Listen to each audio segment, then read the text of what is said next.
All right. Hello, everyone. Shalom, everybody. Peace of the Lord to all of you. I hope my voice coming good and clear.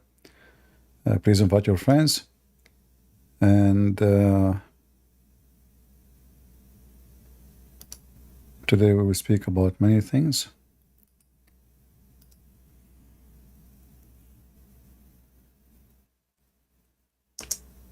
And soon we will take calls from Muslims.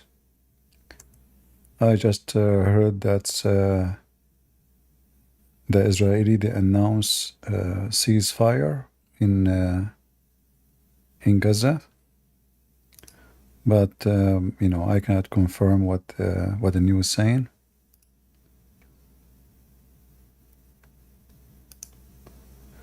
But maybe this will not be a real ceasefire, which means not final. We will see.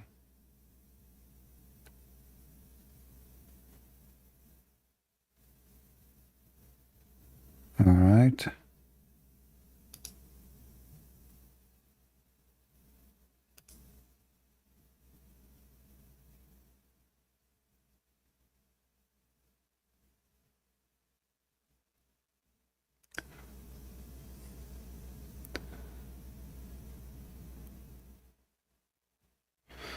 Well, I hope that the Israeli they will not give the borders with Egypt. That will be a big mistake. And then Hamas will be able to rebuild everything they lost again. So we will see where this will go. Anyway, our topic today, we will see later the update with the news and we will check it out. Our topic today is about the beauty of Islam. But before we go and speak about the beauty of Islam, you know, we saw a debate. I did not watch it all, but I find it very funny and very stupid. You know, this is why this kind of debate, I don't consider them as a debate, really. It's like, I'm not being disrespectful for Sam or Brother Jay, but those debate is not debate, really, because 5 minutes for you, 5 minutes for me. The Muslim, he can, you know, dump all kind of stupid things. And, you know, the real debate is, like, he says something, you intervene immediately and you investigate what he just said. Because if you are not going to be cornering the Abdul with his lies, then there is no point of the debate. So 5 minutes for me. Okay, let's say I supposedly refuted him. But he can dodge everything I said, you know, when he take the mic again, as if I said nothing. So this is why those are not a debate. Never do a debate like this. This is my advice for all Christians. This is not a debate. And I noticed that the Muslim, they brought for us a very weird, you know, people to debate. Obviously, they themselves did not know what their religion is about. If we go and check,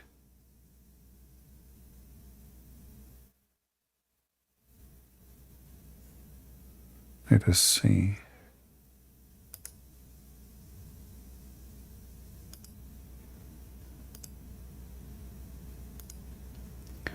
So if we go and check this debate, we will see this Abdul, he is talking. Like I opened the video, it's here. But it was one of the most funny person ever I heard to be brought into a debate. He is drinking what? Okay. And then when you start talking, even the Christians who didn't understand Islam, like John of Damascus, could come up with something so ridiculous. But we will find that this is the case in Christian theology, that God is another being. I mean, I do believe that they, I do think that they believe in, what's his name, Justin Martyr, saying that there's another entity. Of course, they would like to revise that, but that's what he literally says. When it comes to the New Testament, Jesus says it's a person cannot have two masters, or rather that he... You know, like Mr. Plink, We have in USA a minister, foreign minister, is more Muslim blinking. But I never thought I will see someone he blinking every 2 seconds and nobody understand what he is saying. So Jesus, he said, you cannot serve two masters. How many masters your God and your prophet he saved or served? If we go back to the first one, this one is just a kid. So this one here is the smart one, supposedly, Daniel. And I have a message for this potato. How many times I challenge you, you coward, you potato? There is only To one debate me. God. This is known as All YouTube will not interrupt. What is that? Speech which is extensive. Hold on. Let us go back to this potato. This potato, Daniel, he will never dare to speak to me for a second because he knew that he will be whipped in the ground like a chicken. Why he go there to debate them and why he don't debate me? You know, I mean, what is missing? What is missing is very simple. Because those people, they try to do mockery, or let us say try to be smart. But they're, you know, I never saw a Muslim who's smart, and I can show it to you in 2 seconds. Look what he will say, this idiot, when he's trying to refute the Trinity. Christians claim that this is false. The Trinity is not three separate gods. The Trinity is three in one. But does this claim make sense? First of all, there's a logical contradiction in the Trinity. How can the Father, Son, and the Holy Spirit all be one God? And here you see how stupid the Mohammedan are. And this is why this guy will never dare to debate me. A person who speak about logic, he have to believe in logic.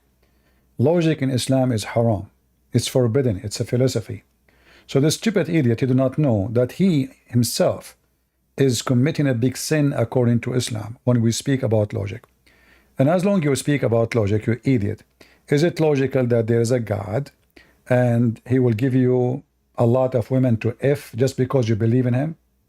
And he will give you 80,000 little boys and they are all white like pearls? As long as you speak about logic, is it logical that your penis will be endless and the vagina will be fitting and accommodate that? Is it logical that your prophet, he went up to heaven and he came back in the top of a flying donkey? Is it logical that Jesus is born of a virgin? Is it logical that Jesus can make the blind see? Is it logical? What is the logic in this? I mean, those stupid people, the second we mention this, they will say, oh, this is God power. So it is God power, then there is no logic. But when they speak about Trinity, suddenly all the logic will appear. Do you see how stupid they are? Is it logical that your God, he have a butt? Is it logical he have no spirit, but he's alive? Is it logical that he have hands of 5 fingers each? Is it logical that he don't see his back? Is it logical that you Muslim, you say Allah knows best? How you say Allah knows best? You know, when you say Allah knows best, I mean, that's mean you're comparing him to me. You compare Muhammad. Actually, you don't compare Muhammad to Allah only. You say Allah and his prophet knows best. So you made Muhammad and Allah, by your stupid logic, equal. So when Abdul, he speak about logic, we found them so stupid, so arrogant, so hypocrite. A Muslim trying to understand the Trinity based on logic. Well, first of all, there's nothing logical about God. I mean, how God, he say be light, light was. What is the logic there? Then you say God have power. So if God have power for everything, he can do whatever he want. He cannot be anything he want, as he want, as you wish, or you have to design God as you wish. So this is how stupid they are, and this is why debating with those, midgets. You know, midget is not about the size, how tall you are. Midget is how small your brain and how stupid you are.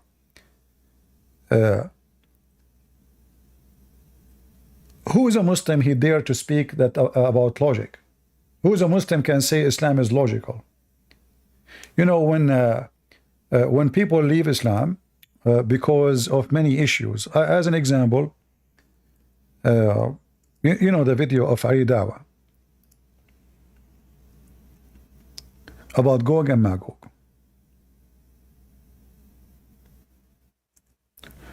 The same potato, he make a video speak about, Trinity is not logical because, God cannot be dependent, and God cannot enter his in creation. And later, less than a week after, this potato, he confessed that his God entered his creation.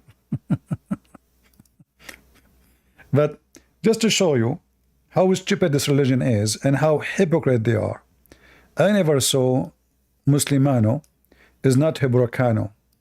Religion of Fartano, suddenly they want to speak about logic and what it can be and what cannot be not.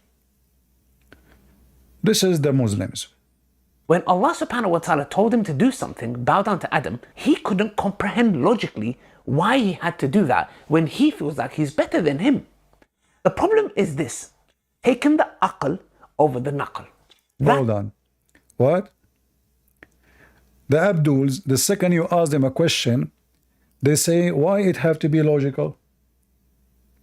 To Adam, he couldn't comprehend logically why he had to, I'm going to start doubting things. This is exactly why Shaitan fell into disbelief. When Allah subhanahu wa ta'ala told him to do something, bow down to Adam, he couldn't comprehend logically why he understand everything. In the context where, why does it always have to be logical?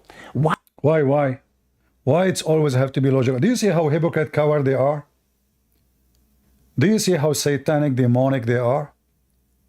Do you see how their faces change depend what we are talking about?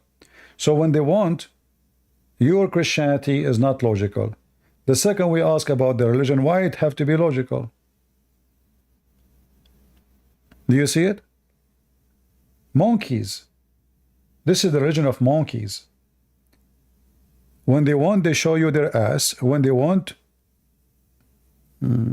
they claim they don't have one. So why it have to be always logical? And this is to answer, is not about the nature of God, it's about something so stupid. Muhammad, he claimed that Zulqarnain, he built a dam between us and between the creatures, and they are by trillions of, by numbers. For each one of them, he make 1,000, before he die, compared to a human being. So a human being, he make one baby. The Gog and Magog, each one of them will make 1,000 baby before he die. And then imagine the 1,000 babies, according to Muslims, they grow so fast and they will have babies. So by now we have maybe 100 billion trillion of those Gog and Magog. Yet nobody can find them. In order to answer this, legends, Muhammad, he copy, because he's stupid. Muslim, they say, why you want to be logical? But the second we speak about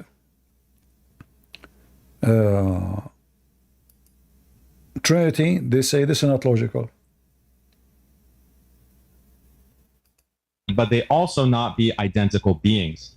The Father is God, the Son is God, the Holy Spirit is God. It's all one God, but the Father is not the Son is not the Father, and neither of them are the Holy Spirit. Here, just to show you how stupid the Mohammedan, if we try to explain the Trinity by using a physical option, like just to make it easy to understand, some Muslims and even Christian, they will say, oh, he is like idolizing, like making God as a statues, or but this is not what we do. But just to make it simple, the light coming from the sun is light by itself. The heat is coming from the sun is heat by itself. The sun, which is a star in the sky, is a star by itself. However, the sun is the light and the heat, and the sun, the star. The three is one. So there are three different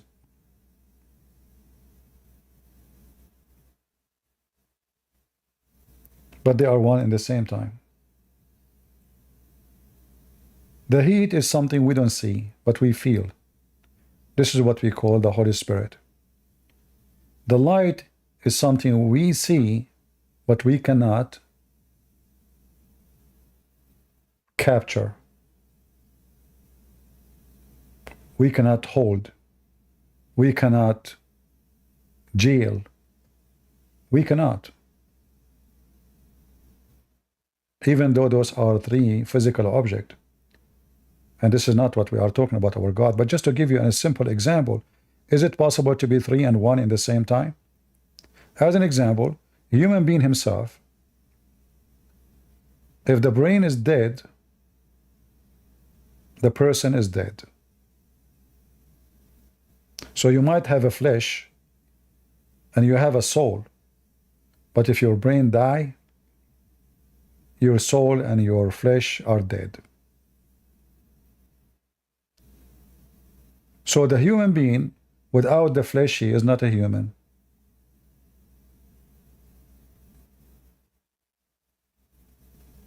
What make a human being a human, that he have a conscience, and he have a soul, and he have a flesh. The three together make him a human. If one of them is missing, the human being does not exist. Not anymore. So, if this is the fingerprint of God, everything around us is based on number 3. Even water, in order for water to be exist, we have H2O. The Quran says, which is stupid to say, we made it from water every living thing. But then the same stupid Quran says that angels are made of light and genies or shaitan made of fire, and neither one is made of water. And this is how stupid the author of the Quran. He claimed that the Quran does not have contradiction, but every single page in the Quran is a contradiction by itself. So if we are trying to understand God based in logic, then you have to explain to me logically how God can say let be light and light was. Can you? What is the logic behind that? Logic is something understood by practice. So to make it simple, in order to have a fruit, I have to have a plant. In order for the plant to make fruits, we have to have sun, which means light. In order for the light to make the plant provide the fruits, we have to have water, because a tree would die or the plant would die if there's no water. So logically is that in order to produce vegetables or fruits, we have to have certain things as a requirement to produce those things. As an example, the stupid Allah in the Quran, he wanted to be smart. And that will show us that Allah is the last one to be God. In order to answer the Christians how God can have a son, Allah himself, he questioned himself, saying, how can I, or he say, how can he have a son, yet he don't have a girlfriend? But here we see that the logic in Islam disappear. Because the logic, according to Allah, is not a logic of God, is a logic of man.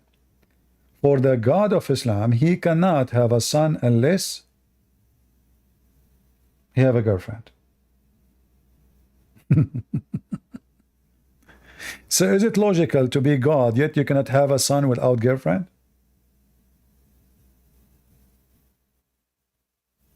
Any Muhammadan? Is it logical that you are God? This logic is accepted if a Christian prince talking, well, he is single, he don't have a wife. Somebody ask him, do you have a son? Then Christian prince, he will say, how I can have a son if I don't have a woman? That is acceptable logic, because I am a human being. I am not capable of doing what God can do. But when God himself, he say, supposedly the God of, we are talking about is the God of the Abdul. He himself, he questioned his ability. You see, it's not the Christian says, how can he? It's Allah saying, how can he? So Allah cannot have a son without having a wife. My God, because he is God, he is above the logic, so he can have a son. Are we listening?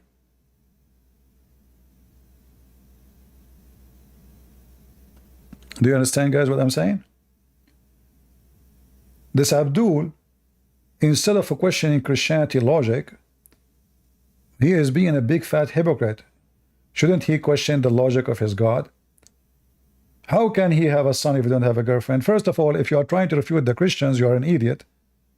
Because Christians don't believe that God have a wife, and then because they have a wife, they have a baby. His name is Jesus.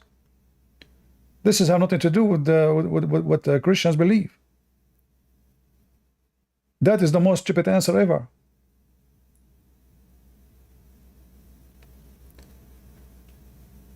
In Christianity, no Christian believe that God has sexual relationship in any way, in any mean, so he can have a son. When we say the Messiah is born of the Father, we are talking about the will of God, the power of God, the ability of God, the Logos of God. That is what become a flesh. We are not talking about God giving birth like a woman. After she have sex, she get a pregnant and then she deliver a child. And if you want to say God cannot do that, then God cannot be God. So those idiots who they tried or they claim that they can answer us or they can refute us, and this potato Daniel, any one of you check him out, ask him, why you coward, why you potato? You are willing to debate everybody, but you will not dare to speak to me for 5 minutes because you know your size. Mr. Logic, is it logical for you to say it is logical at that time and now to have sex with a child? What logic is that? Why? The only logic we understand if you are a pedophile. There's no other logic. People who they are mentally ill, they have mental illness fantasy.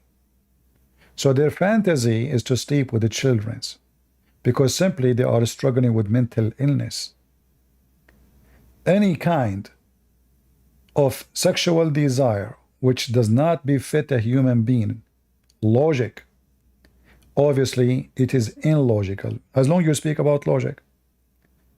The purpose of a human being going with a female, first of all, that she is a woman, not a baby child. You know, we see that Aisha, she said that her mom, she used to feed her, she forced her to eat a cucumber and palm date fruit in order to get fat or a little bit bigger so the Prophet can F her. So is it logical that you Muslims treat a female child as if she is a goat and you want to send her to the butcher? So what do? You feed her extra food so she can be ready to be effed by a pervert husband. Is that logical?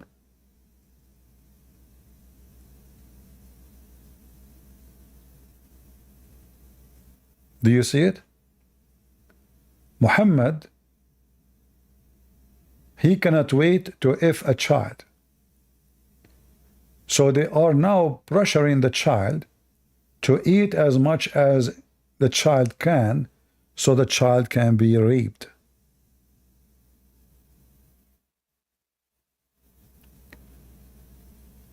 Do we have any Muhammadan would like to join us? I like Muslims when they claim that they have logic. Since when you potatoes have our logic? Huh? Is it logical that your wife, her butt is 1 mile? If her butt is 1 mile, how big her panty? And how big her boobs? And why 1 mile? What about 10 mile? Why your God Allah is so cheap? Huh? A Muslim Abdul is speaking about logic. So now these days, the Muhammadan are logical nation. Is it logical that when you die for the sake of Allah, Allah will make you a green bird? So how you will have sex with all those virgins if you are a chicken now, a green chicken?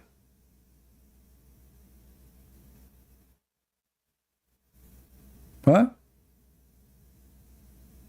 No, this is not Bukhari, but we can show you. It doesn't matter where.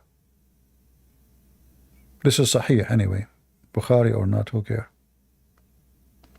Don't worry, the Muslim, they will say this is weak. Anything is authentic, it is weak as long as it's an embarrassment. They are following a weak God who cannot do miracles because he's God. Like, why Allah cannot do miracles to Muhammad? Because people will not believe anyway. Huh? Really? That reminds me of myself. I wanted to do miracles, but people will not believe in me anyway. So I said to myself, I'm not going to do a miracle. People will not believe in me anyway. Almost I was going to move a mountain from its place. But in the last second I said, why I want to do that? People will not believe me anyway. They will think this is Photoshop. And here you see the stupid logic of the Muhammadan and their God. If people will not believe anyway, and he speak about previous generation, so why you gave the previous generation miracles if you know, aren't you the one who knows the future?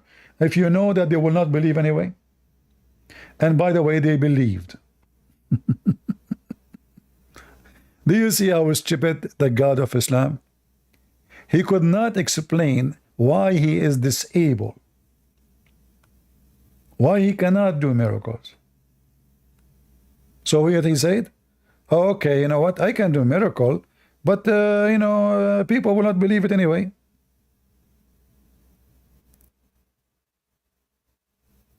Any Muhammadan?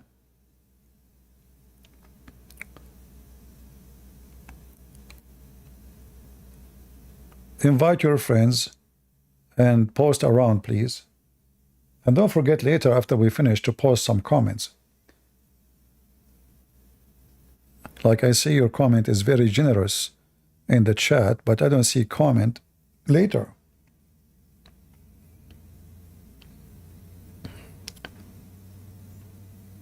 Do we have any Muhammadan?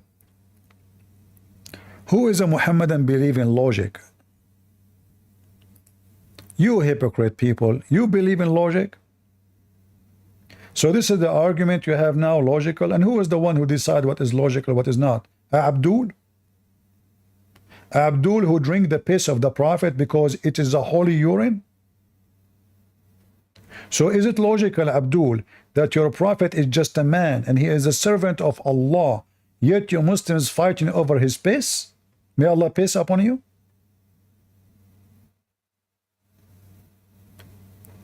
Abdul is speaking about logic?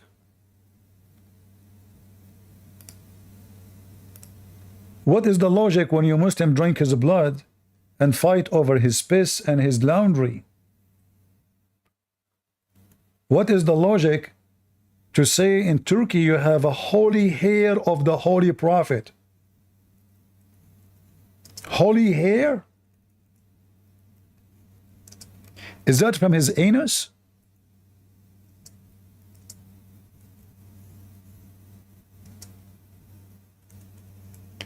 Because I'm assuming that Muhammad have hair in his anus.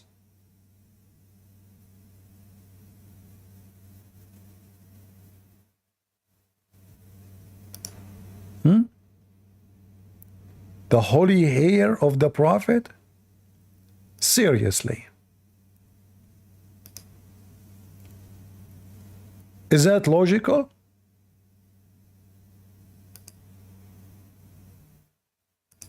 What if you Muslims, you found the holy penis of the Holy Prophet?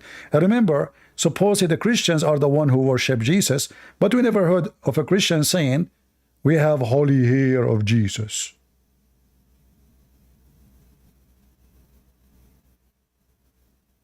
Holy hair? This is the holy hair of the Prophet? Are you sure?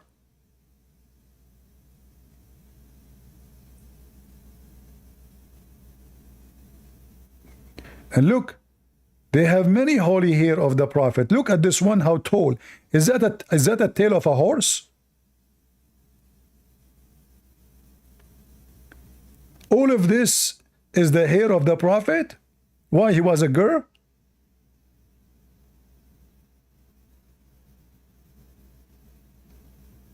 Holy hair? That's amazing. Abdul is speaking about logic. When Abdul turned logical, things is messed up. Okay. Fingerprint of a Prophet Muhammad?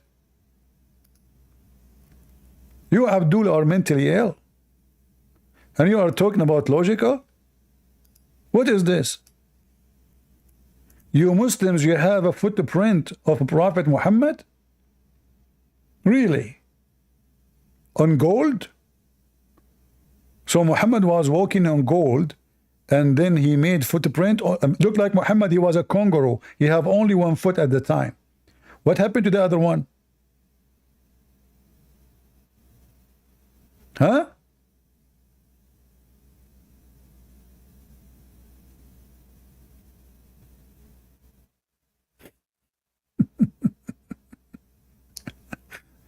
This is the hat of a Prophet Muhammad. Muhammad, he used to put a hat of a green. Seriously? All those are fabrications, so to make people come and visit those places and make money out of the fool. As long as we are talking about hair and logical, etc.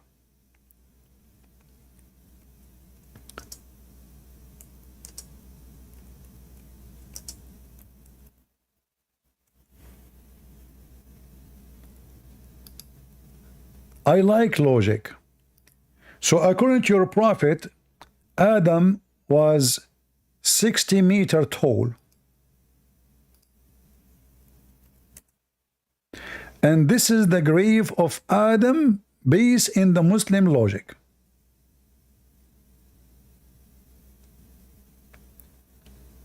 And Abdul, they speak about logic, remember? I mean, what happened? Are we shrinking? Did you get this? Is that like a graveyard for Subway sandwich?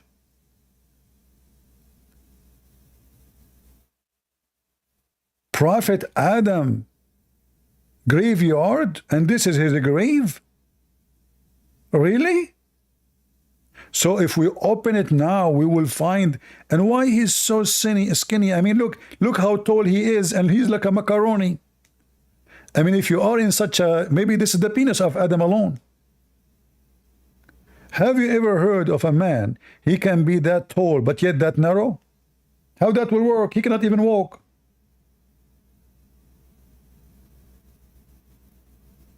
He must be a macaroni, spaghetti. 200-foot long grave. 200 what? 210 foot. Only? And this is the footprint of a Prophet Adam in Sri Lanka. And the Muslims are talking about, oh, hold on. Just to let you know, the Muslim, they have a grave of Adam in every country. Here, this is the grave of Adam and Eve. Muslims, how come they are not so tall? What happened? And how come Eve is in the same size of Adam? I mean, come on, she is the female. Make her, like at least 2 meters shorter. And Abdul talking about logic. They are very logical people, We have to make, to make an announcement about logic. They have the grave. All of those are the grave of Adam. You find them almost in every country in the world. Who is this guy? This is Noah, Abraham, Moses, Jesus photography. This is a grave, look like a swimming pool. Who is this guy? This is the tomb of Noah. Noah was so tall too.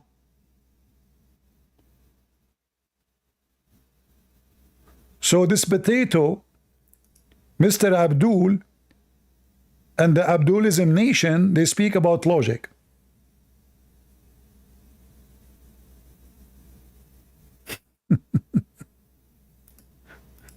we have to admit that you Muhammadan are so logical. I mean, you drip logic when you walk. Even you, I advise you to wear diaper for your logic. I mean, who can beat your logic? Nobody. Anyone can do?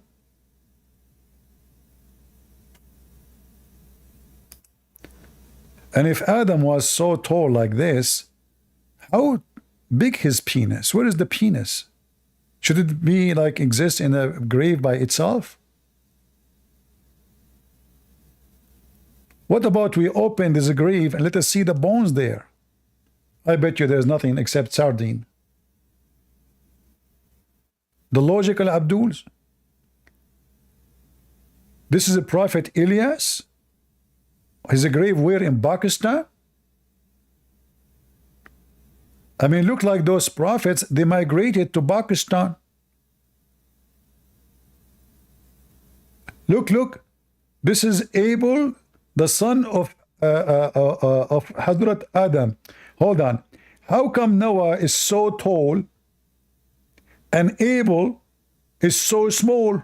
Look, Abel is not even maybe 4 meter tall grave. Like what happened? How come Noah? Look, guys, this is Noah. We just showed you Noah's grave. Hold on. This is the grave of Noah. Do you see how tall it is? Okay. And this is the grave of Abel. What happened?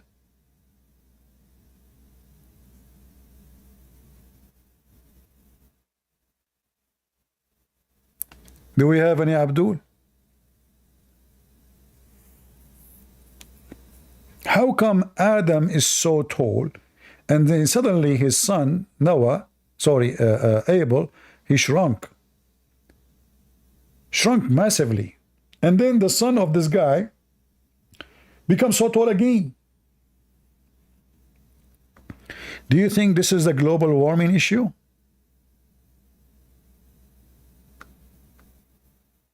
Who is this guy? Oof.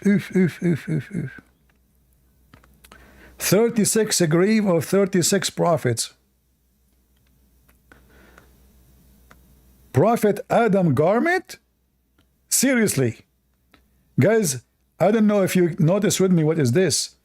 This is a garment. Look how there's a crank, you know, the crank, the one they use in the port to carry containers. The garment is hooked up to a crank. Do you see the men? I don't know if you can see the men small, like so small next to the garment.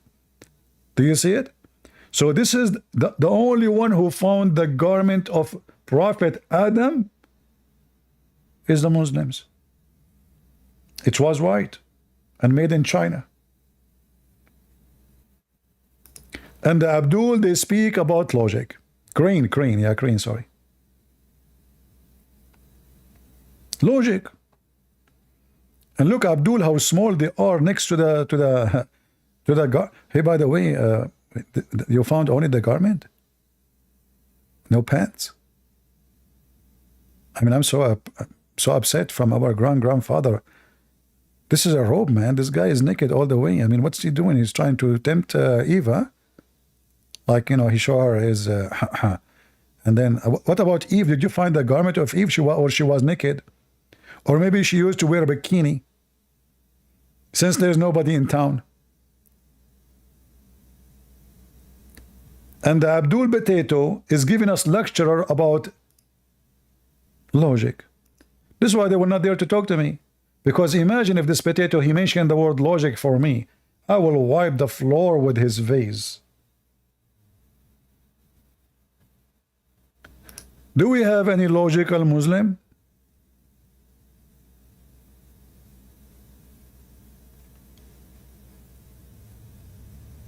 Any logical Muslim?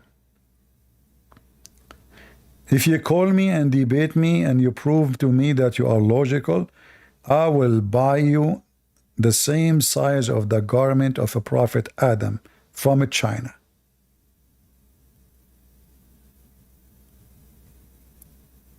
Anyone? Yeah, well, you know, the reason the the garment of a prophet Adam is still in good shape, he always take care of his stuff. You see, you guys are not smart. You don't understand. You wonder like how it can stay for thousands of years. It's very normal. Adam, he never wear it. Only for sexual night. Like Eve is coming, he wear it, he lay down, he open his legs. Eve, she say, oh Allah, wow, you know. She got horny, he take it off, he put it in the closet. And Adam, by the way, even Adam, he never have sex. As long we are talking about logic, is it logical that Allah, he created the offspring of Adam from his shoulder? Huh?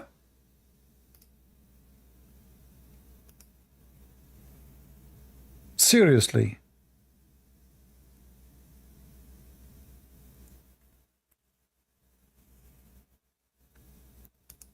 Abdul talking about logic. So look like the first man, he never had balls. Maybe at that time it was haram. The holy hair of the prophet. What they will do if they find his penis? So according to the logic of Muhammadan and their prophet, that when Allah decided to create babies for Adam, he hit him at his shoulder, and then Adam's shoulder have orgasm. And he gave, and this is the right shoulder, and he gave the offspring who they are white.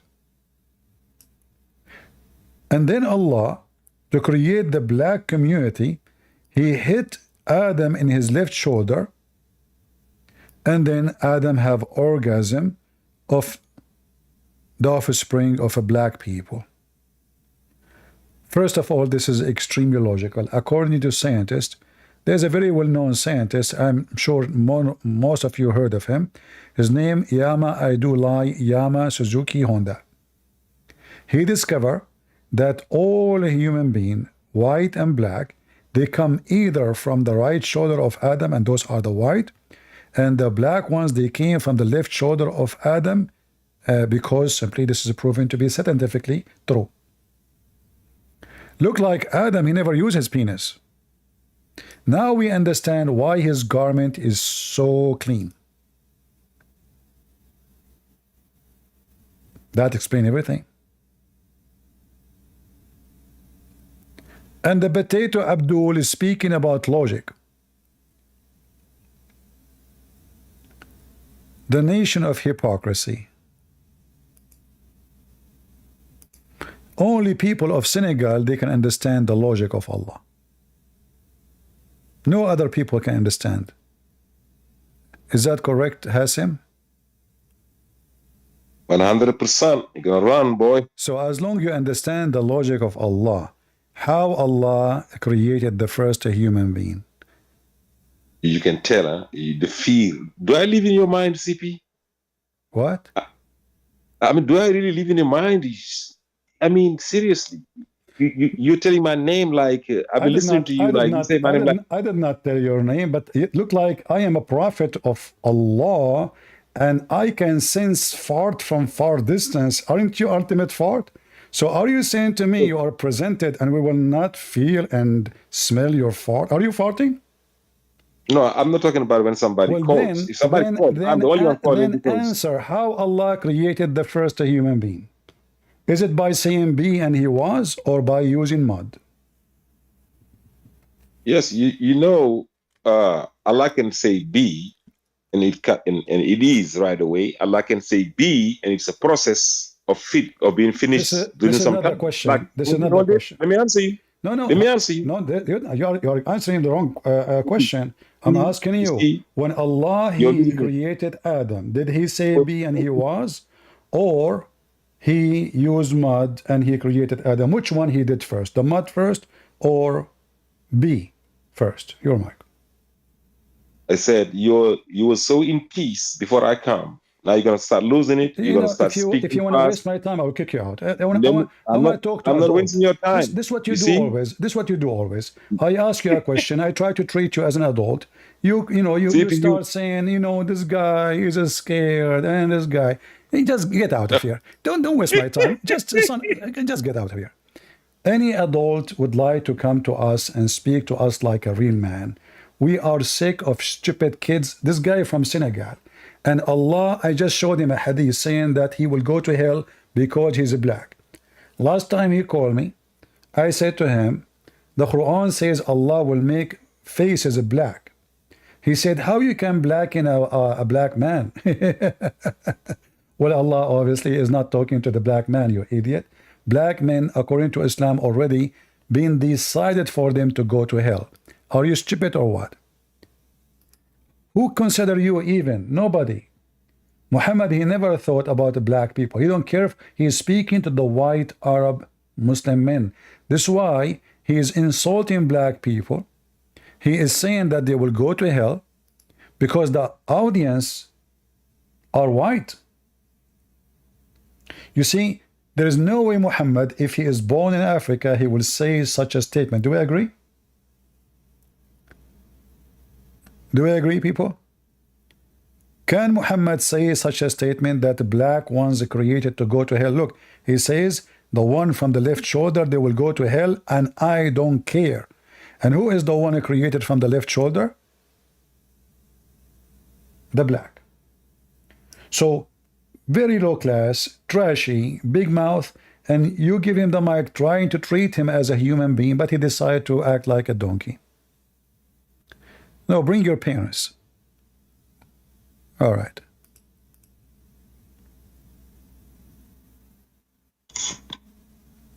Hello? Hello? Yeah, I had a few questions. Are you a Muslim? No, I'm Christian. Well, we weren't Muslims, my friend. Oh, could you just answer one question, please? What do you think about Muhammad? PDF, pedo. Okay. After we finish with the Abdul, you can join us, all right? Okay. All right. Who want to join us is a Muslim. Remember here, Abdul is come first.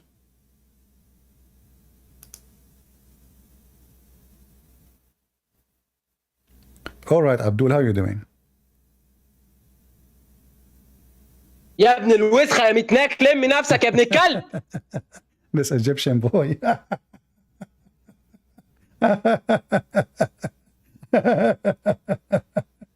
Oh boy. Anyway. Any Abdul?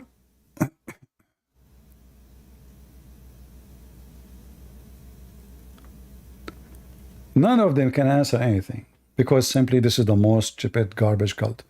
We ask him which one Allah did created Adam by using mud, or he said B. He said in the process. What process? The Quran says if Allah want to make something happen, he say be and it's going to be. There's no process. Process means time. Process means time. Be and it was, there's no time. So I cannot find a smart, intelligent Abdul, for this is a very dangerous nature of Islam, to be smart and Abdul in the same time. The Muslim will kill him immediately. Any Muhammadan?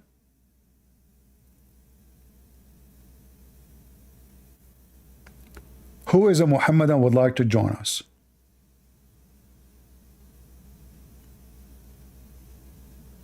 If there is any Muhammadan, he is smart. I hope I am not offending you. Because those people, they get offended. You say to them, you are smart, they get offended. You say stupid, they get offended. You call them Muhammadan, they get offended. You call them Muslim, they get offended. It doesn't matter what you do, they get offended because they cannot handle the truth that Santa Claus is real and Allah and Muhammad are not. Who is a Muhammadan would like to join us?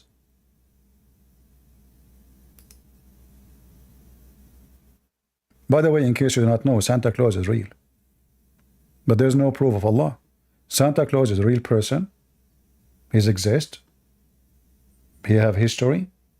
We know where he was born. We know where he died. He's a real person. Allah is not exist.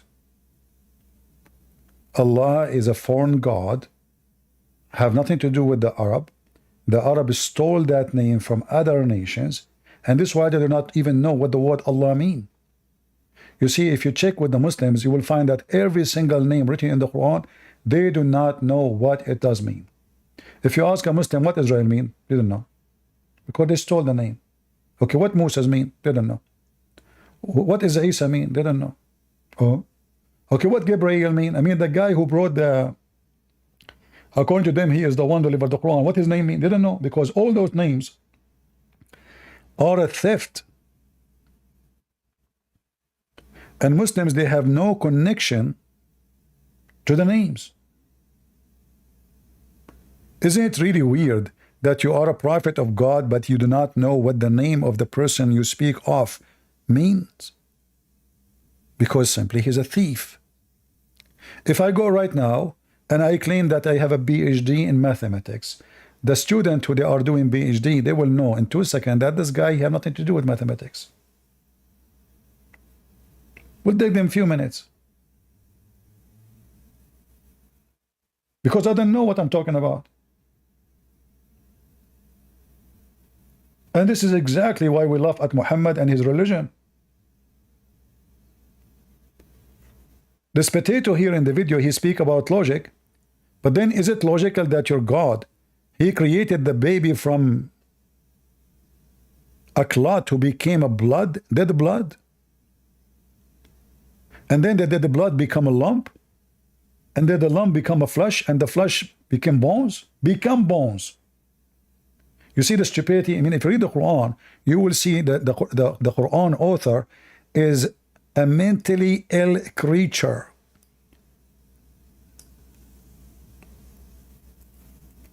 Who in the world want to accept such a stupidity, Mr. Logical? And look at the Muslim translation. Each one of them, he give you different words and different meaning and different, you know, it's like a new Quran. We just change the translator. We have a new, totally new verse.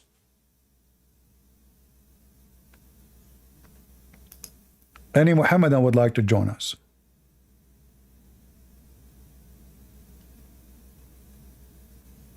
Anyone?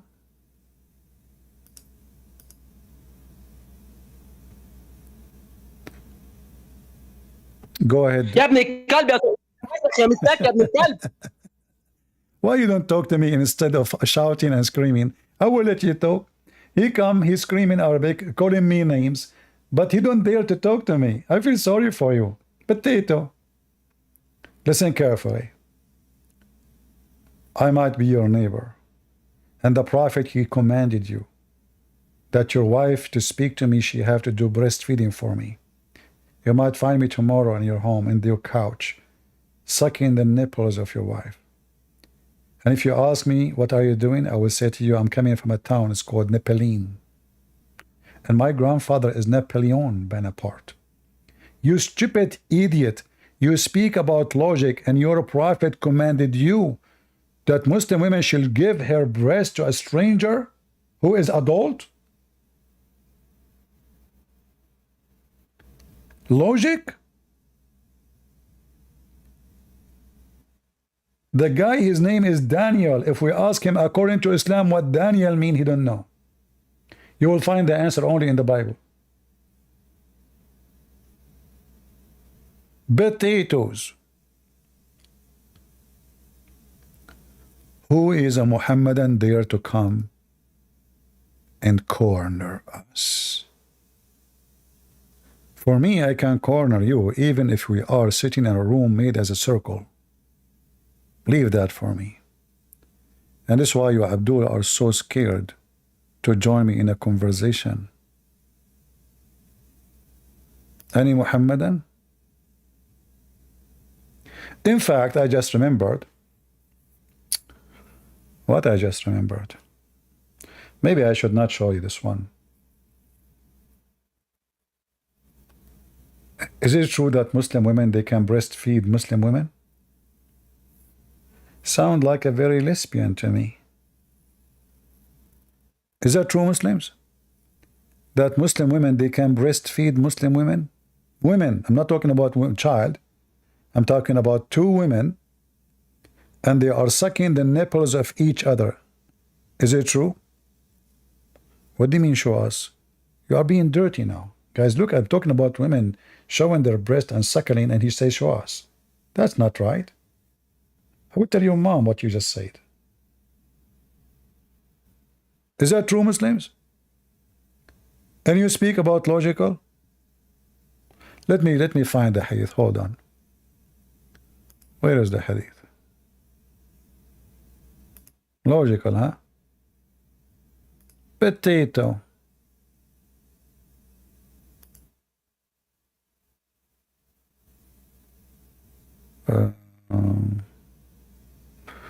I'm trying to remember the hadith, you know.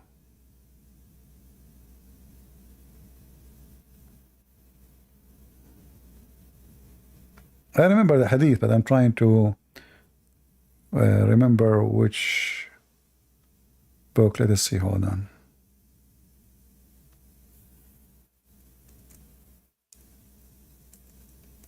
So the hadith is about a woman. Her husband is effing his daughter.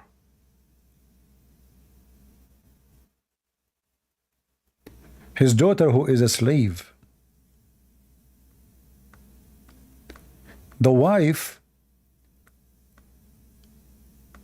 in order to stop her husband from effing his daughter, she is jealous, obviously. His daughter is a grown woman now, is not a child, you know.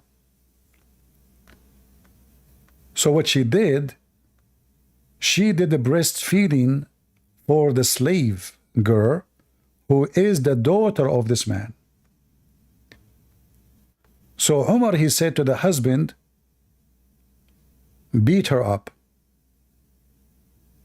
Let me see if I can find it in the Muslim website, in the English. Aha, I found it.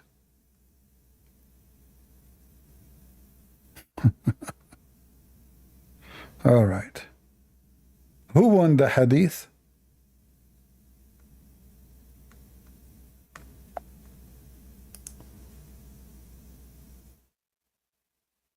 Let us show it to you.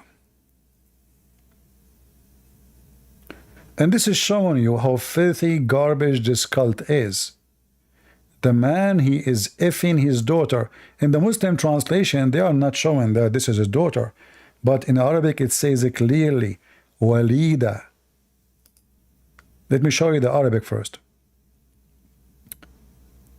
A man, he, you know, came to Muhammad, to Abdullah ibn Umar,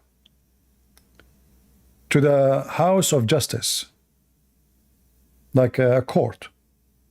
He is asking him about breastfeeding for adult. So he said, a man, he came to Umar ibn al-Khattab, the caliphate. He said, I have, let us translate. Just to show you how filthy this garbage cult is.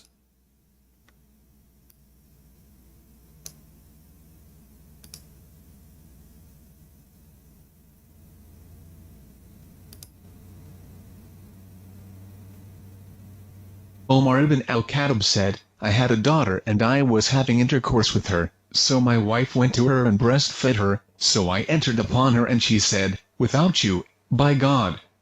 I breastfed her. Omar said, make her feel pain and go to your maidservant, for breastfeeding is the breastfeeding of a young child. Translation is not accurate, but let me translate for you in an accurate translation. So this guy, he have a daughter, he is effing her. Those are the Muhammadan. He is effing his daughter because she is just a slave. Here in the translation, look what they said. A man came to Umar ibn Khattab and said, I have a slave girl. This is not what it says. She is a slave, yes, but she is a walida, which means that from effing women, he got a baby child. She is a slave. And that baby child become, obviously, in the age of effing, which means maybe 6 years old or 7 years old. Not necessarily growing. We do not know. It doesn't say it actually. and I used to have intercourse with her. My wife went to her and suckled her. So now we have two females sucking the breast of each other. When I went to the girl, which means to F her, my wife told me to watch out. No, you cannot, because she had suckled her. So now the guy is coming to Omar. He says to him, is it true that I cannot F this my daughter no more, my slave daughter no more? Omar, he said, beat your wife, hurt her, not only beat her, awji'aha, which means hurt her badly, and go to your slave girl and F her, because kinship by suckling only for suckling a young. Do you see it? That is Islam. Who want the reference? You guys want the reference? Save it.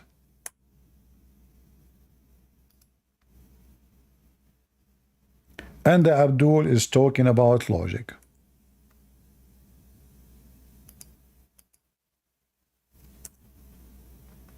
This is a religion? The guy is effing his daughter? And look how different the translation is between the Muslim translation trying to duct tape and what we showed you.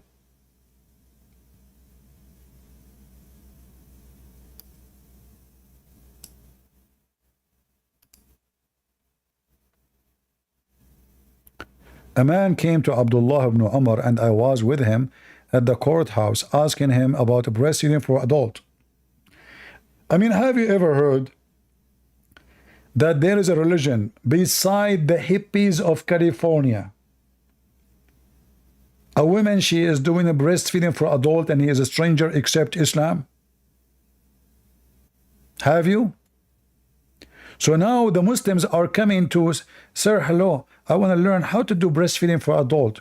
How we do that? What is the conditions? So he's coming to the courthouse, this guy, to ask about the breastfeeding for adult. But when he was there, and look how many people coming for the same problem. So other person, he came, and he said, I had a child, and I was having intercourse with her. So my wife went to her and breastfed her. I entered upon her to F her. She said, don't do it. Not don't worry. By God, I have a breastfed this girl. So don't do it. So he went to Umar and he's asking him about this. He told him what happened. So Umar, he says, go and beat her. And go ahead and have intercourse, which means beat the wife, and F your daughter, which is the slave girl.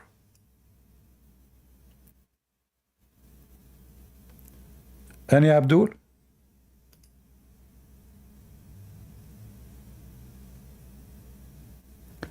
And this potato is speaking about logic.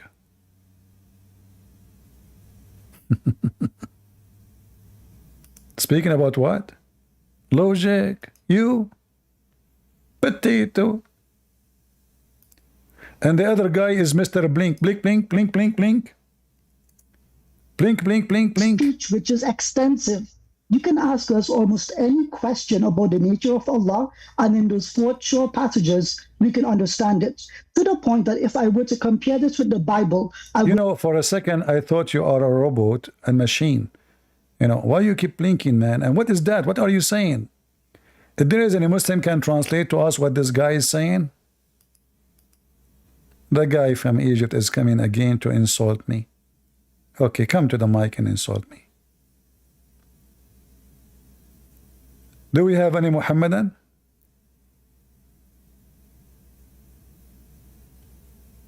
Hello?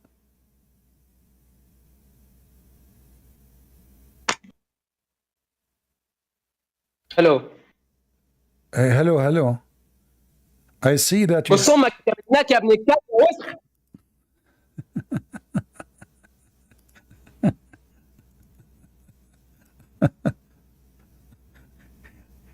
Yes, can you tell? I know that there are this. I call them by their names without even mentioning who they are. I said the Egyptian guy when talked to me, I invite him. I know that is this same guy, and it was him. Any Abdul? Jan Kisa want to talk to me? He can talk. Who's holding him? But don't give me speeches about Muslims are good and there's not everybody is bad. I don't care who is good or is bad. Anyone who believes in Islam for me is bad because Islam is bad. So if you believe in bad, you are bad. Don't give me your rusty philosophy.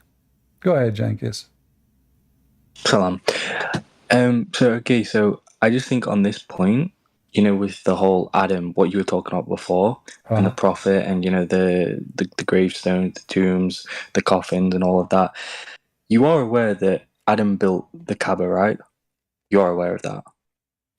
Well, I'm not aware of anything you are saying because Muslims are not aware. Just to give you some ideas, Muslims, they have a billion story about who built the Kaaba. According to the Quran, the one who built the Kaaba is Abraham. According to books of traditions, there's different stories. Some it says that the angels is the one who built the Kaaba, and they were waiting for Adam, who came from Sri Lanka, and you know, took him 40 years. India. Sri Lanka is in Sri Lanka, not India. Sri Lanka.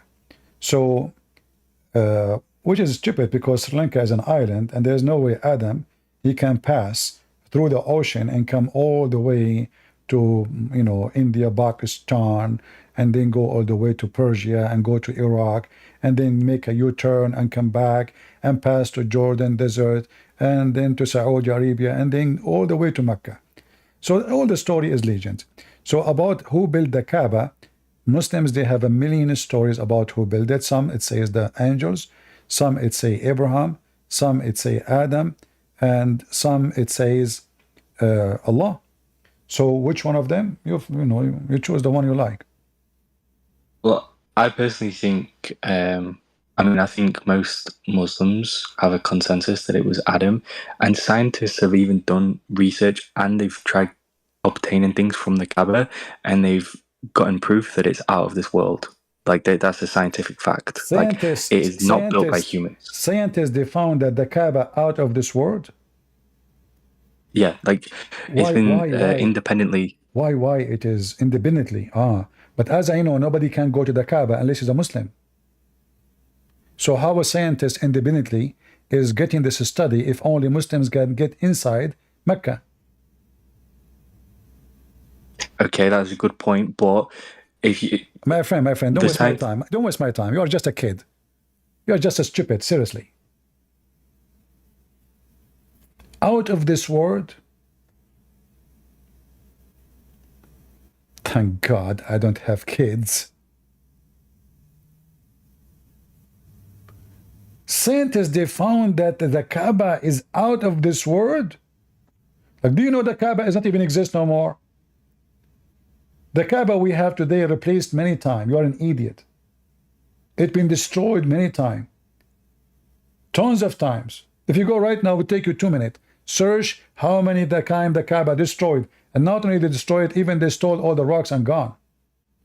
Al-Qurmuti himself, he took the black stone, which the Muslim today they kiss, and he gave them little tiny, in the size of your fingertip. There's no black stone left. You're an idiot. Same time, let us say for the sake of argument, the stones of the Kaaba is built from stones coming from the space. Well, you have to be mentally ill. There's stones in space everywhere. It's very normal to find a stone. Let me show you. This is what the Arab they do.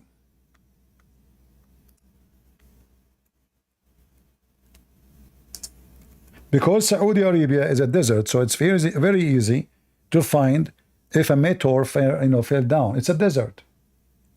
So what they used to do, this is the pagan Arab practice, and this is Sahih Hadith, as you see, Al-Bukhari. We used to worship stones, and when we found a better stone than the first one, we would throw the first one and take the later. So what we are talking about? We are talking about if they found a stranger stone, different stone, unusual stone, they start worshiping the stone. And what they do, they go around it, they do tawaf.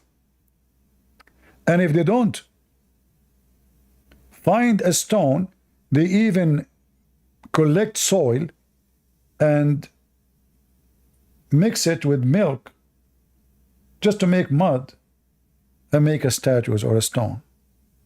And they used to do tawaf. You see tawaf? So tawaf is a pagan practice before Islam. Muhammad is following the same pagan practice before Islam.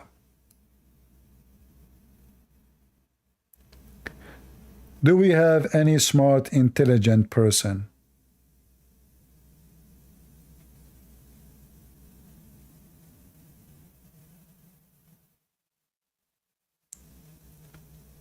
The Chinese, they said he lived as a donkey, he never came back as a horse.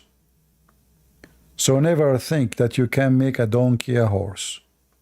He will stay a donkey. The scientists, they found that this is out of this world. Lord have mercy. Stupidity is a treasure.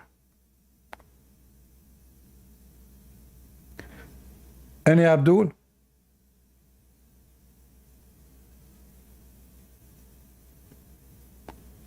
The Muslims, they have a billion lies about their religion, about their Kaaba. Another lie, the Muslim, they claim that there is no poop in the top of the Kaaba. Birds don't poop there. Go check out. I mean, there's tons of pictures of the, actually they go and they clean. There's videos of the Muslim cleaning the roof of the Kaaba every week from the poops. Cockroaches attacking the Kaaba. I mean, but you know, if you are just an idiot, you believe whatever people say. Every year, a massive number of cockroaches migrate to the holy house of Allah to do Hajj. Flying cockroaches, flying crickets.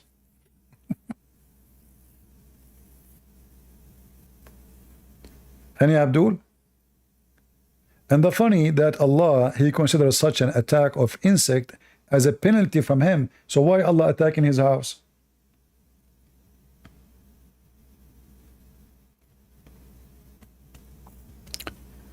Any Muhammadan?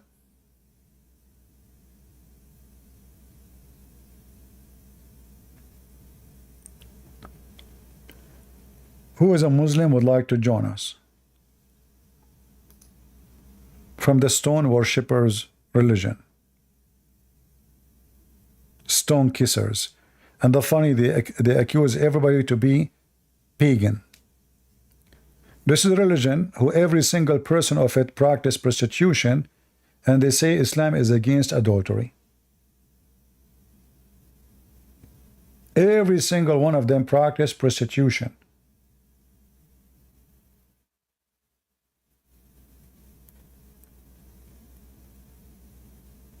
In fact, prostitution in the Quran is legal. Yet they claim that Islam is against prostitution. The Muslim, they force slave girls into prostitution. What Allah, he said? Did he say it's forbidden for you to do that? No. He said force them not to do prostitution, and if you force them, Allah is all merciful. That's it. So if they choose a chastity, don't force them. If they don't want to do it, don't force them. But if you force them, okay. What you can say?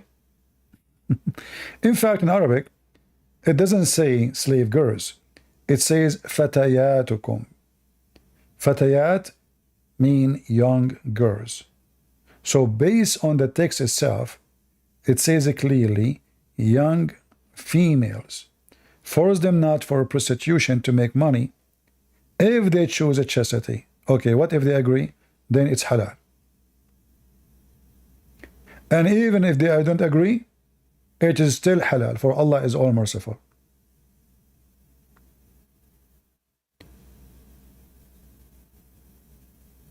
And here they add to those women. In fact, in Arabic, it doesn't say that. It just says Allah is all merciful.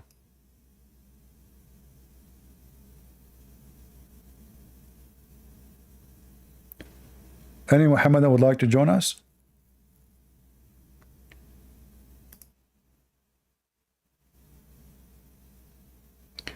The Kaaba is out of this world, and the Muslims too.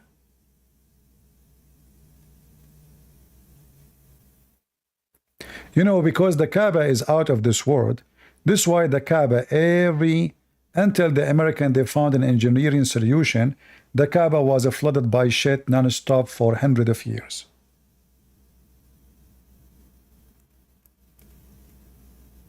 Am I lying? And this is actually the biggest proof that the Kaaba is a big fat lie to be the house of God, built by God. Because if God is the one who built this house, why he chosen the most stupid location? Can't Allah choose a better location? This is your Kaaba. The one is out of this world. The Egyptian boy is coming back. Okay, come and insult and leave. Go. This is ultimate fart. He changed his voice. He became ultimate half tank.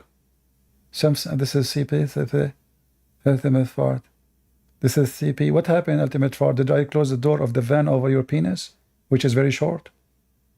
What happened? What happened to your voice? Mukhannath. So look what happened. This is the house built by Allah. And the idiot who called me a few minutes ago, he said that scientists, they discovered that this is out of this world. Independent study. I love the independent study. Do you see the proof that this is a location chosen by Allah? It's in front of you.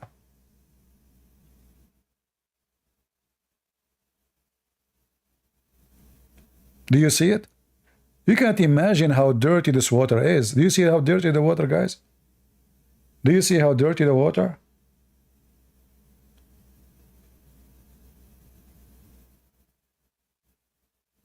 So how this is the location which Allah He chosen from all the world, and Allah could not fix the flood issue? Can't Allah say to the Kaaba ground, raise up a few meters, just a few meters?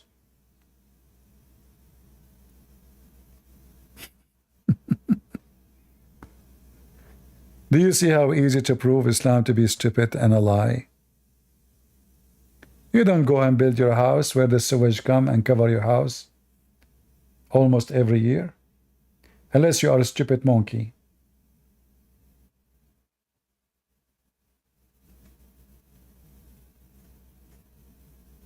Any Muhammadan?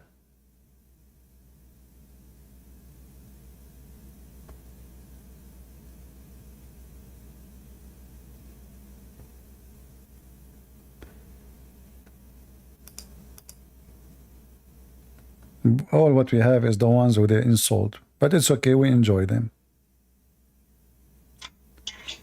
They enrich our talk. Go Qadian. Play the recording. Hello? ما تشتمش الرسول يا ابن الصرماية رسولك ورجلي بعض.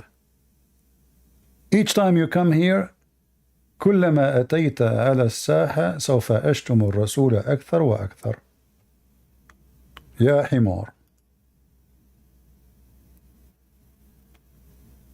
All right. Go, Ultimate. You run like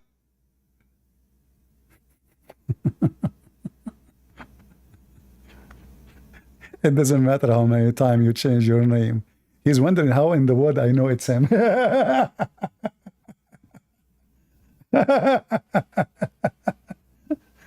Anyway, do we have any smart, intelligent Abdul beside those team of donkeys? Or they have no answer for anything?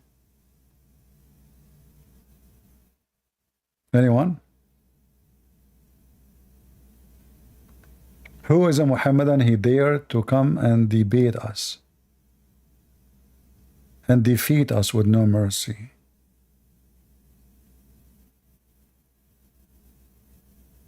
Anyone?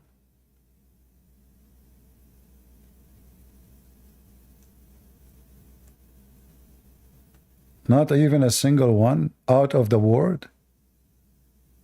I mean, everything in Islam is out of this world. Look at them.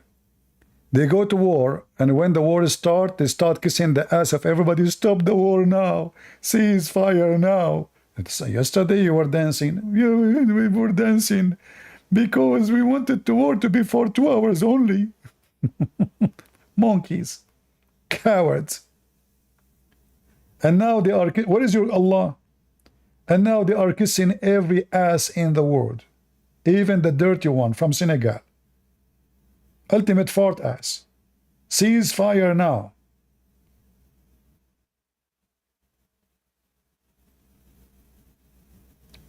Any Muhammadan?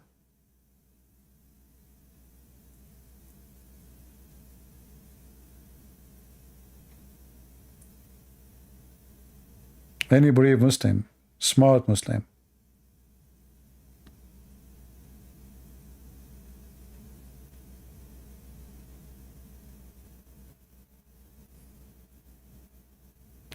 $1.8 billion. I don't know, the numbers of Muslims is increasing. Like, do you really believe in those numbers? What do you mean 1.8 point? 2 months from now they will say they are 2 billion. 3 months from now they will say 4 billions. Come on, people. They are not even 100 million. Just give them some freedom and you will see nobody left as a Muslim.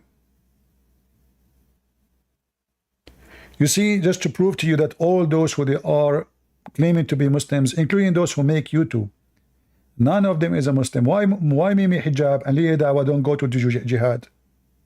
Why? They are not Muslim, they are young. Why didn't do jihad? It is a must for a young Muslim man to do jihad if he's a believer, but they are not believers. They are halal food maker for the cats. All of them, they are fraud. A true Muslim, he go and join the Muslim Mujahideen, Hamas, Hezbollah, if you're Shia, ISIS, Al-Qaeda. I mean, look what happened in Russia. The Ukrainian, they attacked through the borders of Russia, and the stupid Putin, he put a Muslim army in the other side of the border. Who? The army of the Chechen, the Chicken Republic. They run like cats, and they captured hundreds of them. What happened to Khadarov, the one who wanna go to to Kyiv? Stupid Putin, you put the Muslims in the borders, they run. Those they do showtime, the second they come to them, they run, the first one to run. Yet they captured like 200, 300 of them, I don't know how many. In the video I saw at least 300. Any Abdul? Any Ramazan Kadyrov?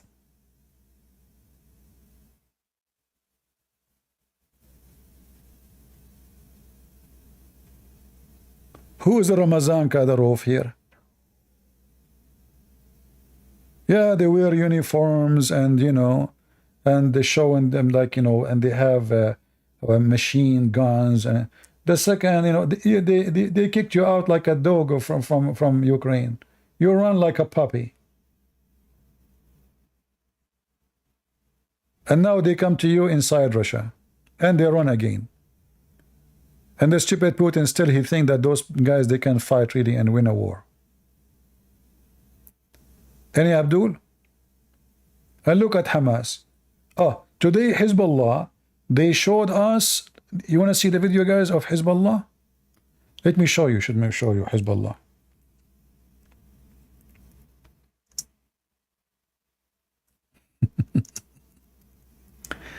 Hezbollah today published a video, and this is telling you how terrified they are. Very terrified.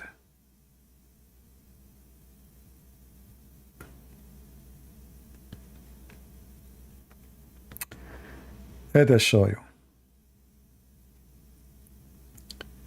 so you can laugh with us.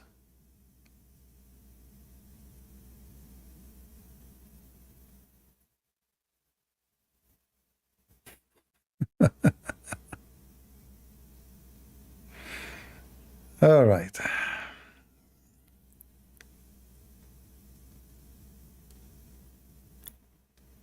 How you know that somebody is terrified? I will show you how.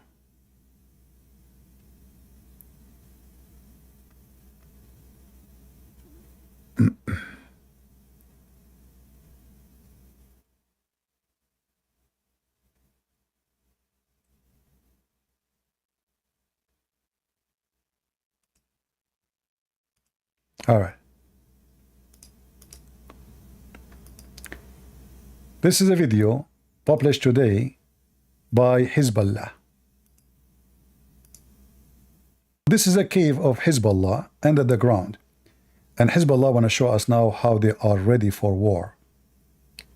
But this is telling you that Hezbollah is really terrified. This is all is under the ground. And those are the pictures of those who get killed. And they are showing you a truck is inside the tunnel and motorcycle going around. And, you know, I have a question for Hezbollah. This is how you are going to win a war against Israel? Are you serious? And now they will show you the truck, which is going to be like a missile launcher, you know, pointing up at an opening in the sky. But look what happened now. If this is how you prepare for war with Israel, that means you are prepared to bunker. That means the Israelis are coming to you, not the opposite. That means you are a coward and you are scared and you are terrified for the Israeli are coming after you. Not the it's not you who is coming after the Israeli. It is the Israeli coming after you.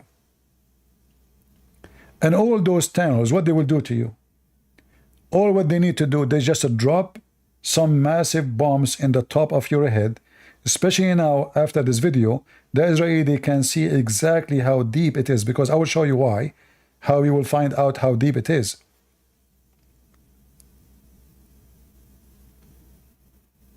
Let me show you just to... Where is the... Here we go. You see, it's not deep. It's not deep. So now the Israeli, they will measure, based on the video, how deep is all what they need to do. Hezbollah shoot a bunch of rockets coming from the ground. Satellite can capture where it's coming from, and they will hit all these tunnels, and you will die like rats. So is that a strength? This is mean you are weak. You don't even dare to have your launcher upon the ground.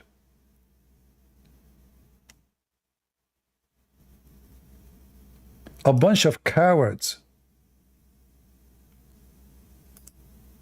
Is that how you are going to free Palestine? Potato? All right.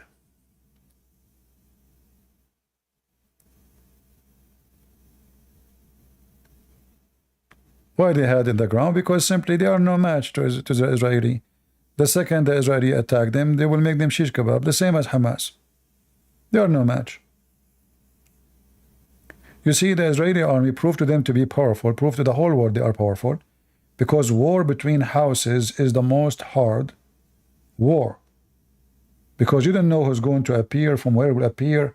So now they made those tunnels, they can come from your back. A small tiny hole in the ground, they can come and they fight you. But even this, they could not really accomplish any I mean, if you count how many died from Hamas and how many died from the Israeli during the war, it's laughable. You can't even compare. Go ahead, Alfred.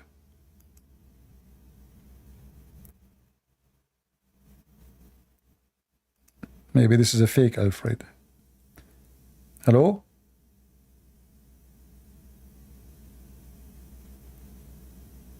Hello? All right. So it's a clear sign that Hezbollah are terrified, and it's actually a stupid mistake to. But I think the reason they published this because the Israeli already they knew about it, so it's not a secret no more. You know what I mean?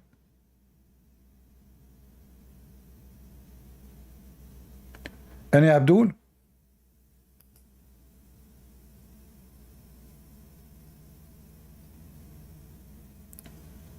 Who is a Muhammadan would like to join us? All under the tunnels, all of you.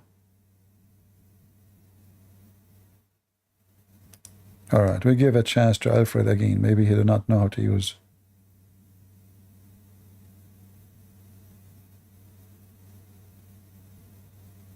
Go ahead, Alfred. You have to push to talk.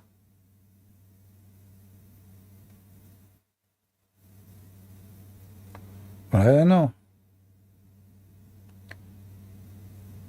Who is a Muhammadan would like to join us? Mayday, Mayday.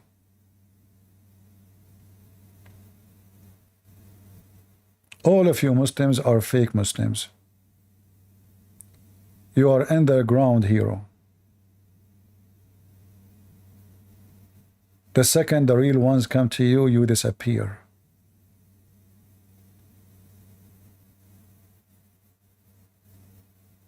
Any Muhammadan. Hezbollah did not learn the lesson from Hamas that your tunnels mean nothing? What is this?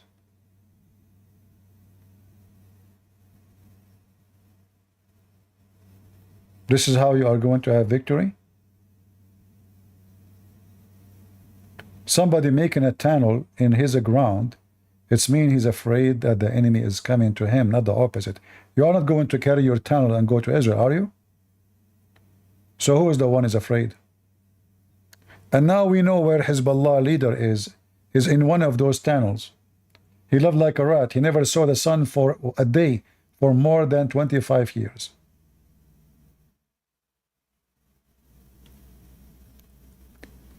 Any Abdul?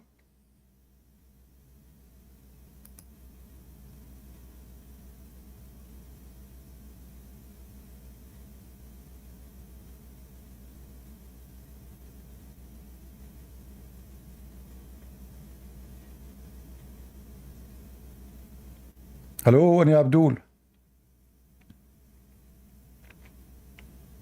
Any rats from Hezbollah want to tell us about the beauty of Islam?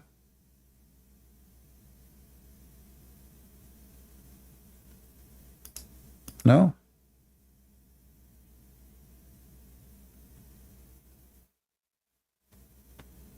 Hello? Khan Amir, are you there? Why people put their hands up if they don't want to talk?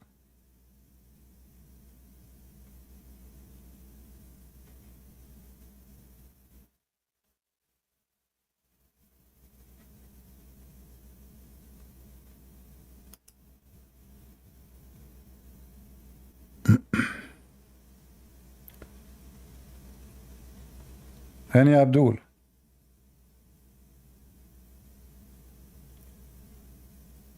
Hi, CP. Hello, Alfred. How are you? I am great. How are you, CP? I'm a big fan. I've been listening to you for over a year now. I'm a really big fan. Can you speak louder? Yes. Am I audible now? Is it better? Yeah, I mean, it's okay. The sound like a little bit muffled, but anyway, we understand you. Go ahead. Well, it's a big honor for me to talk to you. I just have one question, CP. I know that the name Muhammad is a title, and it means that it's the praised one. But I just have a few questions about the Arabic language. Would you be able to help me out? All right. Do you put al in front of titles? Yeah, you don't put it in the front of a name of a person. You put it only if it is a title or if it is a definition of like a specific, like, as an example, like in English, you say the house because it's a specific house, you know?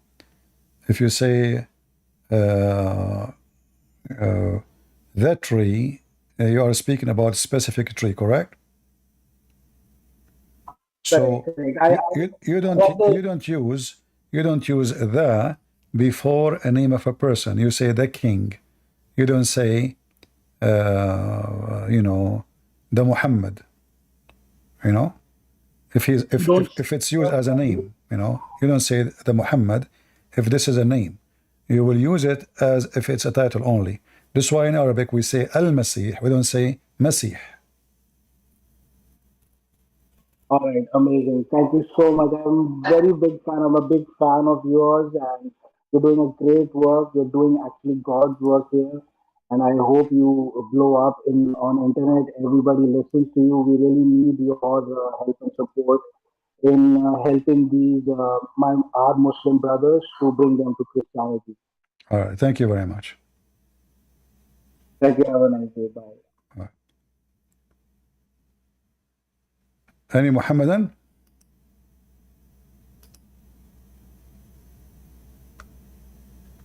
Who is a Muhammadan would like to join us?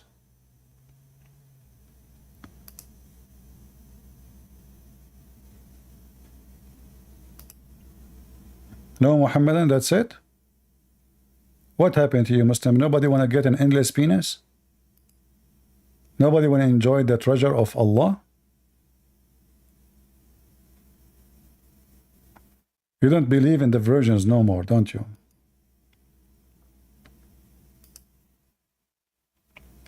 Are you all of you in the cave of Hezbollah? Look at this. And they are saying that this cave was built by Mughniya, the guy that Israel killed like a chicken. Before he died. I'm so glad he built it before he died, not after he died. I mean, you should say before he died, right? Because it doesn't make sense he built it after he died. So you are proud about building a cave, you idiot. This is how you are going to destroy Israel? Just wait. Hezbollah fucks your mother, you motherfucker. Fuck you, bitch. That's it? You're done? يا ابن المتناكة لم نفسك. Okay. ليه بتشتم يا ابن المتناكة؟ Listen, يا رسول الله. لا ما تشتمش يا ابن الكلب، أول حاجة كده ما تشتمش يا ابن المتناكة. يا رسول الله. يا ابن المرأة المتناكة ما تشتمش. يا ابن القحبة. أنت عديت يا ابن القحبة رسول الله محمد. You just bring an insult to your prophet. Filthy tongue, what we can say. Muslims. Those, by the way, in Egypt, if I say to you maybe 80% of people of Egypt, they call them Bia. Bia mean what? As you heard, this is how they speak. This is a normal conversation they speak in Egypt. Very filthy mouth. Drugs, prostitution, etc. There's only a small number of people in Egypt. They are equality. The majority are messed up. Drugs.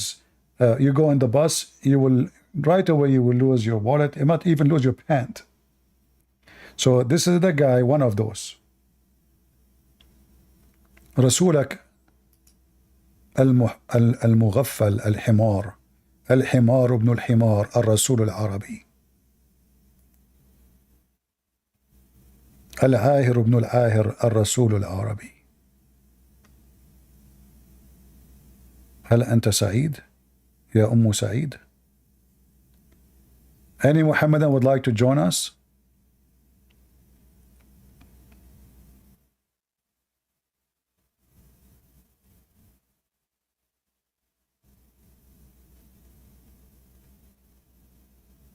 Any Muhammadan? Who dare? So you want to talk about logic, Abdul? You? Abdul?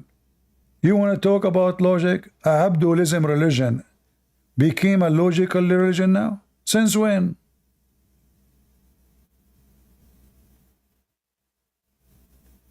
Huh?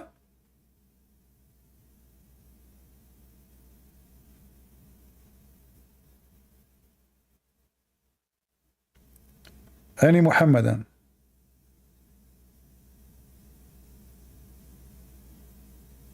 Well, Muslims are very logical, you know.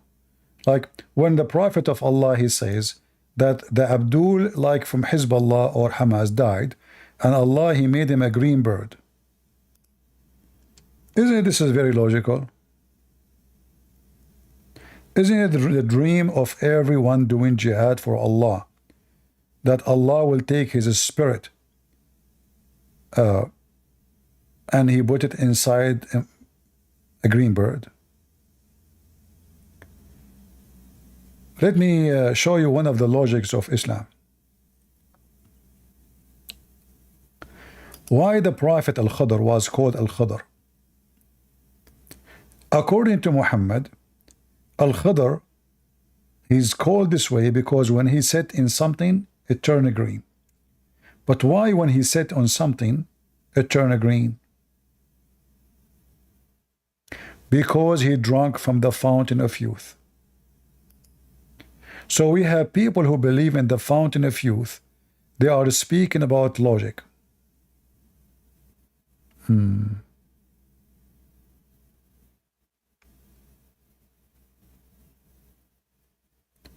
Any Abdul?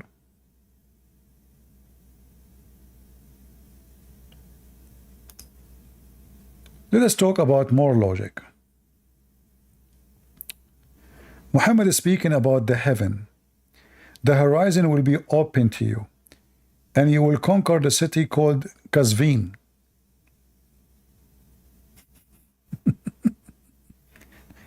But Muhammad, you fail, because the Muslim never conquered Qazvin, and did not happen what he said. And then he said, whoever is stationed there for 40 days or 40 nights will have pillars of gold in paradise with a green like chandeliers, etc., and will be topped by a dome of rubies.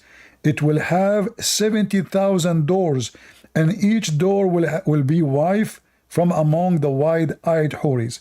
So how many wife we will have in the heaven? 70,000 wives, just because you station in Qazvin. Any Abdul? 70,000 wives. Siraj, are you there? Even your Holy Spirit cannot help you. Even your Holy Spirit. Just get out of here, stupid. A person who insults the Holy Spirit, I will fart on him and he will go to hell. The Bible says it clearly that there is no forgiveness for the one who insults the Holy Spirit. You are just doomed. You are going to hell directly, son of Mut'ah. So this is the promise of Muhammad. But then the same Muhammad says you will have 72 wives. So is it 70,000 or 72 wives? Well, Muhammad is a great in mathematics. Depend in the mood. In the morning we say something, afternoon we say something, and he's stuck with number 70. Do you see it? 70,000 doors. Each door have a wife.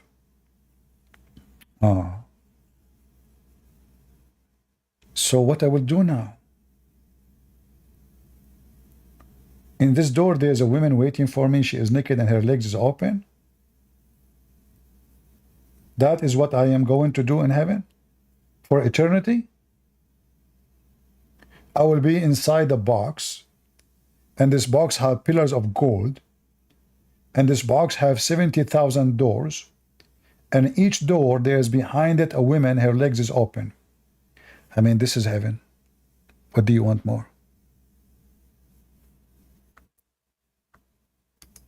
Who can beat such a heaven? Can you? Any Abdul?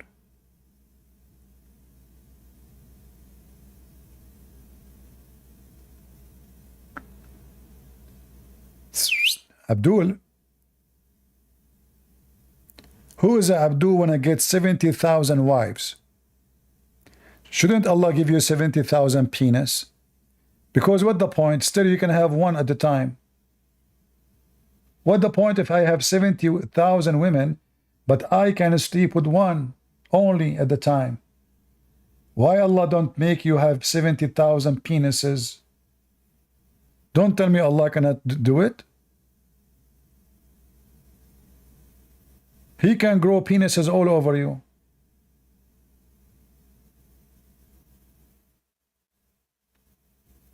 Any Abdul with 70,000 penis?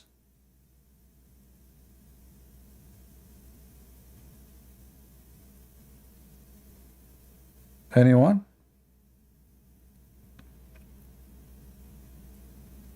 So I have 70,000 women and I have only one penis. And all of them look the same. So what's the point of sleeping with all of them? I mean, all of them look the same. They have the same face, the same song, the same voice.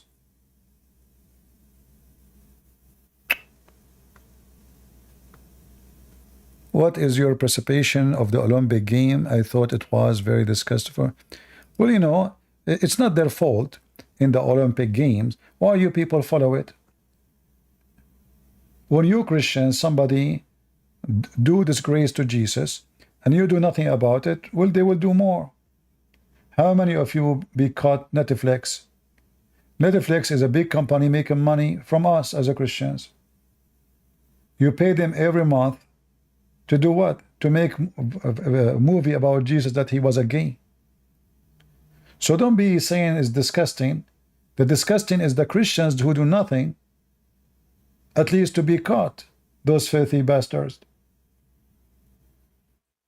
Still you prefer to go and watch a movie just for your entertainment, and because you are a false believer, you give them money and you pay them money to insult Jesus. Why I want to watch this Olympic? What this Olympic is about? What is interesting there for you? Is it really Olympic? It's not. Olympic was a sport, have nothing to do with money. It's a Greek practice. Here, this is all about money. All is about money. All is about commercial, the right of broadcast, companies sponsored, everything. Tourism, airlines, and you know, and when you support any, even if they don't insult Jesus, why you want to support such an occasion? Which is a clear act of slavery and abuse of a human being. So now a human being, he have to work his ass so he can run, so he can win. And when he win, he will get rich.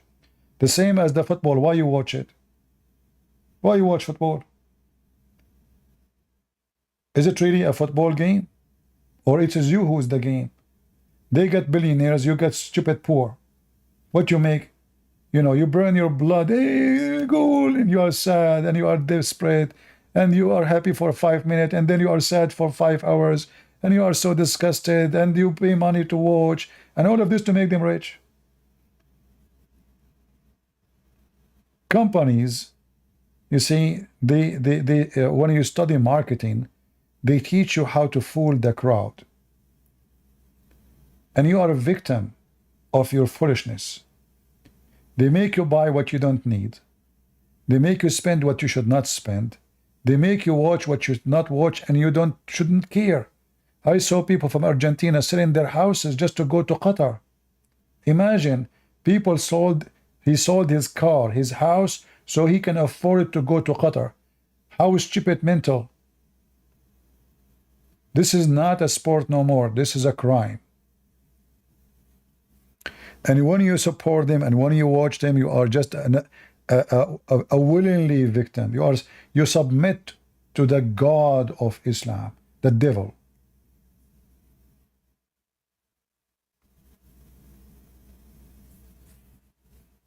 So don't complain. You are #1 supporter for them. I did not watch a second of the Olympic. Not even a second. Why I want to watch it? What is there for me? Somebody he can run fast? Oh, so? Somebody can jump? And? Somebody can swim? How stupid a human being is. And properly, you yourself, if you walk in the street, you flip because there's a hole in the ground. Because you live in a poor city and nobody cares for you as a human being. Human being watch and love celebrity. All of this is about being celebrity. And the slaves are worshipping celebrity.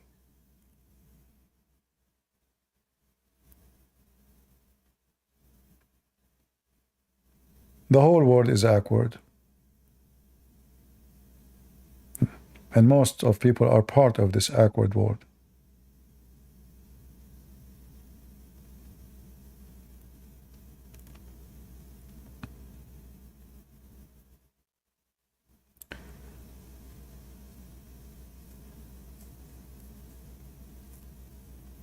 You know, sport, I encourage all people to do sport. But sport, I was in the army.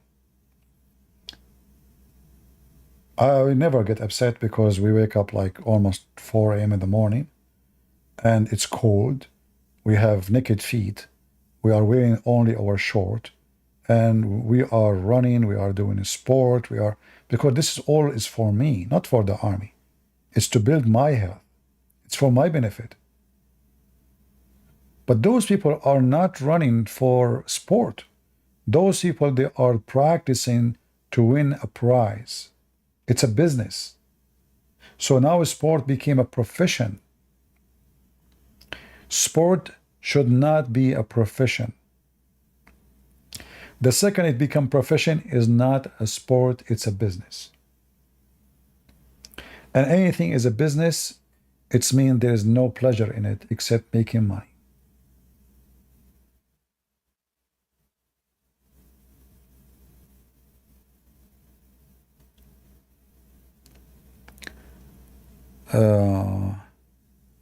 What is my rank in the army? Why you need to tell you? Is that your business? Okay, I will tell you a story right now. When I was in the army, the first day I got the job, they told me your office in the White House. I said, why? I said, because we have a president, his battery is off. And we give you a part-time job to be president of United States of America. I told them, no, sorry, I cannot do it. Sorry, you know, because me and Kamala Harris, we cannot be under one roof. They said, don't worry, she will not be under the same roof because she is sleeping in different building. So I went there, I took over, and I became the president. The first call I received, it was from President Napoleon Bonaparte. He said to me, CP, I need your help. We are in England. I am the King of England, Bonaparte, and I need your help to invade France. He said, oh, okay, hold on. I cannot help you because we are friends with the, the French people because you are in, but we, excuse my French. So anyway, I told him I will support you. And then I received a call from Hitler. This is not the one, Hitler. This name is Hitler. This is last name, Hit is his first name. Hitler is the last name. So he said, okay, CP, I just heard that Napoleon Bonaparte, the president of England, he called you, asking you to support, to attack France. Please don't do that. I said, no, I will not. I promise him to support. I told him against war. I can support him only if he attack Italy. Okay? Anyway, so the first day I caused a chaos and they fired me. Are you happy now with the news? And this is a true story, by the way. Jibril was there, Jibril. Yeah. Any Abdul? We have a guy, his name is Quran, and Islam is wearing a crown. Oh boy.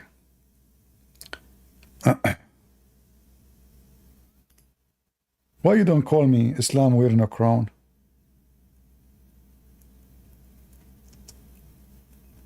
Are you watching too much cartoon?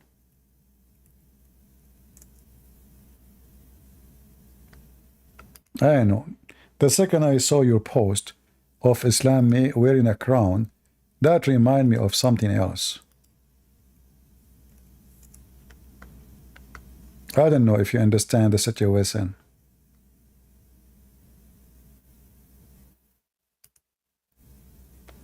Any Abdul?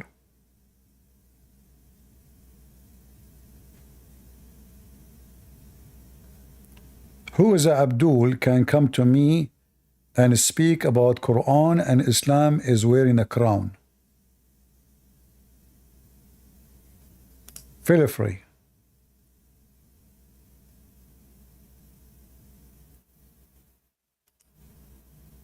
All right. Go ahead, Khan Amir.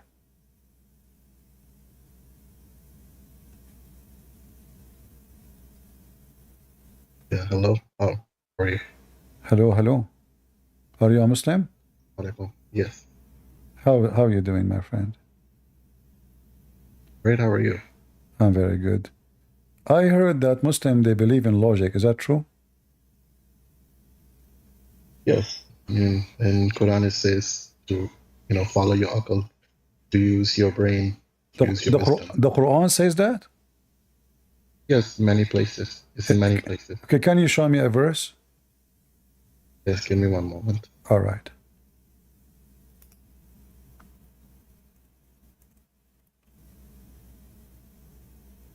So according to our friend here, the Quran teach Muslims to follow the brain. Okay. We will put that into test.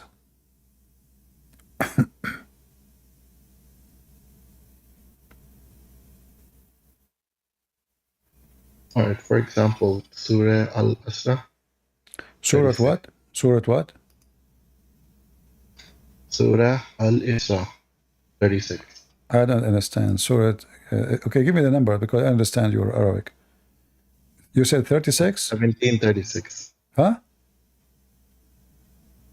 1736. 1736. Okay, 1736. Okay, read it for us. Go ahead. Okay. Do not follow what you have no sure knowledge of. Okay. Indeed, all will be called to account for their hearing, sight, and intellect. Okay, that's wonderful. But if you follow this verse, you will leave Islam. No, actually, it will be the opposite. No, because you did not see Allah. You did not hear Allah. And you follow what you have no knowledge of. But And we this what see Allah from. Can I answer? Go ahead. Yeah, we can see Allah from the eyes of our spirit. We can feel Him, and we can. But this is not what the Quran is saying. The Quran is saying, did the Quran say what you are saying? The Quran is saying that you should not follow something you have no knowledge of. You did not hear it. You did not see it. Yes, what we hear Him, and when you read Quran, you can hear. If you're a really true believer and you read Quran, you can actually hear in your spirit. It's not like voice like human beings. It's a different kind, like a Okay, Holy I Spirit. will go with you. Was your prophet able to accomplish this verse? Like he, as an example, when he hear a sound of an angel, he understand that this is an angel right away? I'm not really clear on hadiths. I know there are some information, but it says that at the beginning it wasn't clear. How come his heart is not opened by Allah? He's not a true believer? Because you just said to me, if you are a true believer, you will be able to feel that. Correct, guys? He said that, not me. If you are a true He believer. was a pagan at the beginning, right? So he did not believe in all that stuff. So how Allah he chose him to be a prophet if he is a pagan? Oh, Allah chooses in His wisdom whoever is suitable, and he was Okay, Allah he chose him called, because he is a believer or because he's wise? he was called Amin, Sadiq al-Amin, and he was really He was called Sadiq Amin by who? by other people around him. That was I don't know. I'm hearing the news from you because what I know that the Muslims accuse Muhammad that he is a thief. Is that true? See, like I said, I'm not really too well versed in hadith, but I know that story was his enemies were accusing him, not No, those are the companion. They just came from with war. They go to war in the morning together. They are Muslims. Those are the first Muslims. They go to war and they accuse your prophet that he is a thief. So how he is a trustworthy? Let's open it and see what it actually says. Chapter 3, verse number 161. Yes, I read it in Quran, but the explanation is that they were when they received the war booty and they were distributing it, some items were missing, like a little sheet or dress or something. Okay. And why they accuse Muhammad if he is a trustworthy? I mean, there were people who were against him. There were always going to be people. They are his men. They are his men. How they are against him and they just went to war? Yeah, that's what I'm saying. That they were not his men. They were. All right. They were not really. Here you will notice something very weird happen. Muhammad been accused of stealing. Allah could not tell us who stole. Why? Allah didn't want to. It was not part of the aqid. Like he didn't not want to say it. What is? No, Allah. He's God, right? He's God for you. So do Allah knew who took the underwear? It was not an underwear, but whatever it was, yeah, of course, Allah knows. So why everything. Allah did not tell us who took it? I mean, He did not tell us a lot of things. People get murdered. No, here nobody it's knows. necessarily because he's trying to clear the image of Muhammad that he is not a thief. So he should tell us who took it.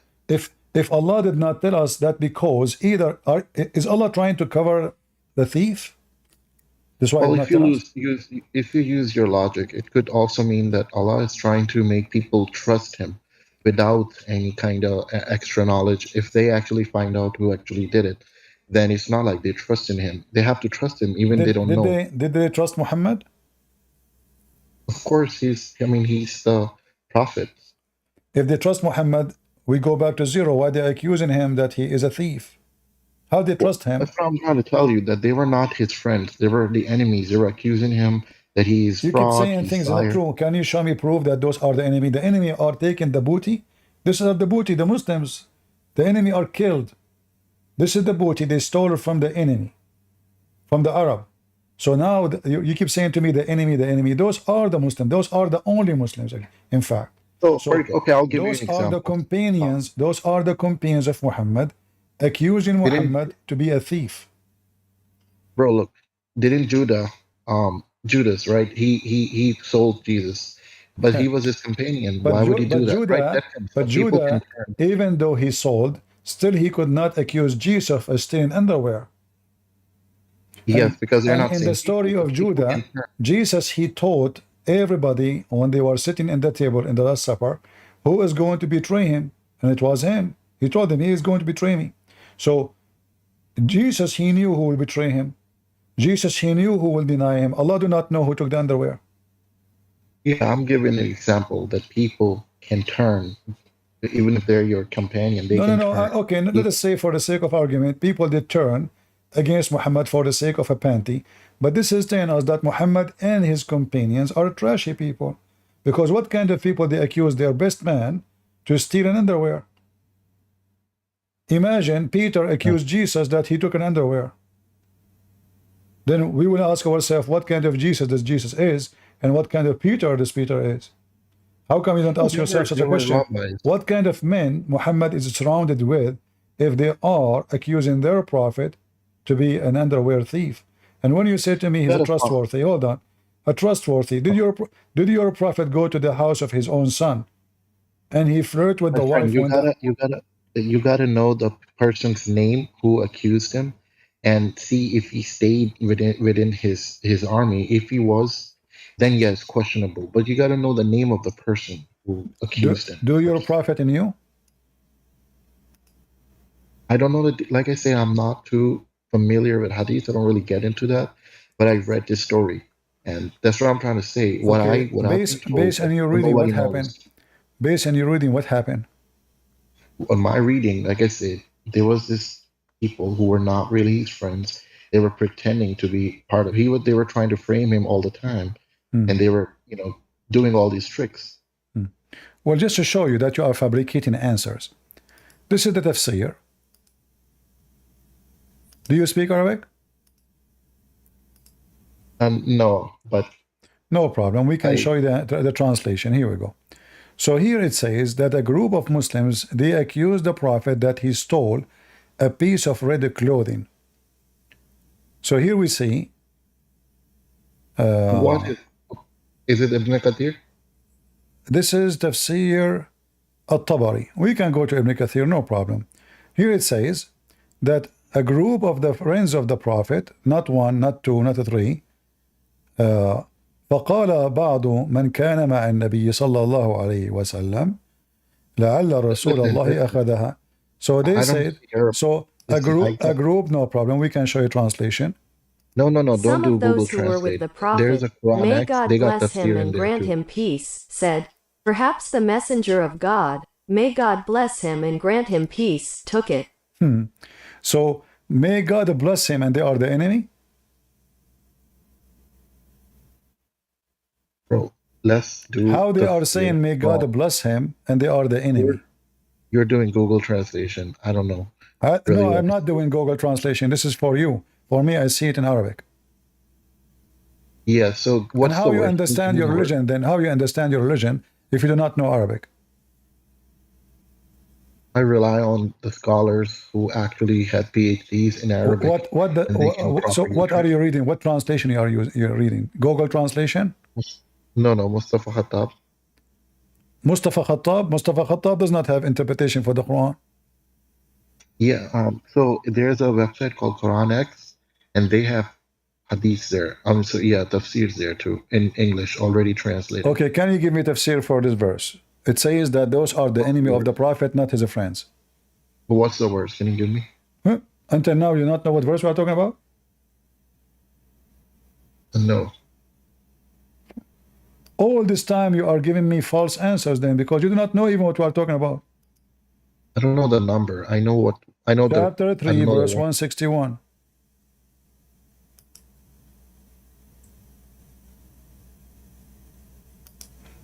And this is Ibn Kathir. Let me show it Ibn Kathir. And then you will laugh. Because even Ibn Kathir confirmed that those are the companions of your prophet, accusing your prophet that he is a thief. So the excuse that those are the enemy is a false excuse. Duct tape. This is what we are used to, the Muslims. They always duct tape everything about Muhammad to make it something else. It's not Muhammad's fault, it's the enemies. But no, this is not the enemies. Those are the friends of Muhammad. They are accusing Muhammad that he is a thief. And this is, here we go, this is Ibn Kathir. All right. And here it says, it's not for a prophet to be a thief. Let us see where it says. There we go. Ibn Abbas and Mujahid and Al-Hasan said that the ayah means it's not for a prophet to preach the trust. To actually in Arabic it says khiyana, which means to betray. Ibn Jarir recorded that Ibn Abbas said in this ayah was revealed in the connection with red robe or red velvet or red panty was missing from the spoils of war of Badr. Some people said, you see it, some of the Muslims with Muhammad said, not one, they are not an enemy of Allah. Just that's what they said, that there were some people who were like plotting against him, and they were how they are plotting. Those are the Muslims who migrated with him. Remember now the Muslims the Muslims migrated to different town, and they are the Muslims. Those are the only Muslims, few numbers. So those are the Muslims accusing Muhammad that he's storing underwear. They're the words in Quran where it says they're munafiq. They say in their tongue they're Muslim, but in their heart they aren't. What munafiq mean?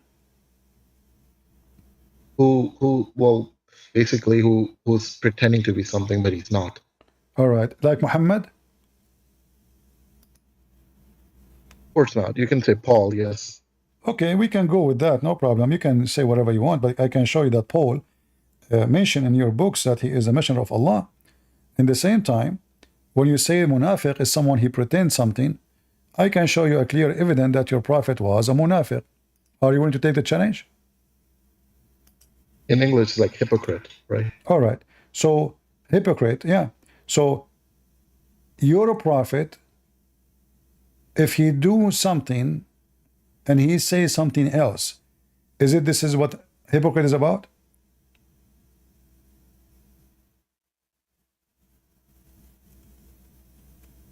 No, it depends on the context, but go ahead.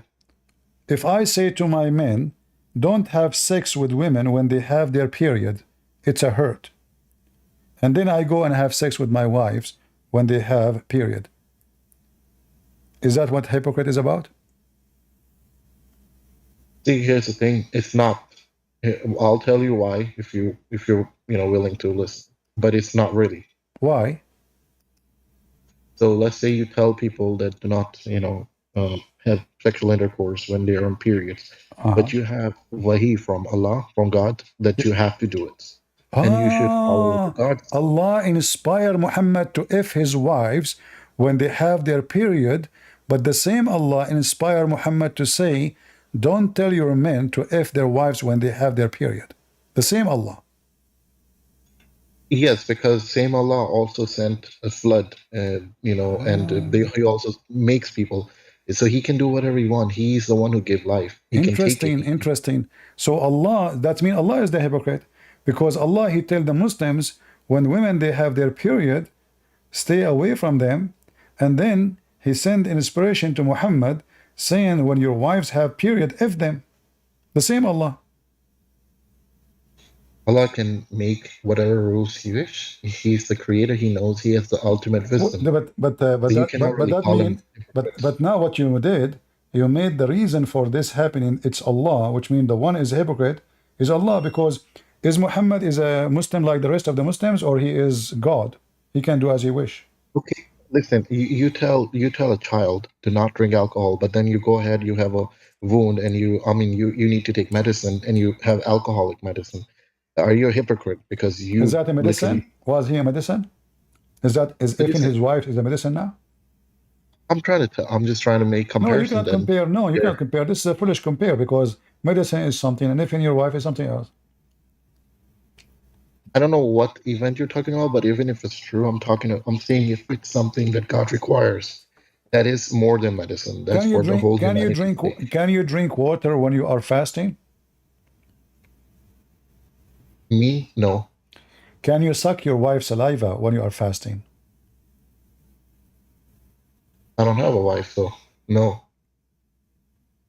So why your prophet used to do it? I don't see. I don't really get into hadiths. We want to talk about Quran. Why you left Islam? You don't want to see the hadith?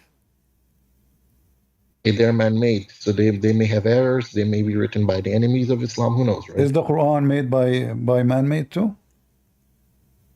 It was written on a book by a man, but it was wahi from God. So Aisha is the one who says he sucked her tongue. Why he sucked her tongue? I don't know if it's true, because in Quran it says only to follow Allah and His Messenger, period. It doesn't say to follow anybody else. Oh, okay. In the Quran it says that? Yep. To follow Allah and Muhammad? Yes. Okay, but that means Muhammad is Allah. Because why you need to follow Allah and Muhammad if Muhammad is following Allah? I mean, you should follow Allah only. But you just said you follow Allah and Muhammad. So you Muslim, you are not monotheist. He's a mediator. So his word is... He is a mediator? Yes, between God and I thought the Quran says there is no mediator. You know what mediator? Isn't it your prophet, he prayed to his mother to be forgiven, and Allah he refused? If his mother he did not accept, Allah did not accept. So how Muhammad can be a mediator to anyone? Well, I don't know. See, like I said, if you want to stick to Quran, I'm fine. In chapter 2, verse number 48, it says that there is no mediation in the day of judgment. Nobody can do intercede for you. Yeah, intercede. Nobody can do it. Only your good deeds are the one that gonna save. But you just said to me, Muhammad, he can do that. No, I said he's mediate. Like he talks to people what God wants to say, and through him we get the Quran, basically Allah's word. Okay, when you say through him you get the Quran, where in the Quran it says through him you get the Quran? In the words it says, it's the Quran is the recitation of. Where? Okay, give me a moment. Let me tell you.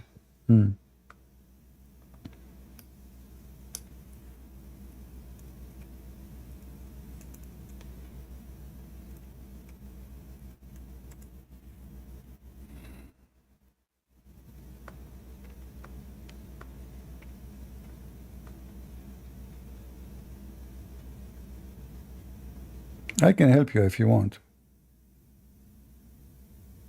Yeah, I'm pretty sure you know what I'm talking about, but go ahead. Yeah, but this doesn't say anything. It says believe in what came down to Muhammad, All right? But where it says the Quran, what came down to Muhammad? What came down to him? Let me look up that verse I'm talking about, but I'll be back in a moment. Just gotta search it in Google. Oh, okay. And you know, Muhammad have no witnesses that he received anything. Is there any witness? Nobody. Muhammad, he go to heaven. If there's witnesses? Nobody. Muhammad, he went overnight over flying donkey to Jerusalem and to heaven. Witnesses? Nobody. Everything Muhammad he's saying, there is no witnesses for it. Isn't it you Muslims are required to have witnesses in order to prove something? Where is your witnesses? Okay, Jack. Quran is his witness. Jack, are you a Muslim, Jack? Hello, assalamu alaikum, brother. Salam, salam. Salam. Do your prophet have any witnesses for anything he claimed that he went to heaven, he fly in the top of a flying donkey? If there's any witnesses for all Muhammad's stories? Miracles? Huh? Are you talking about the miracles? Yeah, the miracle. There is miracles. Muhammad did miracles? Yeah, there is a miracle. So why the Quran says Muhammad have zero miracle? Show me. Because it was not Prophet Muhammad's miracle. It was Allah's miracle. Like Allah made him do that. It was Muhammad didn't. Read what the Quran is saying. The Quran says Allah refrained from sending miracles. Wait. Can you read me the line? Chapter 17, verse number 59. Read it. 59. And we refrain from sending the signs only because the men of former generations treated them as false. We sent the she-camel to the Thamud to open their eyes, but they treated her wrongly. We sent the sign by a way of terror and warning from evil, but it still don't like in this paragraph also don't say about Prophet Muhammad have zero miracles. Do you understand anything from this verse? Yes, I do. I have also Allah, heard this Allah, story. he sent a camel to people? Yeah. Is the camel a prophet? No. So what do he mean by we send a camel? No, it was a story. I don't remember it exactly, but Allah has... Where it says in the verse, Allah, he sent a camel.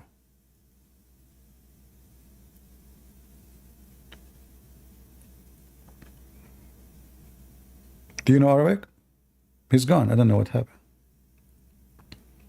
What's happening to this Abdul? They disappear one after one.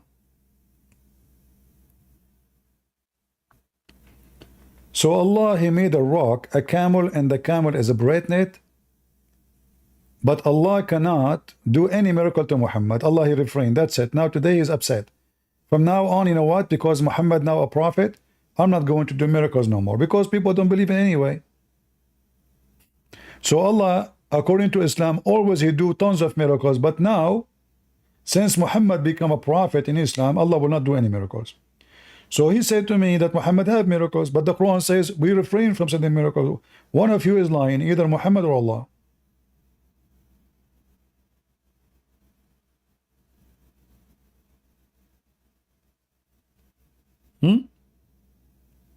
Which one? Because it can't be both. Either Muhammad received miracles and the Quran is a lie, or the Quran is telling the truth and Muhammad never received miracles, so Muhammad is lying.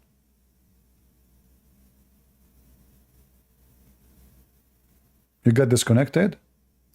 You know, you Muslims use the internet of the neighbors always. It's okay.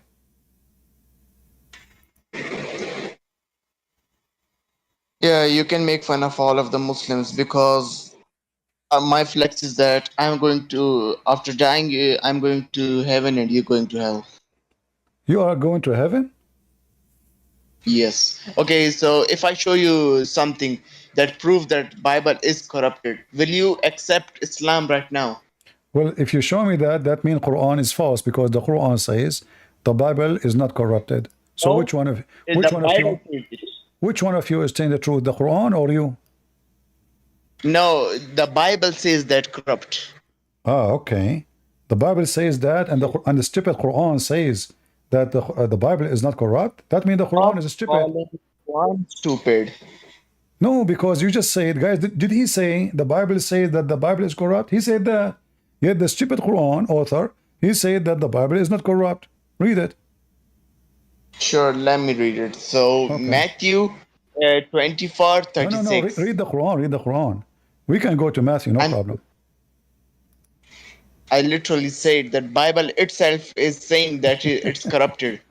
My friend, I'm going with you just for the sake of argument. If the Bible says the Bible is corrupted, and this is your understanding, why the stupid Quran says the Bible is not corrupted?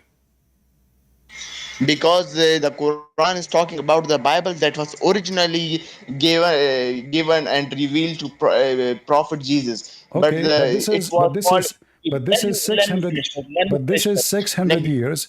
But this is 600 years after Jesus. Yeah. Okay, so because Allah knows the past 600 and years. the future. Okay, hold on. 600 years after Jesus, and still the Bible is not corrupt. So the Bible was not corrupt in the time of Muhammad. Where is the Bible which is not corrupt? Did you Muslim corrupt it? The Bible was corrupted at the time of Prophet Muhammad. That's No, why here we Allah go. sent the last. Read the verse in front of you. Hold on. Guys, he just said that the Bible was corrupt in the time of the false prophet Muhammad. But the Quran says, believe in what have sent down to you, the Quran, confirming what is with you. Read it. And it is the Torah and the Gospel. Read the verse in front of your eyes. Okay, now let me finish. Obama the bomber. What? So what? Just listen. Okay, so what I'm trying to say, the Bible at the Prophet Muhammad time was corrupted. That's why Allah sent it, the last prophet, and when you revealed say, the final book of Allah. when you say the Bible in the time of a prophet Muhammad corrupt, are you allowed to swear on that Bible? When you say the Bible, you mean the Torah and the New Testament, correct? The Injil. Yeah. So no, you mean only the Old Testament or the Old Testament or New Testament or both are corrupted? No, the only the like the New Testaments are corrupted. The Old that was originally sent it to Jesus, that wasn't corrupted. But in this world, we don't have it right now. So in the time of Muhammad, the Old Testament is not corrupted, correct? What? The Old Testament in the time of Muhammad is not corrupted. By testament, I mean the original book. Like it doesn't exist. Abdul, don't play games with me. Don't play games. The Old Testament. The Old Testament. Okay. Let me reframe that question. The Old Testament, the original book, was corrupted in the time of your prophet or not? What? Wait. The Old Testament. Abdul is slow. Put some oil in your brain. The Old Testament, which the original. Put something in you. So listen, just say the question. Which is the original Old Testament? Was it corrupted in the time of your prophet or not? According to me, every testament is corrupted because the testament means that there were changes made in the Bible. To make it clear, is the Torah, was the Torah in the time of Muhammad corrupted, yes or no? It was corrupted, yes. All right. So why your stupid prophet, he took an oath in it? Stop calling a stupid prophet. When did I say that your father is a slave? Your father is a like pig. I didn't say that. You can say whatever you want, but you have to prove it. You have to prove what you're saying. I can prove that your prophet is a fraud. Here we go. Your prophet is taking an oath by the Torah, and everybody heard you saying that in the time of Muhammad the Torah was corrupt. I believe in thee and the one who sent thee, your prophet said. I believe in thee and the one who sent thee, your prophet said. Speaking about what? The Torah. Show me. Read it in front of you. Okay, so where am I supposed to read? Read from the beginning. Here we go. Sure, a group of Jews came to and invited Prophet Muhammad to Kuf. So he visited their school. They said, one of our fornication with a woman. So pronounced judgment upon them. They placed a question for the Prophet Muhammad, who sat on it and said, "Bring the Torah." It was then brought. He then withdrew the question from beneath him and placed the Torah on it, saying, "I believe in thee and him who revealed thee."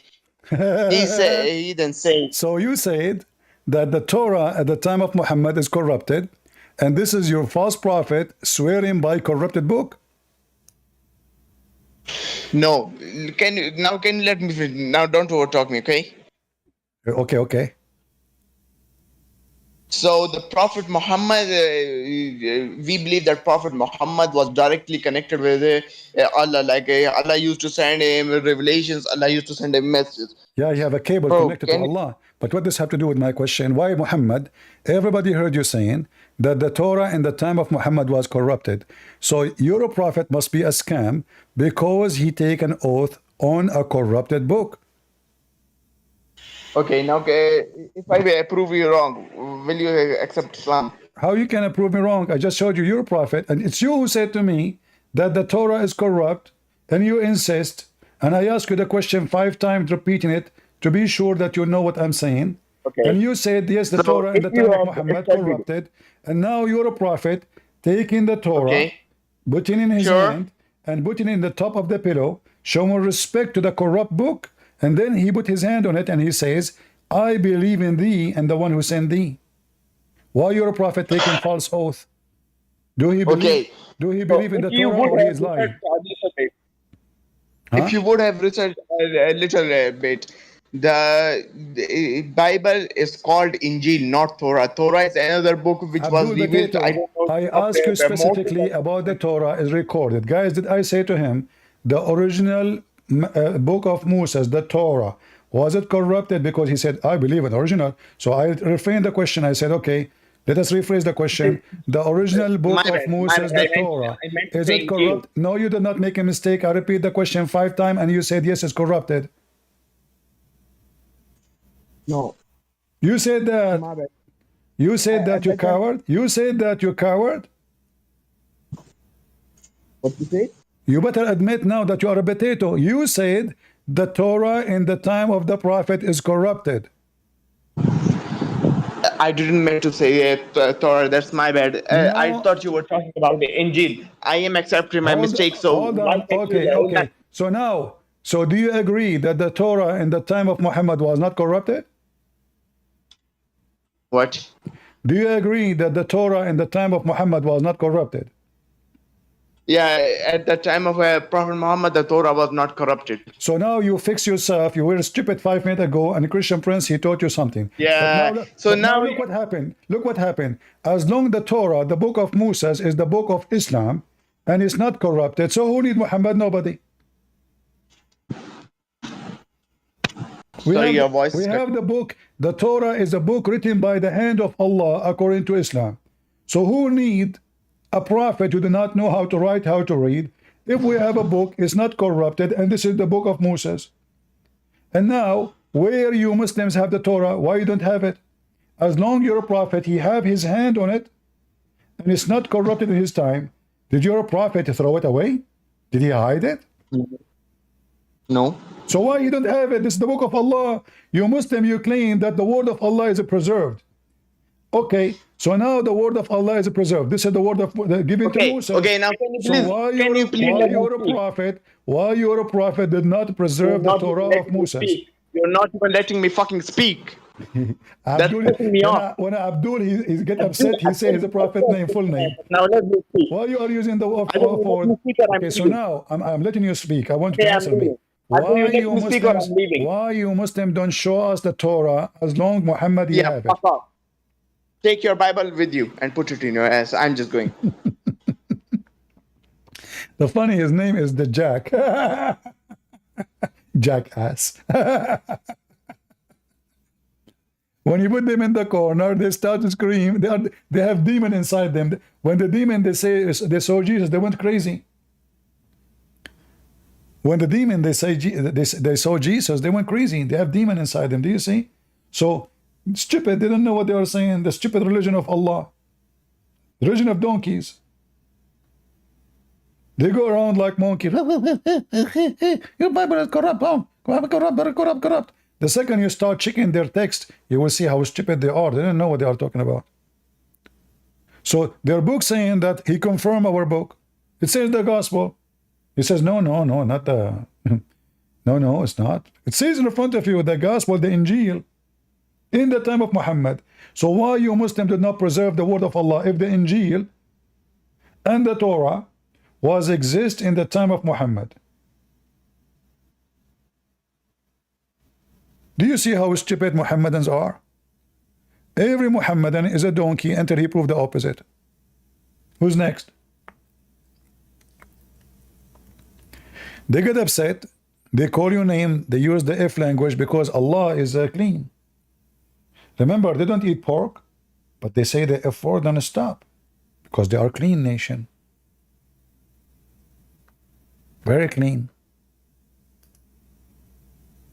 What Jesus says is not what go in your mouth make you dirty, but what's come from your mouth. And this is what comes from their mouth. Their mouth is a sewage like Muhammad. Muhammad, a man, he argued with him. He says to him, go tell him to bite the penis of his father. This is the language of a prophet of God.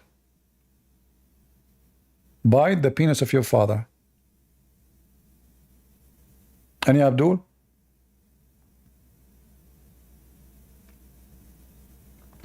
You noticed here right away that Muslims, they go against their book because simply they assume that you are ignorant, you do not know this stupid book. I can show you tons of verses in the Quran saying our Bible never corrupted. In the same book. And then the hypocrite Muhammad, he take an oath in a book he cannot read. What if this book they put in front of him is not even the Torah? What if it's a yellow pages? According to Muslim, he cannot read. So how blindly you put your hand on it and you say, I believe in thee and the one who sent thee? What if this is a book have nothing to do with the Torah? Hypocrite man, liar.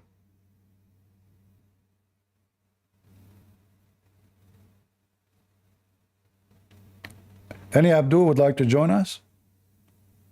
And by the way, I decided to convert to Islam because compared to the promise of Allah, I noticed that my penis is so short and I want to have an endless penis. Maybe I can send it through this cord and hit your eye with it. Now I know why they say eye for an eye. They were talking about penis hit the eye. I mean, a Muslim speak about logic and corruption, and they have a prophet, he promised them in this penis. Watch when you go in the highway for flying penises. Do Elon Musk even know how risky his business? What if the Muslim today, Allah, he decide since today to extend their penis to be endless? They will destroy his satellite. Somebody tell the guy, poor guy, he's putting his money in the space, he doesn't know what's coming to him.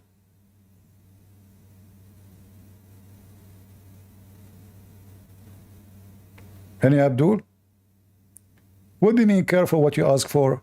If I have an endless penis, I know why you are saying that to me, because you will get jealous. Your penis will stay 6 foot and my penis will be endless. I know why you are jealous. Look, this guy, you have a 6 foot penis only. You know, I feel sorry for you. We Muslims, we will have endless penis. And you know, I mean, everything in this religion is endless.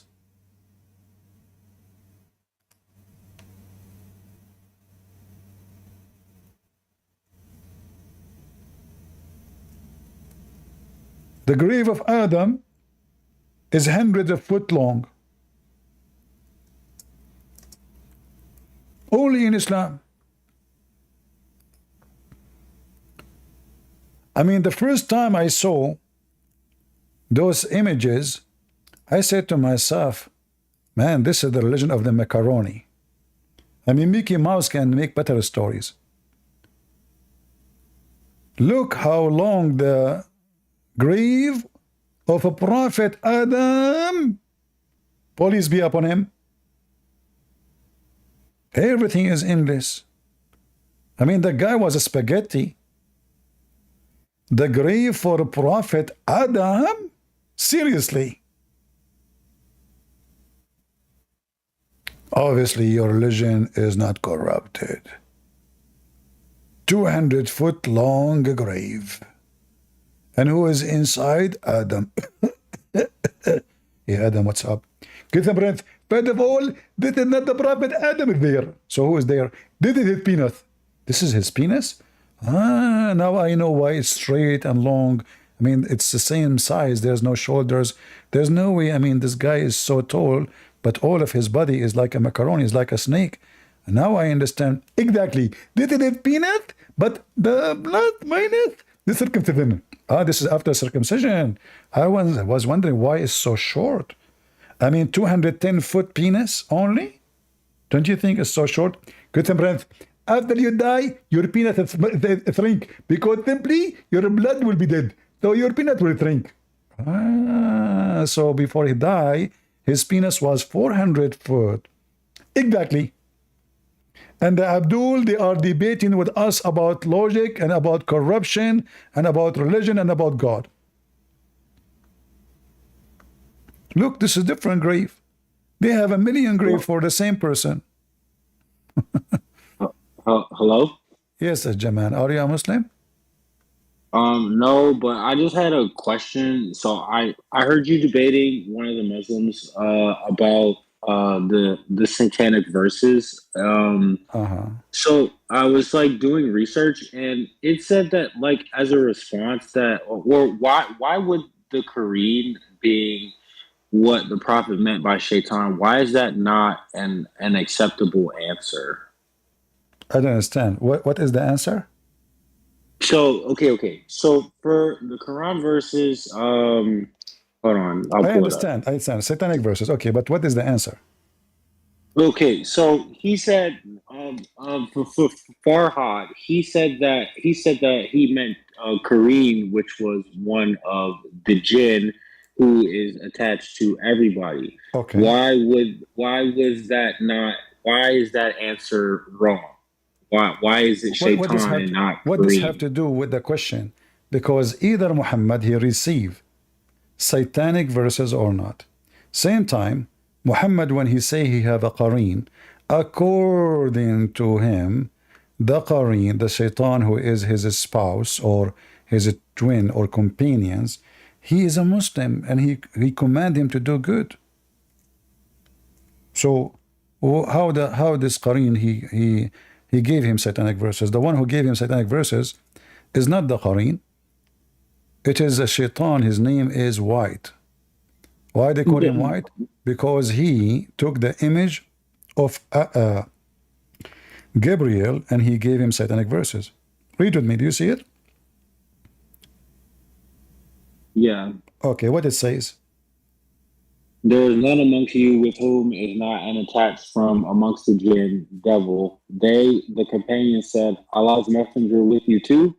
Thereupon he said, yes, but Allah helps me against him, and so I am safe from his hand, and he does not command me but for good. So Muhammad, he received command from who? From shaitan. Well, sometimes when I debate Muslims and I say this, they say that it's corrupted because it's the English. First of all, I am an Arab, and I do not need to read the English. Secondly, this is their translation. How they can say it's a false translation if this is their own Muslim translation? Number three, this is authentic. This is Sahih Muslim. This is authentic. And this is in Sahih Bukhari, Sahih Muslim, all Islamic books. It's authentic. So this is an answer of somebody, he is a bankrupt. Number 3 or 4, if the hadith is corrupt, well, that means everything in Islam is corrupt, because how we can trust anything then in Islam? If the most important thing, which is the teaching of Muhammad, is corrupt, because Islam is not based on the Quran. 90% of the teaching of Islam is not in the Quran, it's in the hadith. So if the hadith is full of corruption, how the Muslim they claim that the religion is preserved? So now what happened? We have Quran is corrupt. The Quran confirmed that. Allah, he claimed that Shaitan, he put in the mouth of Muhammad satanic verses, and Allah will take it. If there's any proof that this is Allah even talking, maybe it's Shaitan. The same person who put satanic verses in his mouth, he can put it again. If Shaitan was able to give Muhammad satanic verses, and Muhammad did not even notice that this is from Satan, is it possible that Shaitan continue doing that? Yes. So this verse itself, it can be a verse made by Shaitan to make people relax. Right. Wait. So what about the verses after that? Because it's 59, the 19, verse, 20, the verse after 21, it 24, and 23. The verse after it confirm that Shaitan verses is still in the Quran. No, but I mean the actual satanic verses, like 19 through 23. Yes. No. It's still in the Quran. Because read carefully. Allah in the Quran saying that what Shaitan he throw is going to be a trial. So it is still in the Quran. If it is not there no more, how is it going to be a trial? Right? Not only that, if you go back here to the word, in fact in Arabic, it did not say Allah will cancel. It says yansakh.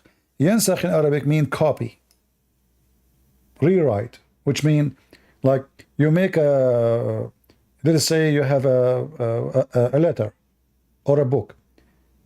I say to you, give me nuskha. What does that mean? Copy. So yansakh mean to copy, not to cancel, not to delete. So the English translation is a lie. Absolutely. You can go right now. You can go right now, and you open dictionary. The Muslim now, because of Islam, they try to make it look it's about canceling what it was before. But the fact Arabic language is so clear. When we say nasakh, we are talking about copying or recopying. Wait, could you show me that? I believe you, but can you show me that in Google Translate? No problem. No problem. If I search for the word nasakh, this is the original. Nasakh. Copy. Do you see it? Oh, yeah. Yeah. Transcribe. Reproduce. Do you see it? Wait. So all the Muslims in these countries, they like no one's able to like look at the Arabic and see. Who dare? Who dare? Who dare? I mean, the second you ask questions, you are dead. Who dare? Who dare to question the pedophile Muhammad? Who dare to say any negative word? I mean, you question anything, you are dead. Who dare? Wait. So even to like so what about in a country like Turkey? They're pretty liberal now. Well, Turkey is under the control of Erdogan. Just a few days ago, a woman, she posted something about, I don't know, about Hamas or something. She is going to stay in jail for 10 years. What, Turkey? There's no freedom. There's tens of thousands of teachers, engineers, doctors are in jail in Turkey just because of a post on Facebook. Erdogan, he just blocked Instagram. What Turkey? Liberals? What liberals? And liberals Muslims are more ugly than terrorist Muslims. How? Because they are under hidden skin. So they claim to be liberal, and that make you trust them. But in reality, the second you speak about Islam, they will bite you. They will kill you. Erdogan himself was under the umbrella of liberals. Otherwise, he will never become president, because liberals are the one who was in control. I just thought they were liberal because they don't require a liberals job. is the one who attacked Cyprus and killed thousands and thousands of people in Cyprus. Liberals is the one who invade Syria and the one who invade Iraq and the one who invade all their neighbors. So if you think that Muslim liberals are better than the same, it just liberalism in Turkey was used to fool the Europeans so they can join European Union. But when the game of undercover liberal did not work and Turkey was not able to join European Union, and that will make Europe destroyed, then they decide to get rid of something called liberalism and go back to the real clothing. Oh, I thought they were liberal. I just thought they were liberal because they don't require a job, like it's optional. No. Turkish are not believers anyway. Turkish are Turkish as an ethnic group. They use Islam to conquer. Islam is very useful idiot. So Erdogan, he speaks too much about Islam, but his nightclubs are open 24 hours a day. If we search right now, women in the bars in Turkey, striptease in Turkey, prostitution in Turkey, you will find that this is one of the biggest business in Turkey. But the president of Turkey, he is a sheikh. Erdogan is a sheikh. And he claimed that he is the caliphate. And he claimed that he is very religious. But yet the drugs, prostitution, all kind of things, crazy stuff is in the country all over. When they ask his minister, why you don't shut it down? He says, if we do, who's going to pay for your salary? The whole country is running based on prostitution. And number one customers is Arab customers from rich Gulf countries coming after the blondie girls in Turkey. This is why you will find a lot of Arab from Kuwait, from Qatar, from Bahrain, from Saudi Arabia go to Turkey and Bosnia. Wait. But okay. So, but back to the other thing. You said that you can't throw the hadiths out because that's where all of the traditions and stuff are. But what about Mohammed bin Salah in Saudi Arabia? Isn't he trying to like reform Islam? You see, I mean, if we talk about a ruler, the royal families of Saudi Arabia, who they are not royal, they use the religion the same as Erdogan just to subdue. You know, there is only one important hadith is important for the crown prince of Saudi Arabia. That is the one says, if your emir, which means your ruler, he did beat you and whip your back and steal your money, obey him. That all what the hadith they care for. Any other hadith is not important. Yeah, even if you whip your back, even if you stole your money, even if he is a thief, you obey. And this is what the most Can you show me that? Show you what?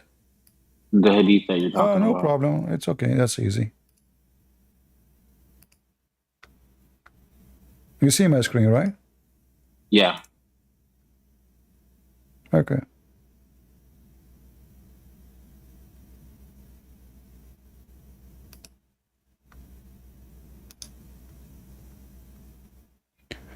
They ask him about obeying the emir. He says, you will listen to your emir, emir means ruler, and carry out his order, even if your back is flogged and your wealth is snatched, which means he steal it.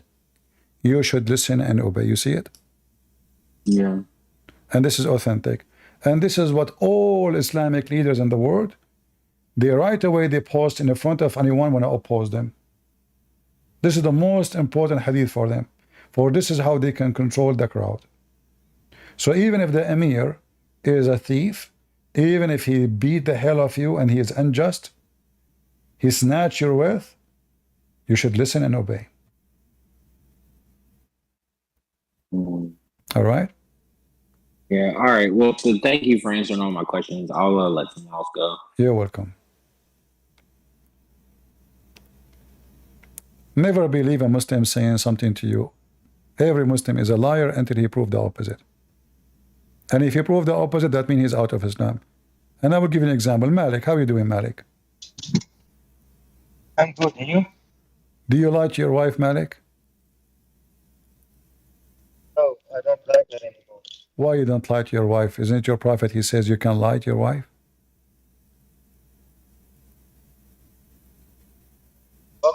What is Iran?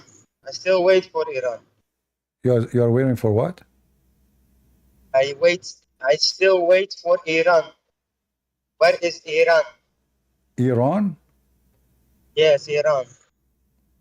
Iran, the dogs of the Zionists.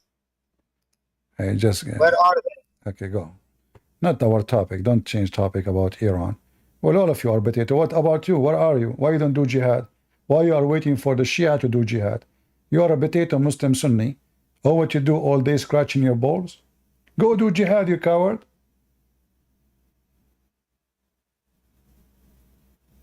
Why you don't do jihad yourself? Why you are waiting for Hezbollah to do something?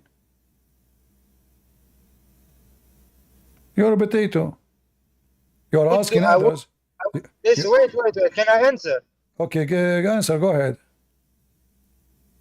Why the Muslims cannot go to Palestine then, and the Jews they can go wherever they are in the world? Huh? Why the Muslim cannot go to Palestine? Where is Palestine? Yeah. Where is Palestine? Palestine is where Palestine is. But why the Jews? No. Don't tell me Palestine is where Palestine is. Where we can find the word Palestine in your Quran? How come your God Allah? He said. You know what? I will give you the answer. I will give you the answer. I will give you the answer. I will give you the answer. I will give you the answer. The Quran says. The Quran says. Don't allow. Hold on. The Quran says don't allow any Abdul to enter the Holy Land. This is a land for the Jews only. Is that true? That's not true. Not how you read for me. Read for me. Chapter. Not how you explain. No, read it for me. Chapter 5, verse 21. But you read it. Was to Musa. You read it. You read it. Read it. I know the verse. It was to Musa. Yes. To the Jews, all of them. All my people. You see people? Okay. So all my people enter the Holy Land, which is assigned to you. Who is the people of Musa? The Jews. And what did they do? And what did they do? It doesn't matter. It's assigned for them. Allah, He told them. No, they refused. They refused to kill those. They refused to kill those people because they refused to kill them. Because they refused to hold on. Because they refused to kill them. Allah, He forbid them. Oh, shut up. Hold on. Allah, He forbid them. Allah forbid them. Allah knew they are cowards, and they are still cowards. The coward is the one who go under the carpet. You coward, potato, mutaboy. They go after you from home to home, and you are hiding. Yet you have guns, you have RPG, you have rocket. Still you are hiding. Who is the coward? They come to you, and you hide like a dog, like a puppy. Like a puppy. All of you. The same happened in Iraq, where we found Saddam Hussein in a hole, shithole. The same happened to ISIS, where we find the founder of ISIS, the Caliphate. Where we find Osama bin Laden. Who is the coward? They go after you, you hide, you run, because you're a coward. All of you are potatoes. The second the enemy come to you, you hide. This is what the Muslims do. Muslims, they are heroes when they are massive in numbers, attacking minority. When they are at war with the powerful army, they are rabid. There's nowhere to find them. Where we can find the Muslim army of Hamas, we want to fight them. Where are they? Are they there? Hello? Dogs. So your God, He forbid the Jews from going to the Holy Land for 40 years only. Why? Because they refused to kill whoever lived there. Your God, He encouraged the Jews to kill every single person there. They refuse. And this is the land assigned to the Jews. You see it? This is your stupid Quran saying, enter the land, the Holy Land, which Allah assigned to you. Allah is assigned to the Jews. And here, the Quran is copying from the Old Testament. The Quran is not a book of God. The Quran is a book of idiots. Do we have any educated Abdul? I hope I'm not offending the Muslims, because educated Abdul is an offense. It is haram to be educated, haram. What is an educated Abdul? Is to know how many times you shake your penis after you go to the bathroom. 3 times. Why 3 times, Muslims? I mean, in this religion, everything is 3 times. When they do ablution, their nose 3 times, their mouth 3 times, their ear 3 times, Allahu Akbar 3 times, shake their penis 3 times, wipe their feet 3 times, divorce his wife 3 times, fast 3 times, 3 days. Everything is 3. If he divorces his wife, he have to wait 3 months. And they say that they are not people who believe in the Trinity, but all their religion is based on Trinitarian action. Do we have any Abdul? He have the courage to wipe the floor with the Christian Prince? I'm really scared. Ibghada and sister. They're the person in the Christian Prince. And because he's upset with me, he make my voice. I warn you, this is not me because I don't speak like that. Hey, Zakir Naik, how you speak? First of all, I speak in a clear language. Like what? Listen to me. Once upon a time, there was an Adam and Eve, and they went to the cave, and they have sex together, and they have a baby boy, it's called Abel and Cain. And then they have sex together, and they have sister, and then the sister, they have a cross eyes. Because they have cross eyes, they were fighting over the women. They have sex, and so Allah told them they give Qurban. And then the Qurban, he gave Qurban, and they sent fire, and they ate the Zakir Naik. What are you talking about? We heard none. We understand nothing. Exactly. This is the purpose of Islam, to understand nothing. Any Abdul? Malik, you put your hand up again. Are you serious? If you are so educated, what you are saying, why always when the streams, the big live streams of the Muslims, why you are not live? You are always live when they are not live. Where? Why? Are you afraid of them? Where? Yesterday. Where is the Muslims? Yesterday. Where is the Muslims? Yesterday there was a good live stream. If you have the guts and you are what you are saying. Yesterday there was what? Guys, what he's saying? Yesterday there was what? Was what? If you are saying you are, you know, you are educated, come to the live stream. You are a man. Abdul, I don't go to kids. I went before many times. Why you don't? Okay, instead if you are saying to me live stream, here we go, I'm live stream. Why you don't come to me? If I go there, I know they will call me name. They will not me talk. We went to Zakir Naik, go watch the video. He have heart attack.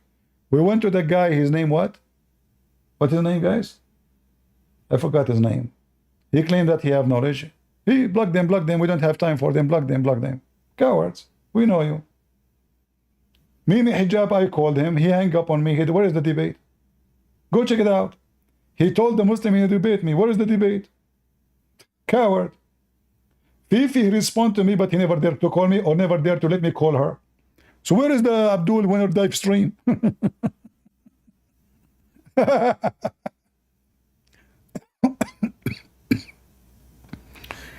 Do we have any brave Abdul?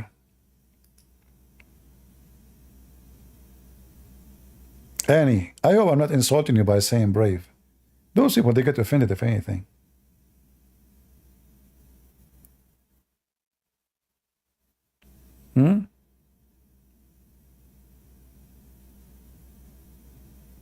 We have a guy, his name is Abdul Rahman Sheikh.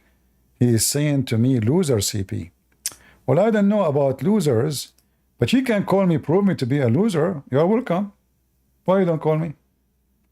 And let us debate about the word loser. Shall we? Do you dare?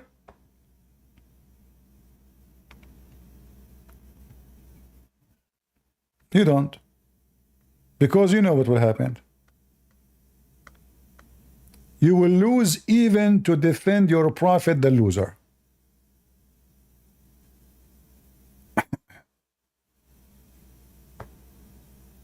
Is it true that your prophet was a big fat loser? Okay, go ahead. You want to debate me about loser?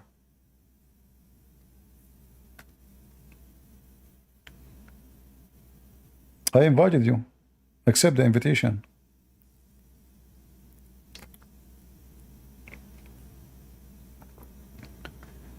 Zelvo Zero, are you a Muslim? The one who said you want to debate me, or different person?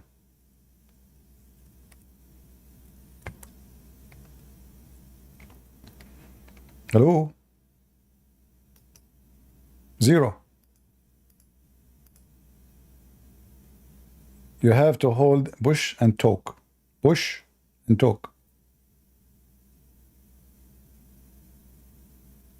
Yeah, he's muting himself. Do we have any Muhammadan have a courage and knowledge?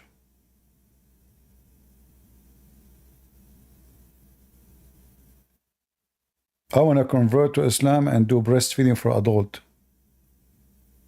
First of all, I'm thirsty.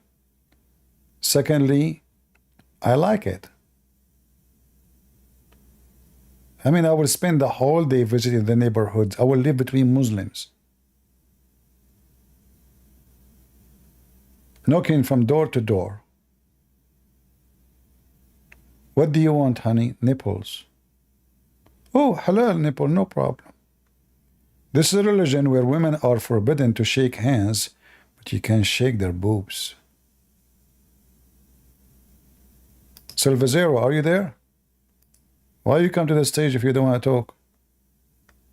Do we have any Muslim? And please, guys, show respect.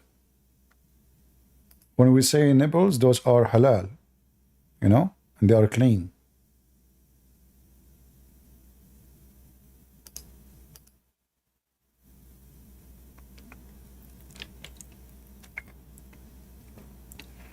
Go ahead, Solve Zero.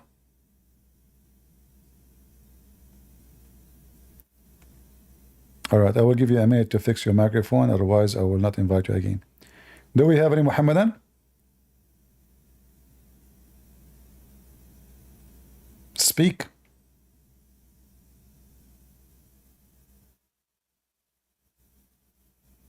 Yeah, just today I showed you that Muslim women, they were suckling Muslim women too. Anyone remember the hadith? Who remember it? Who saved the reference? Let us see how many of you saved the reference. People on Rumble, did you save it? People in YouTube, did you save it? People in Discord, did you save it? Muslim women suckling Muslim women, and a guy effing his daughter. Just because she is his slave, he can F her. The wife, she got jealous. So she gave her boobs to the slave daughter. And they start suckling each other. Lesbian. Umar al-Khattab, he said to him, go and F your daughter a slave and beat your wife. You guys did not save it, huh? I can tell nobody saved it. How many of you saved the link I gave you?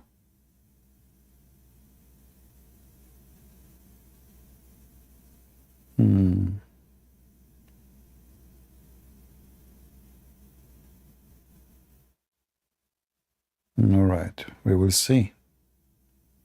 Any Abdul?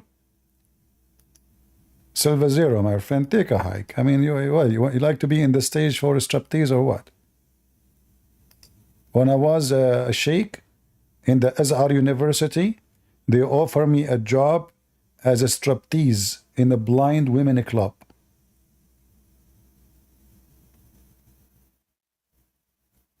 Muslim women, blind women, they love it.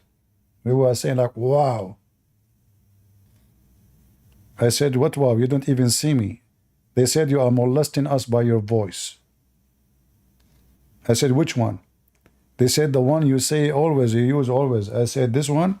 First of all, you know that my voice is very sexy. And first of all, when women they hear my voice, they get melted. Is that correct? For sure, they will get melted. In fact, look at you. Even your zipper is melting. What happened to your zipper? First of all, I don't have a zipper. It dip in dipper. What dip in dipper, man? What's wrong with you? I mean, the zipper is open. You close it. First of all, nothing to worry about because there's nothing there. What? There's nothing there? Are you serious? Exactly. Because we Muslim, we have to do circumcision. Okay. And it was so small. Because this is so small, so when it is circumcision, nothing left. This is why there's no need for the zipper. Exactly. Any Abdul?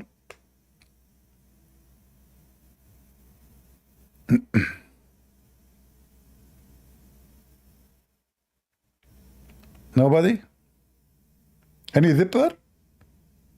Any Muslim he lost his zipper?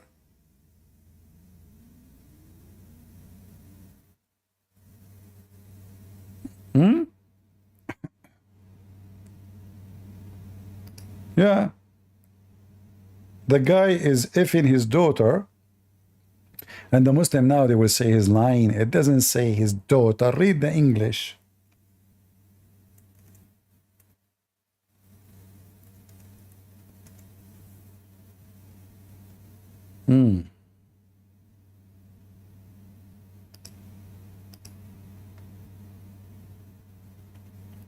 Look at this. The Muslim, they try to hide the madness in this cult, this garbage cult. So the guy, he have a walida, a slave girl. She is born to him from slavery, which means he's having sex with her mother. And he is having sex with his daughter. If you go to the Arabic, just to show you.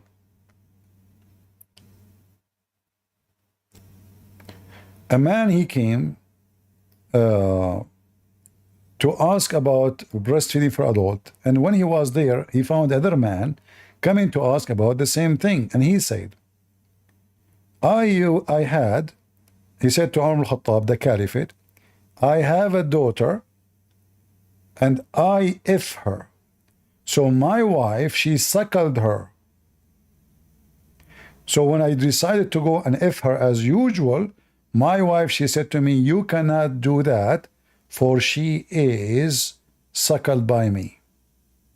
Omar, he said, go and beat up your wife and if your daughter.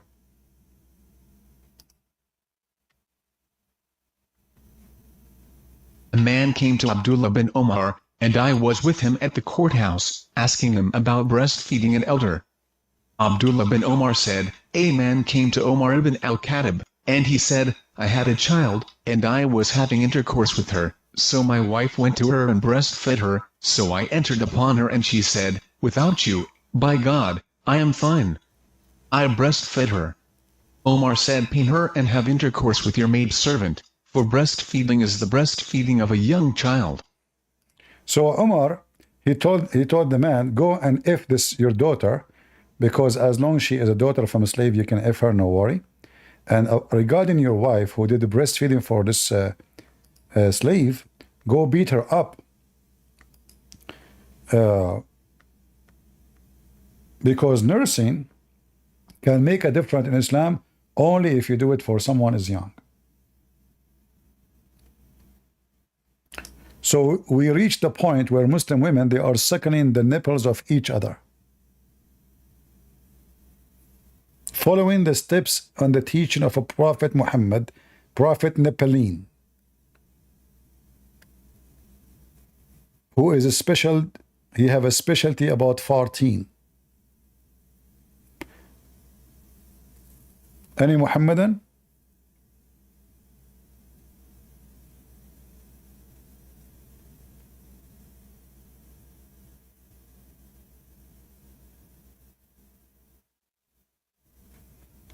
Somebody posting the word about Al-Mahdi. Al-Mahdi is a fake figure. He never exists. Muslim, they have tons of fiction stories, and you Christians, you copy what people says to you. There's nothing is called Al-Mahdi. You don't even know who is he. They claim that Al-Mahdi is born from a woman, from her thigh, because there's no way the Mahdi will come from her vagina. And the Mahdi, when he fell in his part, he never farted, and he said, Allahu Akbar. What Mahdi? Come on. Mahdi is a fiction story. Has many tons of stupid stories in Islam.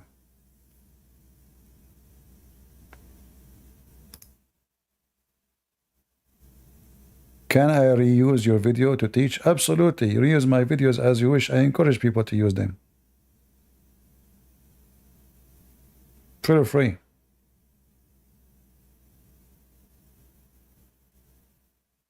And we have a lot of my books translated to many, many languages. So see which language is yours. Like I give my books in languages which is, you know, for poor countries, even some countries which are not poor, like Russia, Ukraine, Indonesia, Malaysia.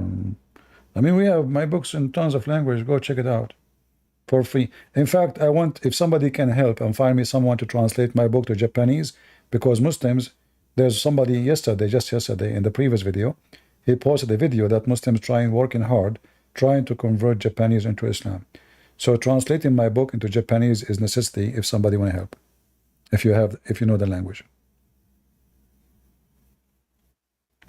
All right. Chapter 25, verse 15, note Tafsir al-Qurtubi. Yes, in the Tafsir al-Qurtubi, chapter 25, جَعَلْنَاهُ وَنَسَبًا وَصَيْرًا. That one is about you can have sex with your daughter if she is a daughter from adultery. Here is different. This is not a daughter, because this is not considered adultery in Islam. Having sex with your slave, having daughter from the slave is not adultery. However, in chapter 25, if you have sex with the woman and you have a child from her, you can F the mother and the daughter, for in Islam she is not considered as your daughter.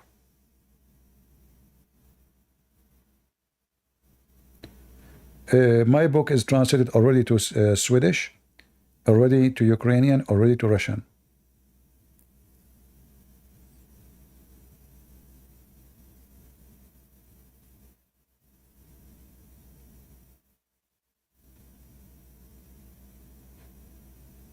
No problem, you know, YouTube, we know YouTube don't like my videos, don't like my, you know, here we are not politically correct. And actually, usually each time I reach 80,000, 70, 90, they delete my channel. So, yeah, I mean, YouTube, what you can say? Otherwise, by now I should have millions of subscribers, not the number I have. But anyway, even if they delete my channel, I can build a new one. People will come from everywhere.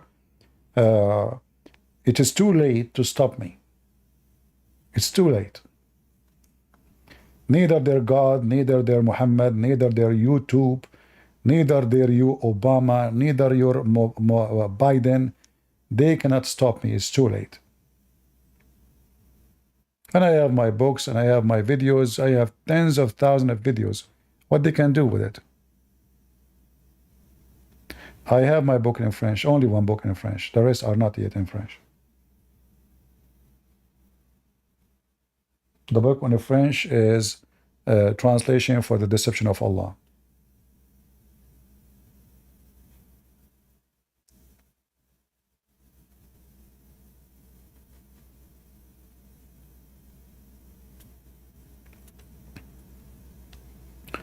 And you know, I use to go around the world to do seminars. But you know, the internet now is way better. It doesn't cost anybody, and people they can join from their own houses, and we can show on the screen. Very convenient. You can be drinking your coffee and spanking Abdul. What do you want more? Amazing. Get a breath. First of all, I'm going to call the police of duty for you. Abdul, what I did? You said something very sexual. What? You said I'm going to spank the Abdul. Okay. That is sexual. Listen, Zakir, I did not say I'm going to use my fingers in the bum of the Abdul. I said I will spank with all my hand. It's just from outside. Get some breath. If you think I'm stupid, you are mistaken. I understand everything. What do you want to do to me? Zakir Naik, what he used to do to you in Bangladesh or India is not my business. I do it in my own way. Get some breath. I don't care how you do it. You said it spanked them, I did record it, and I will go to the police for you. Okay. Call the police for me. Police be upon you. All right. Any Abdul?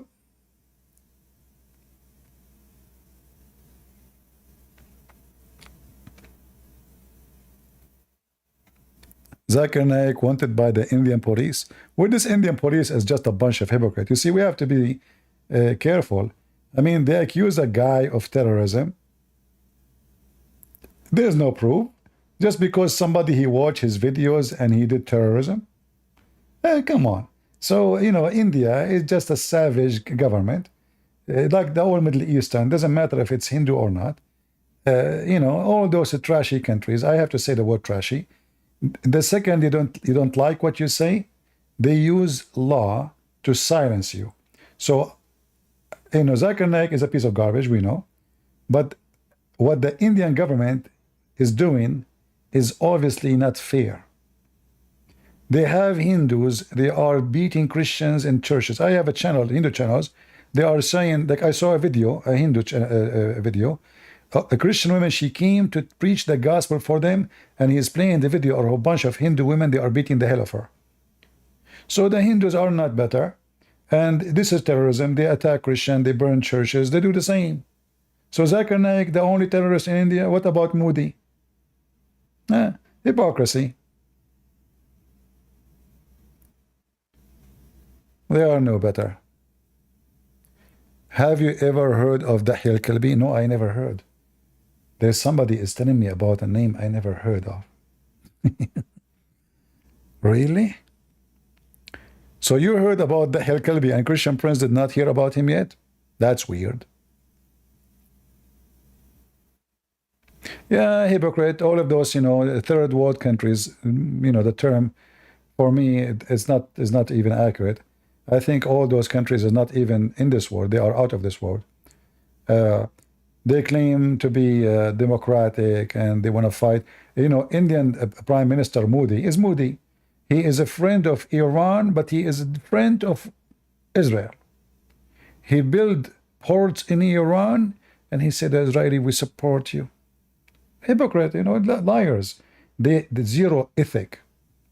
Zero ethic. He's the same snaky snake like the Prince of Qatar. He's a friend with the American and enemy to Israel. He's a friend to Hamas, but he have a big center for the CIA in Qatar. He's a friend for ISIS and Al-Qaeda, but he is a friend for the NATO. So we know that those snakes, what kind of a snake they are. It doesn't matter what religion they belong to. From their fruits, you shall know them. Correct?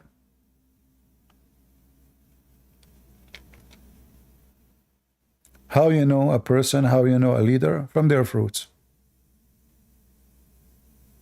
They are a bunch of liars, hypocrite, cowards.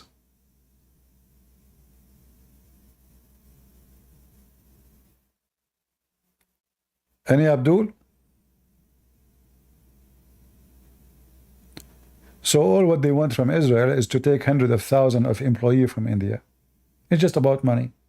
In the same time, the Iranian, they said to them, we want you to build a port for us. Oh, we are ready. Oh, we want to buy missiles from you. Sure, sure, sure. So this is India. In one hand, they claim that they are fighting terrorism, fighting Muslim terrorists. In the same hand, they are supporting Muslim terrorists. The same country.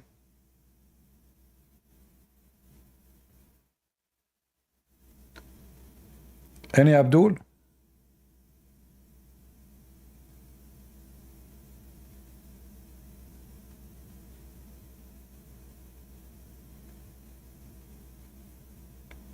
Who is Abdul would like to join us?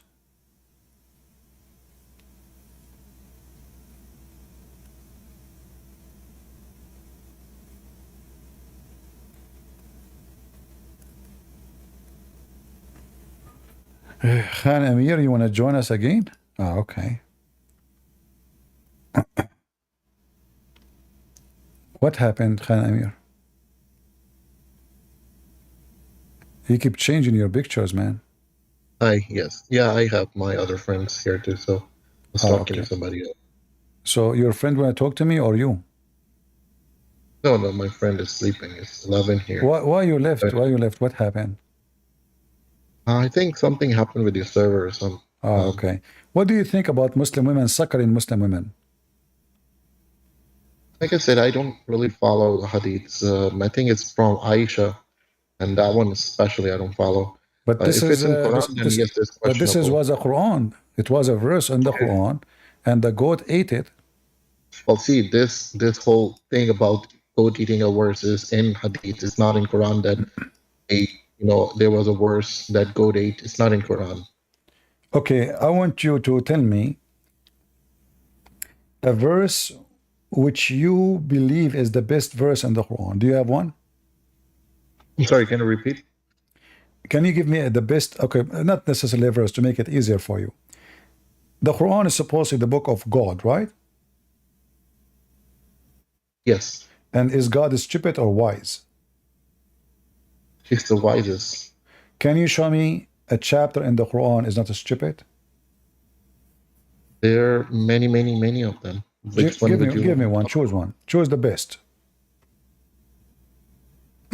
You choose and I will show you wisdom in any one of them. No, you choose. You see, if I choose, I will pick up my cherries, as Muslim they say. So you choose the best chapter and I will show you how stupid it is.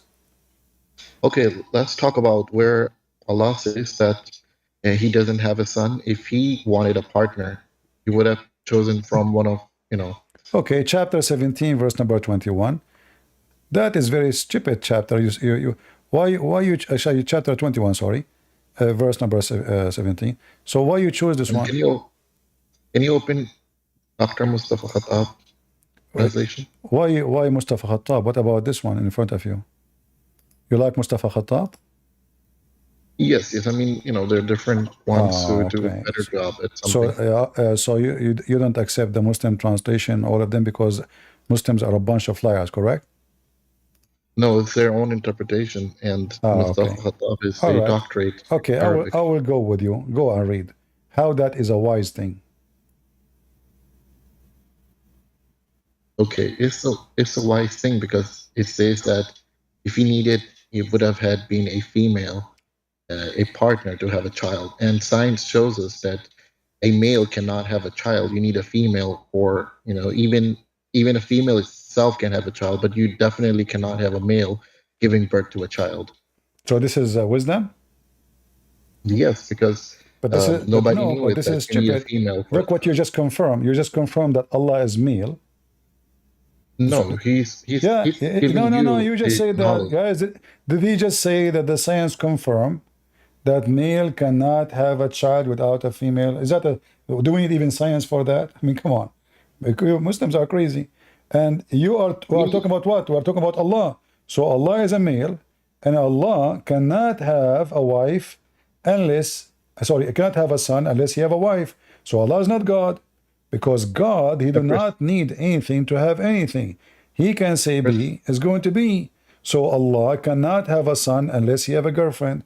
Same time, this one here, this is not what it says.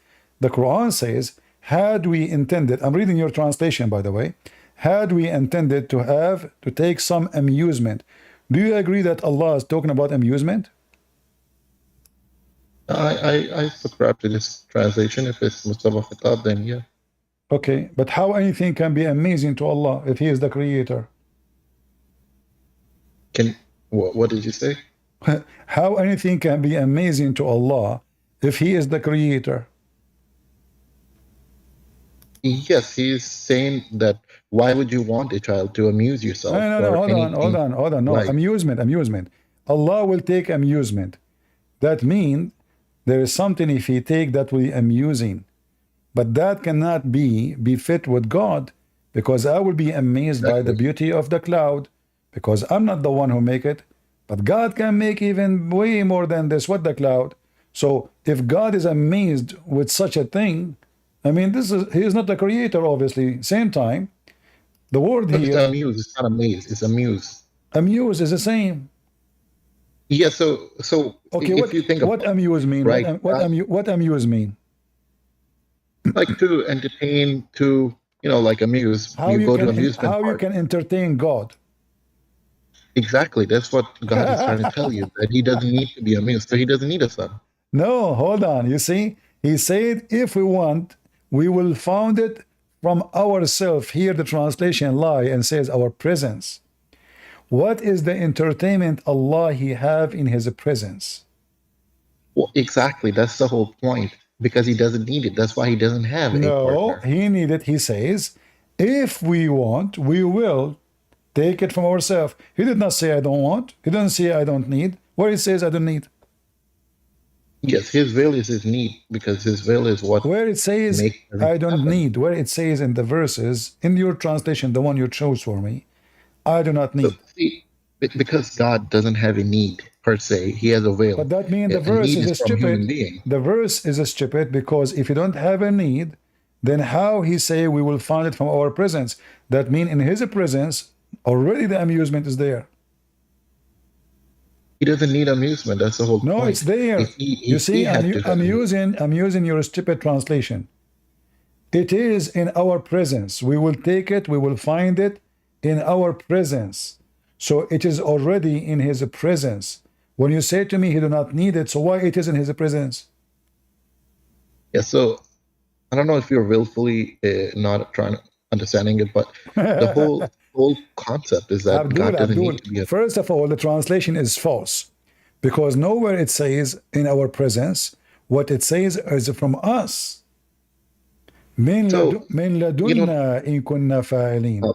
Not our presence. So when Allah he says we will take it from us, that means you Muslims don't believe in monotheism, for Allah is more than one person. And here you see how Muslims they lie in the translation. This is just another translation. Muhammad Hilali Khan. Had we intended to take a pastime, i.e. wife or a son, we could surely have taken it from us. Why this guy Khattab he changed the word us into presence? Because the word us will destroy the monotheism of Islam. Christian, can you let me speak, right? Who is us? You're asking Who is us? You're asking two questions. One, why Mustafa Khattab actually used presence instead of us, right? You want me to answer that one? Because he says that he uses the whole thing into context, because Arabic is a complex language. You cannot use just the word as poetic. Well, no, it's not up to you, because simply if the Arabic says that, you are just a translator and you translate the context, yes, but he is making things is not there. Nowhere can't Allah says presence? You do not need to use the other word. He can use the word presence. We have the word presence in Arabic. Arabic is not short of word. So if Allah want to use this word, he can choose the Arabic word for that. So Allah he says min ladunna, from our kind. Our kind. You're talking about the modern Arabic. No, there's nothing called modern Arabic. You just gave me another stupid answer. There's nothing called modern Arabic. Modern Arabic is a street language, is not written. All the Arab, they use this language. This is the only language we have. We don't have modern and old. The only difference is there's some words we don't use it no more, and there's words new, we add them. However, this is the language we use, and the word ladunna is very clear. Is our kind, ourself. This is why you go and read the interpretation, you will find it says that. This is the context, the interpretation too. So when Allah says he will take it from us, how many Allah you have? Listen, you don't understand. I had a different translation. You changed it, but let's go to a different verse, okay? You don't understand this one. I'll have another one for you. No, it's you who don't understand, or you are playing, you understand. Same time, when Allah said, had we intended to take a pastime, what is that? Had we intended. That's the whole No. What pastime for God? What is pastime for God? It is nothing. That's why if he had any, he would have. Well, if it is impossible, then he will not say. No, you see, he did not say we will not take. He says if we want to take, we will take it from us. If we go and read the interpretation, we will find that us is the virgin women. Now you see that's your whole business relies on tafsirs and hadiths.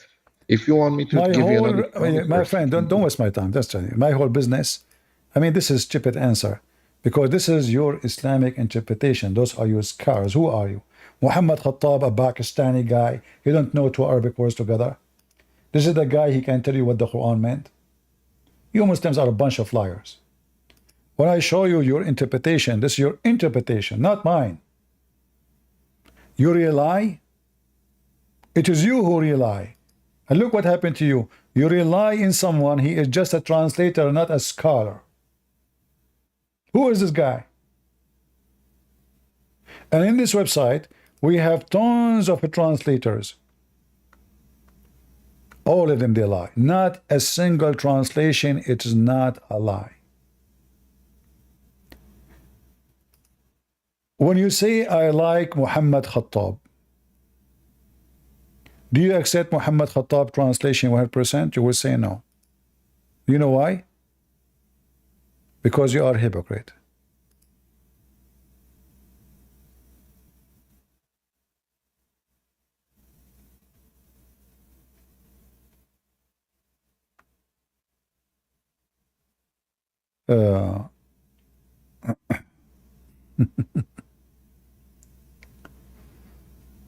Anyway, we need a real Muslim, not a joker. Do we have anyone?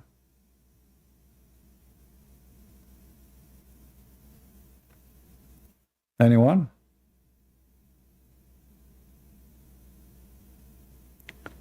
Who is a Muhammadan? So Allah will take a partner from us. This is how stupid the Quran is. And they try to fix it. They change the us into presence. And here you see Allah, he keep talking about himself in a plural name. We. You ask the Muslim why, they will say to you, this is majestic. But that means Allah, he don't feel respected if he is only individual, one individual. He feel it's better to be many, yet he's one, which means Allah is lying.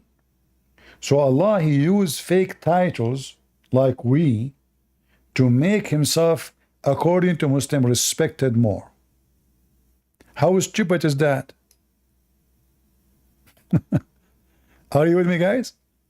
So Christian Prince, he will say from now on, we Christian Prince. So why? Because people will see that Christian Prince is so big. He is so many. Because he just called himself we. But this is stupid. Either you are a real we or fake we. So if the Bible says we, with the Christian believe in the Trinity. The word in the Bible for God is used is Elohim, is not a singular. So why Allah use we if he is just one as a person? And he keeps saying we, our. What is that? All right, all right. Well, I invited you many times, but each time I invite you, you don't talk. Mr. Zero. In other words, you have a zero voice. Go. Hello, can you hear me? I hear you. Go ahead. Excellent. Glad to know that. I hope you are having a very blessed night tonight, Sabi.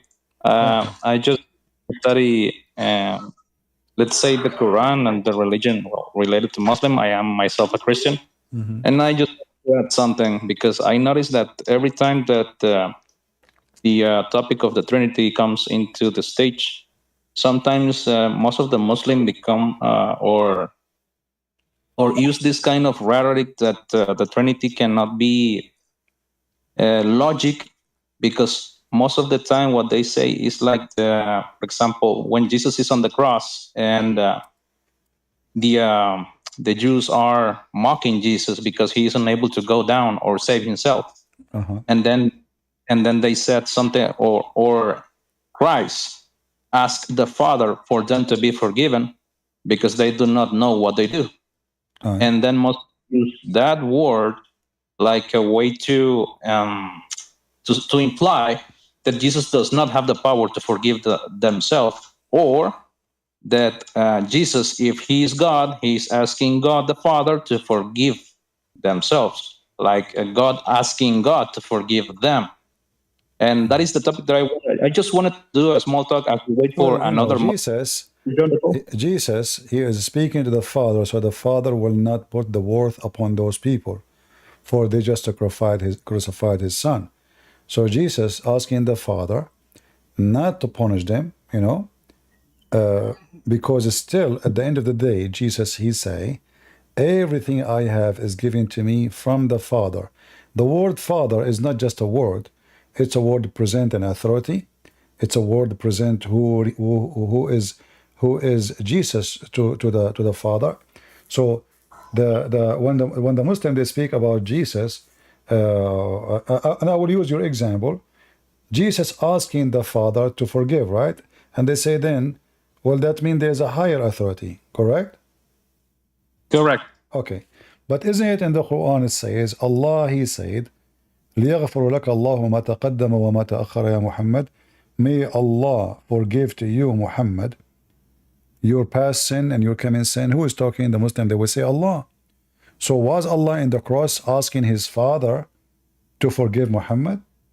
So who is Allah is asking a higher authority? And this is chapter 48, verse number 2.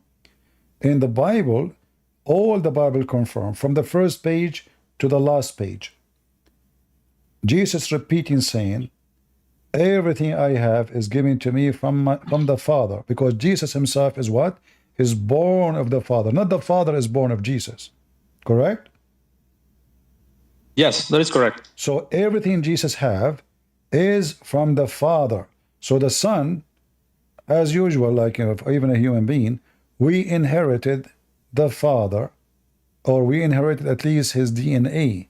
We inherited his capability. So is my, there's an excellent analogy. Yeah, if my father, he can do something, I inherit from my father whatever ability I get from the Father anyway. So the word Father in Christianity present carefully who is the Messiah. He is not the Father for a reason, for he is the Son. And the Son, he got everything he have. Everything is from the Father. And he have a job to do, and the Father have a job to do. That's why Jesus says, I work and my Father work too. And Jesus said, my kingdom is not from this earth. I am from above and you are from below. And Jesus himself said too, I and the Father is one. So whoever saw me, he saw the Father. So Jesus confirmed that yes, I am a person, the Father is a person, but we have a unity of God, even though I am the Son and he is the Father. So whoever saw me, the Bible teaches that Jesus is the visible image of the invisible God. So nobody can see God and live, the Bible says, but you can see the humble image of God. So Jesus, who is born of God, who took the flesh, as chapter 1 of John, verse number 1 and verse 14 says, the flesh, the word became a flesh, that is God who became a flesh. This is what the word born means. So the word born, which is God in the flesh. So when Jesus explained himself, he says, well, everything I have is given to me from my Father, and I have the power over the flesh. So Jesus already, he can forgive them. But Jesus, he is asking the Father not to beat his curse. Because now, in a minute from now, the Messiah will deliver his soul, which means he will be dead. And he will be in the grave for 3 days, 3 nights. In this time, the Father, he can punish them. He can do what? So Jesus, he asked the Father not to punish those people, not to do anything against them, for they are ignorant. They do not know what they are doing. And at the end of the day, it is the Father who is going to decide if he will punish them or not. But because Jesus, he have the power over the flesh already, so his asking for forgiveness for them is a forgiveness for them. It's not a request only, it is a forgiveness. Like as an example, how come Muslims, they don't remember that Jesus in the cross, he promised a man who was dying next to him in the cross that today you will be with me in heaven. Did Jesus ask the Father to forgive him? That is a good one. And I wanted to add the following, and please just when I speak, or when I, let's say that I provide my viewpoint, I do not assume that I am right. I just think that I just have come across a way to explain this in let's say in a simpler manner. Okay. Have you ever heard that Jesus is like the body of God, for example? Well, I just say that that's what the Bible says, that the Word became a flesh. What is the Word? Is God. Correct. So think of this like in this way. For example, we as humans, we are made, as Genesis said, in the image of the Lord. And when the Father said, let's make the man, he was actually speaking to Jesus, because in John 1:1 it says that the Word was God in the beginning, and the word was godly, and I do not recall the verse, but it is like that the word was God, and everything was made with the word, and nothing that was not made with the word. Okay. So let's think in this way. You and I, sorry for the background noise. You and I, we both have an image, like the Father has an image, and just as Jesus cannot do what the Father does not order him to do, our body does the same. For example, if you get up from the bed, the body does that because you, the one who is actually in control of the body, orders the body to move. But without the body, you do not have the possibility to get up. Everything is within, let's say, the possibilities given by God to us from our bodies. Now, if we try to translate that into Jesus as an eternal, holy, and sacred being, an infinite being, then we have that Jesus represents the mighty of God. Let's say the might and the wisdom as expressed by Paul. I don't know if you recall the verse where he clearly states that Jesus is the power of God, and he also is the wisdom of God. If we translate that into our human position, we are smart beings. We are also strong beings, but we cannot exceed the strength or the wisdom that is already within our bodies. I don't know if this makes sense. There's no need for all of this. You did not make it, in my opinion, you did not make it simple. If Abdul, he cannot understand two words together. All of this we cannot understand. Yeah. So when you mention that Jesus is the power of God, like in 1 Corinthians, but there's no need for all of this drama. Simply, the Messiah is asking the Father to show mercy because what they did is a great sin. For God, he loved the world, he sent his only begotten Son. So at the end of the day, they just crucified his Son and they did mockery of him. And they were shouting. So the Messiah is asking the Father to show mercy on those people and not to punish them. If the Muslim, they believe that the Messiah is unable, then I mentioned to you that the person who was next to him in the cross, the Messiah, he promised him to be in heaven today, not tomorrow. Today he will be in heaven. So the Messiah, obviously, he repeated many times in the Bible that he have the power over the flesh, as it says in Matthew 17. So when Jesus, he promised anyone, the promise will come to be true. But because those people, they commit a great sin, and because the Bible make it so clear that if you don't repent, you don't deserve forgiveness. You don't. Yeah. So because they are still at the moment shouting his blood on us and our children, and the Roman, they are making mockery of him because they don't deserve the forgiveness, total forgiveness, is asking the Father for mercy. For God the Father, he can doom them, he can destroy them. We know the Bible says what happened in the sky when Jesus, he gave his spirit. So the anger of the sky is appear immediately. So God the Father is being asked by the Son to show mercy, but not really total forgiveness, as a forgiveness which mean, okay, they will go to heaven after all what they did. But he is asking him to show mercy and give them a chance. Because many of those who were shouting to Jesus to be crucified, later they become believers. They become believers. So they follow Jesus, they believe in Jesus, and they feel bad for what they did to Jesus. And that's what was Jesus is about. And if a Muslim, he says Jesus cannot forgive sin, well, he have to prove that, because that is not, not forgiven for sin.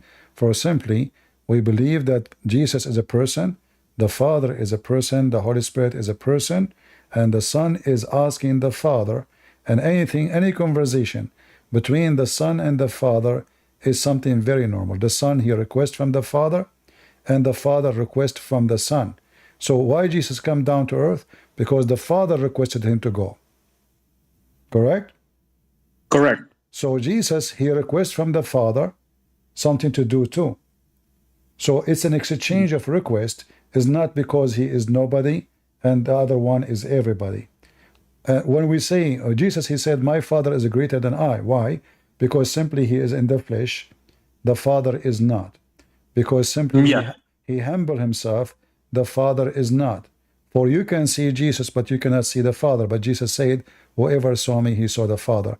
So the greatness of the Messiah, that he is the humble image of God.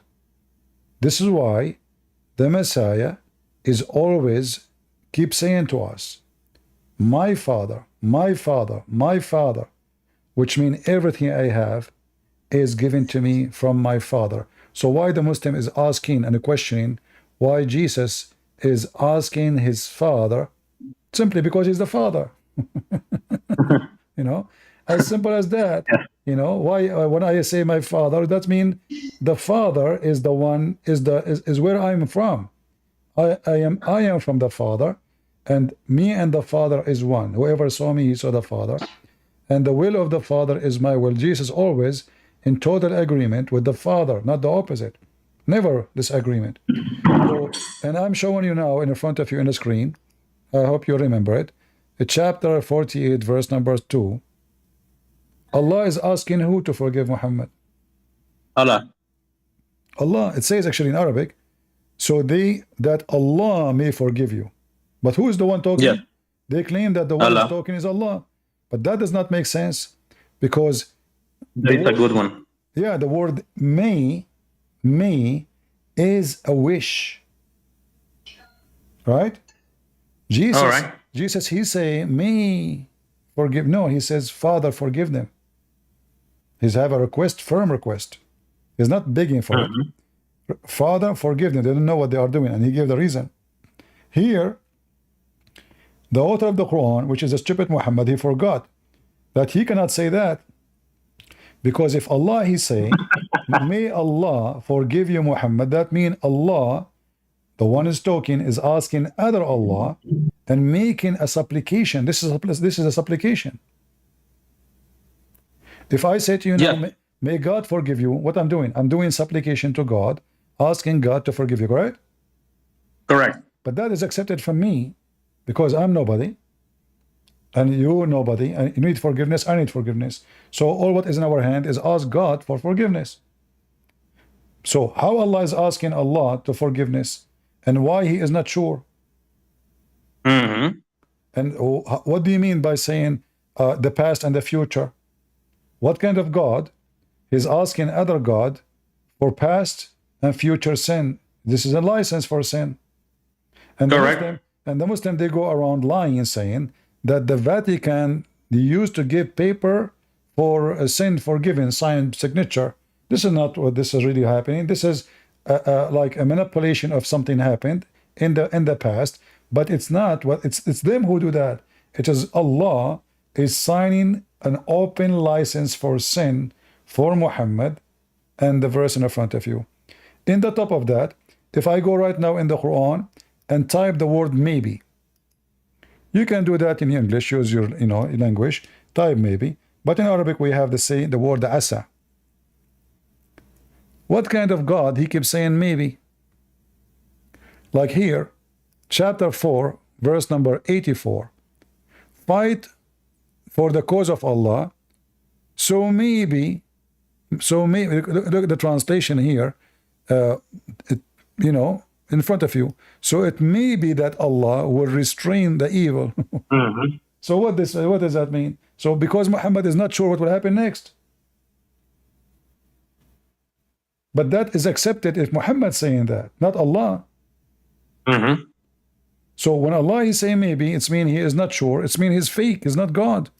This is obviously Muhammad saying that, claiming that Allah. Chapter 4, verse number 99. The same. So maybe Allah, to forgive them. Look at the translation here. For those who there is hope that Allah will forgive them, and Allah is ever. This is not what the Quran is saying. You change the translator, you will find different translation. This is Hilali Khan. Let us see Yusuf Ali, where is, or let us see Khattab, the one the Muslims like him. The Abdul who called me before you, he like it. Let us see Khattab. Here we go.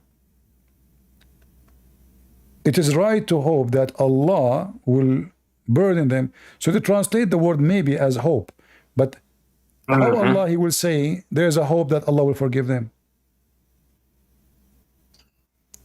But this, but the word here is maybe. Asa is a word mean maybe. Is a false translation. Maybe. See it?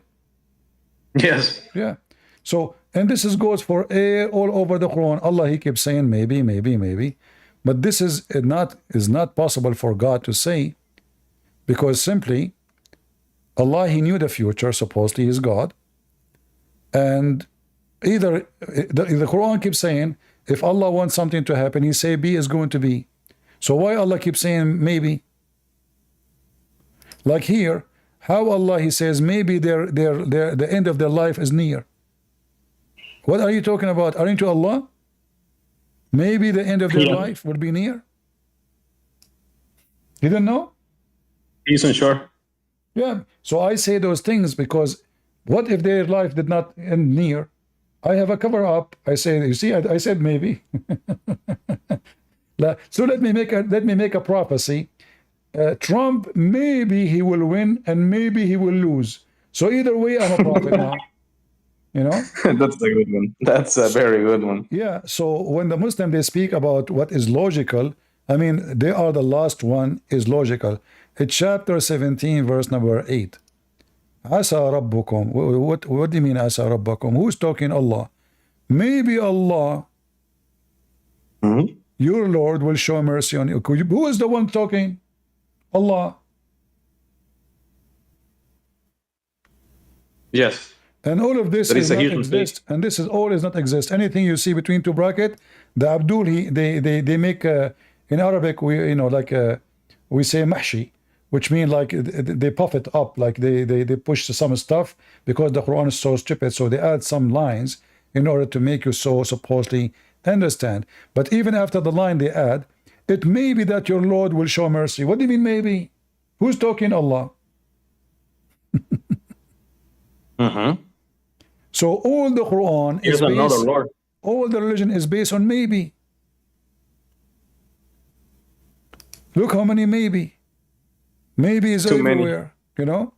So anytime those Abdul, they speak to you about logic and the ability of God, well, tell them that all your religion is based on maybe, for your God do not know what is going. Perhaps, look at this. The Muslim, they try to fix it. They said perhaps it's near. What? Perhaps. Say perhaps it's near. What do you mean? Allah is talking. What perhaps? All of this is a mockery of the one they call God. CP, thank you so much again for the time. I know that you're a very busy man, and I hope that Jesus continues to bless you, man. Thank you. I will also try to listen to your videos a bit more, because I am very new to Discord, and so I will linger from time to time. You're welcome, and invite your friends to join us and learn, so we can teach the Abdul how to behave. God's blessing to you, man. In the Middle Eastern style. Yeah, they don't like me because I use a Middle Eastern style of wiping the floor with them. You know, those Muslims, they make fun of you day and night when you are a Christian. And the second you start spanking them, is that what the Christ taught you? Huh? What happened to turn the other cheek? They make fun of us all day long. They make fun of that sentence all day long. The second you start wiping the floor with them, they say this is not the Christian behavior. So when you behave as a Christian, they make fun of you. They mockery of you. When you behave as a Middle Eastern, they say to you, this is not right.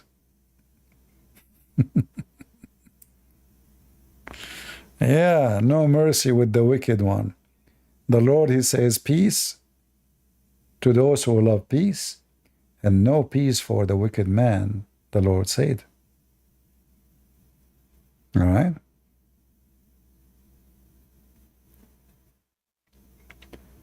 Can you show us how good the Quran explain things about such and such? Yeah, well, such and such is just another level of stupidity. Like, you know,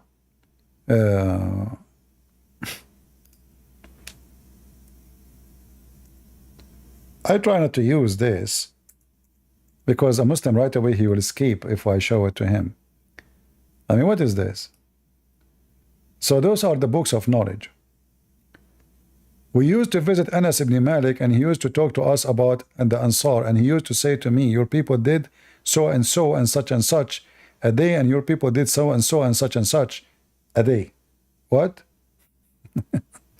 Wisdom. And a Muslim is speaking about wisdom. That is dumb. Ibn Abbas says, I never cease wonder at dogs, sheep, such and such, and number of sheep were slaughtered in year such and such, and number were sacrificed in the Hajj, and bitch of the litter such and such, and number of puppy peach, blah blah blah, such and such. That is a such and such messed up. All right. This is the religion of such and such. I will lease something from you until I reach Mecca, such and such, and payment, and travel to month of such and such, and something that named, I give you such and such. In addition, that did you see anything wrong with it? But that they did not like it and said, and I traveled in the month, more month, and that such and such. I will conduct such and such for you. What is that? And things can get even more messy, you know, the more you get, you know, like in details about something more serious. A man come to Ibn Umar and said, our family make drinks to us by soaking fruit, blah, blah, blah, blah. I forbid you from drinking intoxication, whether it's a small or large number, blah, blah, blah. And then it says a small amount, may Allah bear witnesses, the people of Khaybar. And then the people of Fadak used to make a drink by soaking such and such, and they did call such and such, but it is Umar, you know, he made listed, you know, from honey. What is that? I don't know. Muhammad now is giving you a teaching about reward. He who killed the Gaigo with the first stroke, for him is such and such reward, and he who killed it with the second stroke, such and such reward, less than the first one, and he who killed it with the third stroke, for him such and such reward. Anyone understand what is the such and such reward is? So what the point of saying the story if you do not tell me what is the reward? But this one is the most hilarious maybe between them. Allah apostle was delivering sermon in the such of in the day of Nahar. A man stood up before the Prophet and said, Messenger of Allah, I did not know that such and such, between two brackets is not in the hadith, before such and such. Then another man come and said, O Messenger of Allah, I thought that such and such should precede such and such. And then another man came and said, oh, Messenger of Allah, I had thought that such and such was before such and such is three of three. What?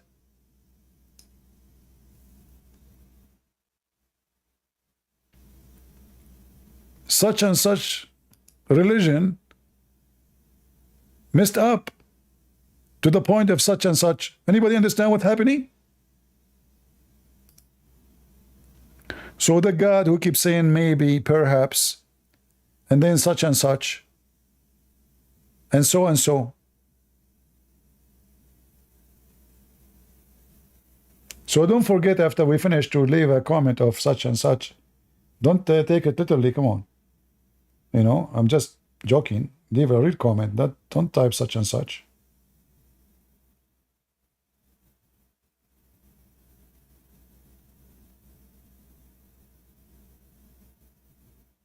Such and such, huh?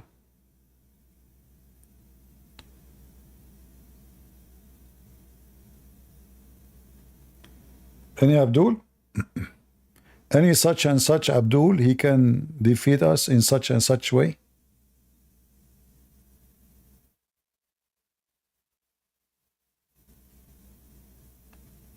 I think the news, they lie. You know, those TV stations, never trust them.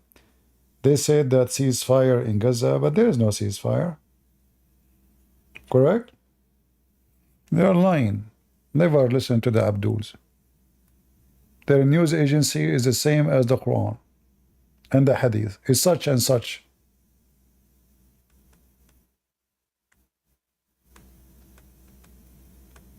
Any Abdul?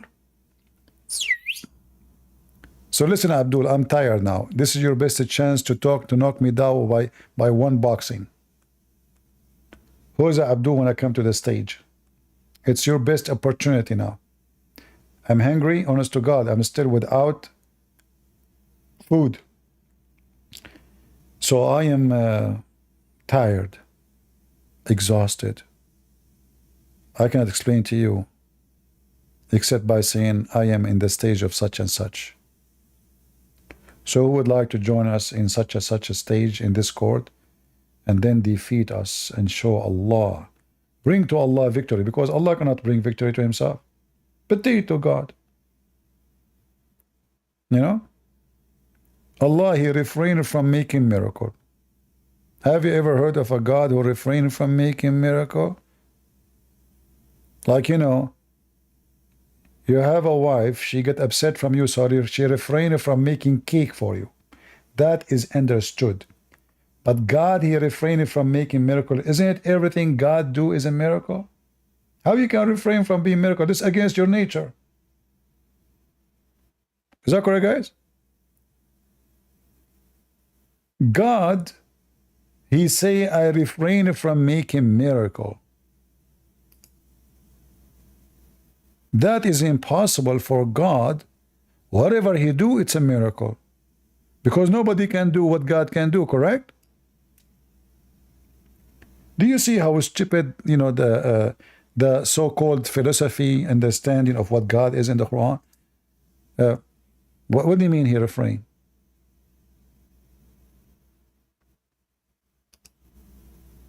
Anything God do is a miracle. Anything. Because simply nobody can do like it. Miracle is a ability to do something nobody can explain based in the logic of a human being. So I cannot fly unless I use an airplane, but I am not flying really. It's the airplane. It's the engine. It's the engineering. So it's not for me to fly. It's not for me to walk in the water. It's not for me to stay under the water for an hour or 15 minutes. I will die. So if somebody, you know, survive, let us say, a horrible incident, like he fell from the 20th floor and he survived, we call it miracle. Why? Because this is not normal. But even then, we believe that God saved the life of this person because this is not normal. It's not him. A person cannot save himself. So if the Quran confirms that Allah, he refrained from sending miracles because people will not believe in it anyway, that is the clear excuse from a false God, false prophet, his name is Muhammad, trying to find a reason why he cannot provide any miracles. People believe or not, that is not an excuse. Well, God always give miracles. How come now he stopped? What happened?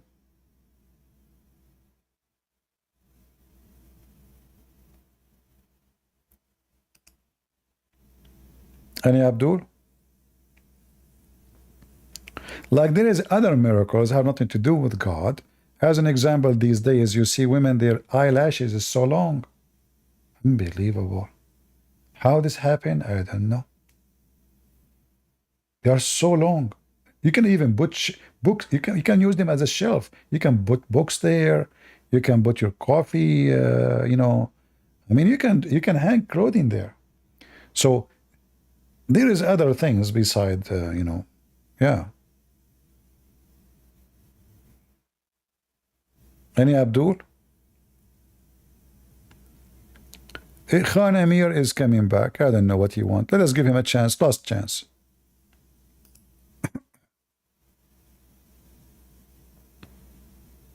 Hello? Can you hear me? I hear you. I hear you. Why do you think Allah he refrained from sending a miracle? The Quran itself is a miracle, isn't it? See, you just prove Allah is stupid. Because if the Quran itself is a miracle, that means when Allah he said this sentence, he's making a miracle. So how we say refrain from making miracle? It's like saying I am making hummus now, and I refrain from making hummus. But you are making hummus now. How you refrain from driving the car and you are driving the car? So if the Quran itself is a miracle, and in the Quran Allah is saying I refrain from doing miracle, that means the Quran is not a miracle. What words are you talking about? Huh? The Abdul is so slow. Camera, you are in time. Listen, if I claim that the Quran is a miracle and you just said that, and then I am making Quran, which is a miracle, saying I refrain from making miracle. So who made the Quran then? Obviously. Refraining doesn't mean that you're not doing it at all. No, he said I actually have a question. it mean he did not do it at all. Refrain means refrain. I have a question about Christianity. Do you see the word prevented us? You said you like Khattab translation, right? Yes. Do you accept Khattab translation or you don't accept Khattab translation? Yes, it's clear. Yes. Okay, clear. It's clear. Oh, okay. Okay, read for us Khattab translation. You see, you put yourself in trouble. This is your translation. You said you accept. Read it. Yes, I do. Okay. Nothing keeps us from sending the demanded signs except that they had already been denied by earlier peoples, and we gave. Yes. So what? This is saying in front of you in the translation you like. Nothing kept us from sending, which means he did not send. Yes, it's contextual. So the Quran is not a miracle, and the Quran is not from Allah then, because if the Quran, if the word of God, if the word of God is a miracle, then Allah he made a mistake here because he is making a miracle, and it's not a miracle no more because Allah saying it clearly that it is he stopped sending miracle. He stopped. Can I answer? It's a contextual. It's like it's talking to the people that they had received so many miracles. For example, the she camel or whatever. Name for me one miracle the people of Mecca they receive. You're using your neighbor's internet. I didn't hear what you said. You're breaking actually a lot. Name for me one miracle the people of Mecca they receive.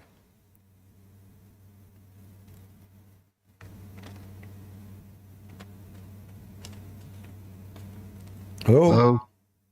Name for me one miracle the people of Mecca they receive.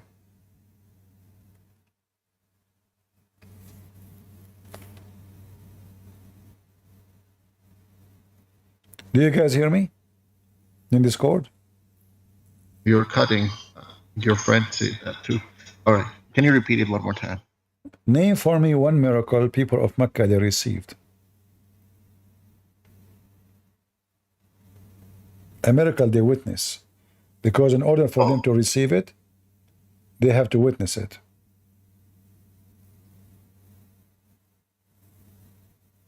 Name for you one miracle that God gave to people? To Mecca, to people of Mecca. It's talking about the ones who received the she camel and stuff. Well, but this is not. But those are not people of Mecca. So to the people who received the signs, who are they? The people who receive. He said to them, he's talking to the people of Mecca, the Arab, that he sent signs and they did not believe. Who are they, those people who receive sign? He mentioned names. Nobody witnessed them. Nobody even know where they are.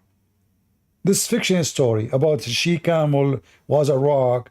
This is just a joke. No witnesses for it. So when your God, he says, that he refrained from sending miracle, and he claimed that what keeping him from sending miracle, that people don't believe in it. Well, I will use the same example.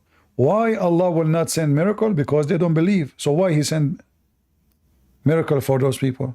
He knew they will not believe.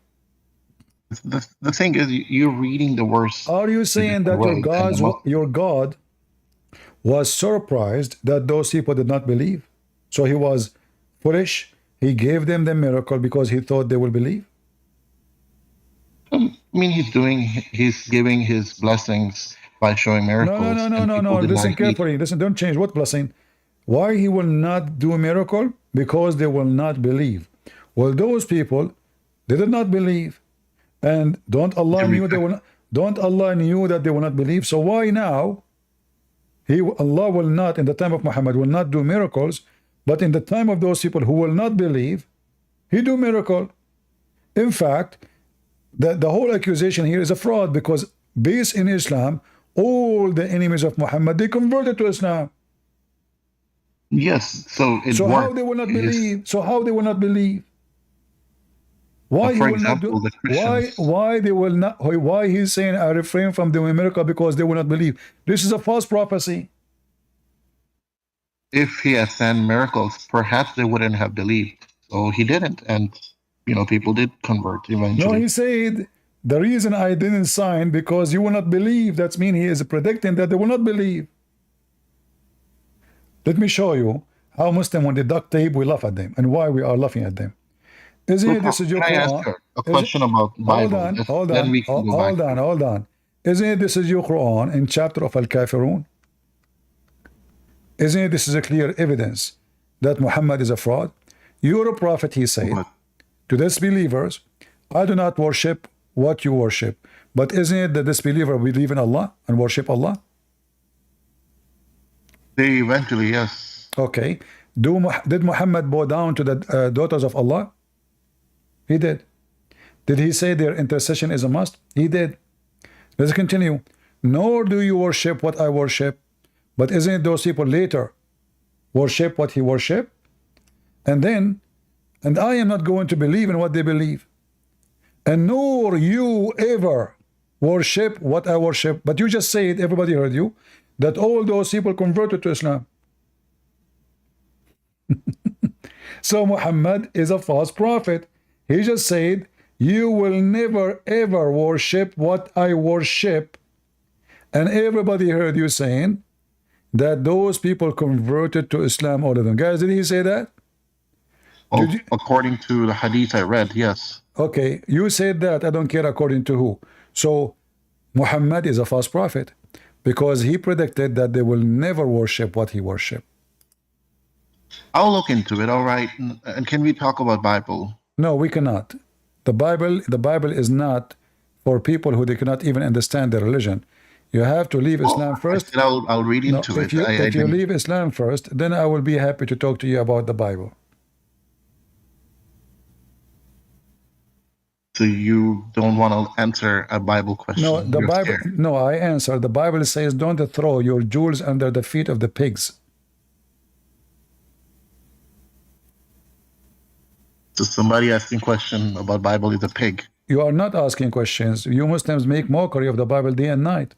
So you're not coming here to ask questions. No, I'm asking a theological question. But you are escaping what I just showed you. If you admit that your prophet is a false prophet, why you are saying to me, I will look at it, when you already admit that the prophet and the hadith and the Quran say clearly that the pagan Arab will not believe in Islam? Well, look into it, meaning that I kind of feel that, yes, you are making a point, so I will look into it. Why what do you mean I'm making a point? Either it's true or false.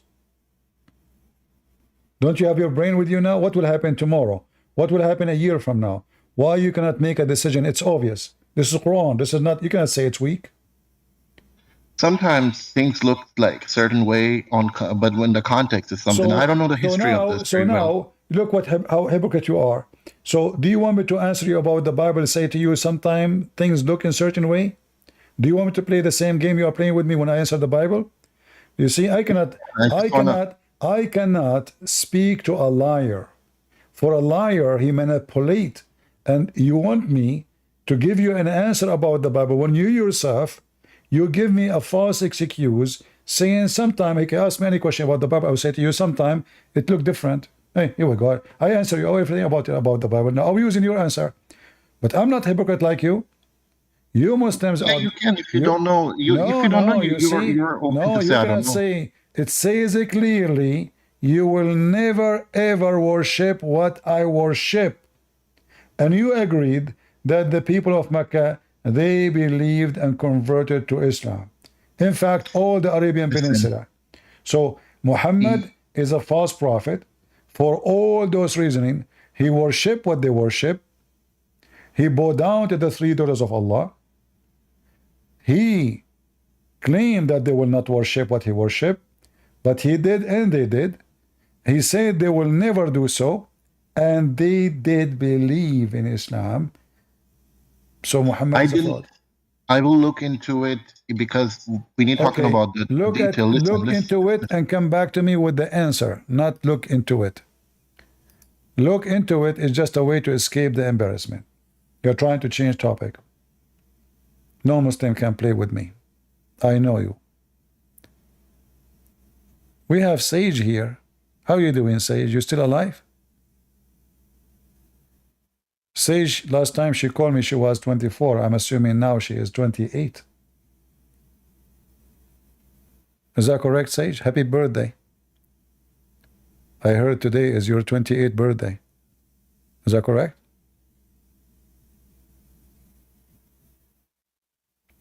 Yeah, because Sage now is here without makeup.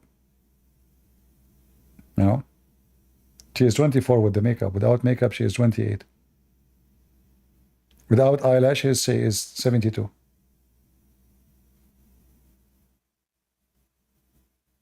Any Abdul? I'm just joking, Sage. Don't take it seriously. You don't use fake eyelashes? Well, your prophet, he put eyeliner many times a day. He says, do you know why your prophet, he put eyeliner 3 times a day? At least. You want to be pretty? Imagine Christian Prince walking in the street and he have eyeliner. And my dad will shoot me dead. With no mercy.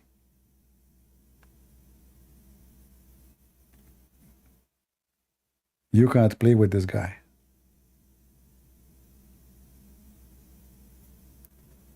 Any Abdul?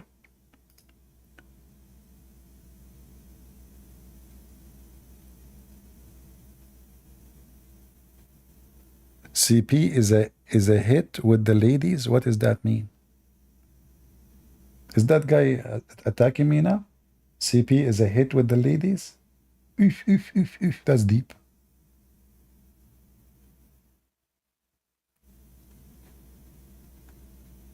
It's internet. You do not know who is a lady, who is not.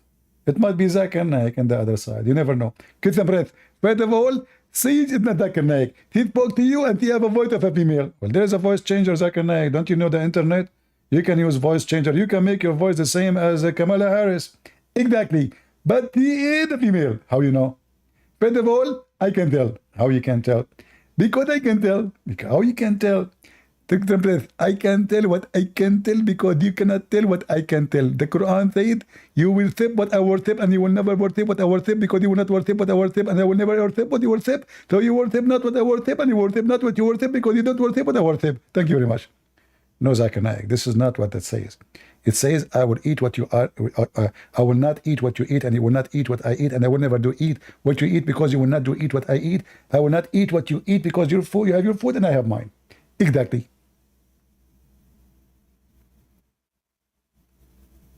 Many Abdul.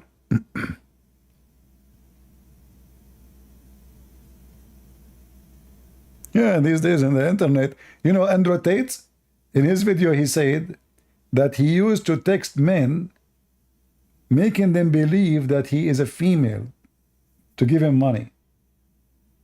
Andrew Tate. He texts men, tempting them to touch themselves, and they give him bitcoins.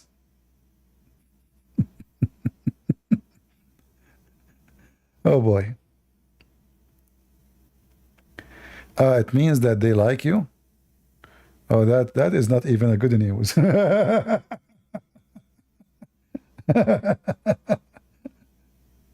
You know, I was walking in the street once, and then there is a lady.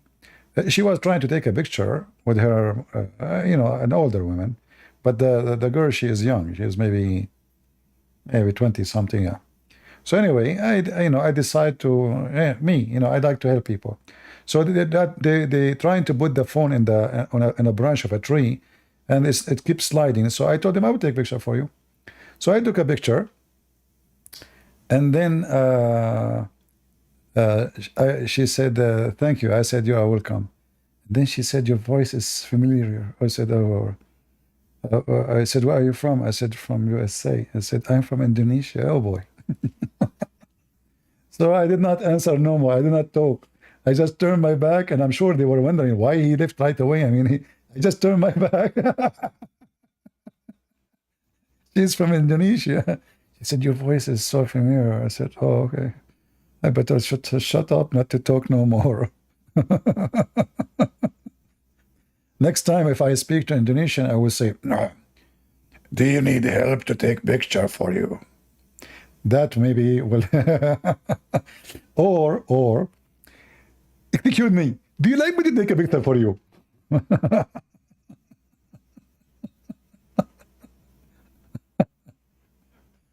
Oh boy. CP is running. Yeah, this is my weakness. Just keep me away from women. This for safety reason. Any Abdul? Hey Sage, do you want to say anything? Anything changed? Did you leave Islam, Sage?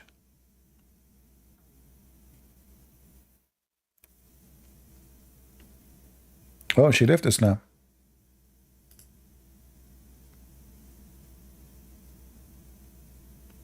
You left Islam, Sage?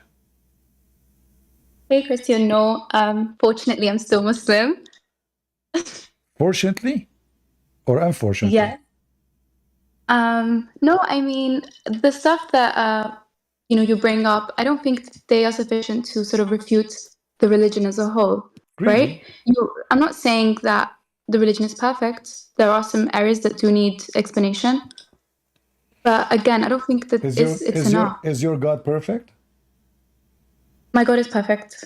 So how he say such a stupid thing? Read the Quran. Because you're relying on like traditional scholars who are not perfect, and I'm not come up reading with scholars. I'm reading the Quran. you'll bring up tafsirs. Allah said to Muhammad, say this, I don't worship what you worship. Isn't it your prophet? He believed and worshiped the gods of the pagan Allah. Read it. Mushrikeen does not mean they don't believe in Allah. They do. Isn't it your prophet? He bowed down to the three daughters of Allah. And then the Arab, they says, Muhammad, he praised our God today in an amazing way. And he bowed down and they bowed down with him.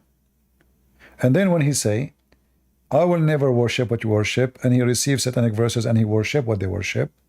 And then when he says, nor you will ever worship, isn't it all of them they be convert to Islam later? This is a false prophecy.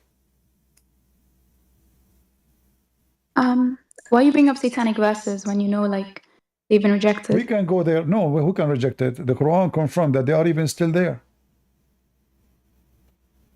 The Quran confirmed that satanic verses is still there. But before we go there, does it say, nor you will ever worship what I worship? They believe, and all the Arabian Peninsula become Muslims. This is referring to a specific group of people who don't want to convert, like the arrogant kafirun. Specific people, who they are, the people of Mecca. But these are the ones who didn't want to, who never ended up. They converted, but they converted to Islam. I know this is directly addressing those who didn't want to. Exactly. Obviously. But they converted to Islam. Like as an example, Khalid ibn Walid. He converted to Islam. Abu Sufyan. Okay, so you had mushrikeen who converted to Islam. Those people, right? No, he said they will never, nor you will ever worship what I worship. Ever. These are the ones who didn't want to convert. Exactly, but they later they worship. No, So- oh my God. Okay, so kafirun, right? These are the kafirs who rejected Yeah. the message. Yeah, but later they convert to Islam. Not all of them. All of them. All of them. That's why the Quran says when victory of Allah came, they enter into the religion of Islam like waves. No, like you had those who died kafirun, right? Like his uncle. Well, we cannot speak about the one who died, but the one who did not, simply, they convert. That's it. He spoke to all of them, and they converted. I don't And think as this you is an see- argument that as you, refutes as, you- as you see, nobody believe in Islam. When the victory achieved in Mecca, all of them, they enter into Islam by waves. He was speaking to the same people, saying, you will never believe in what I believe. But later they enter into Islam like waves. People of who? People of Mecca. Do you see it? Chapter 110. Victory came. They conquered Mecca. All people of Mecca converted to Islam in 2 minutes. So your prophet is a false prophet because he predicted, Allah told him that you will never worship ever what I worship.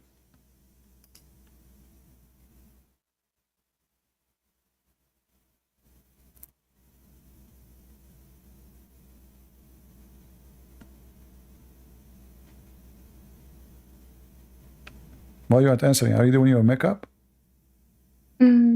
I don't really see this as like a very compelling argument against Islam. To be honest. This is what I know about you. You are a very, I don't want to be rude, but you are sneaky. You've never been honest with me, not even a single time. You always, guys, she doesn't see that this is proof that Muhammad is a fraud. Well, this is how you know false prophet. He make a false prophecies. How we know false prophet? He make false prophecies. If I say 1,000 prophecy, and only one of them came to be false, that means I'm a false prophet. If I say 199 they come true, and one of them is false, that means I'm false. But all the prophecies of Muhammad are false, and this is one of them. In the same chapter, actually, here we have many false prophecies, because he said he will not worship what they worship, but we know the story that he bowed down to the idols, and he worshiped Allah and the three daughters of Allah, and they worship with him. So here this is two. And then later all of them, they believe in Islam and they converted to Islam. And then he said to them, you have your religion, I have mine. Lakum dinakum waliya din. Like the function of it being a prophecy.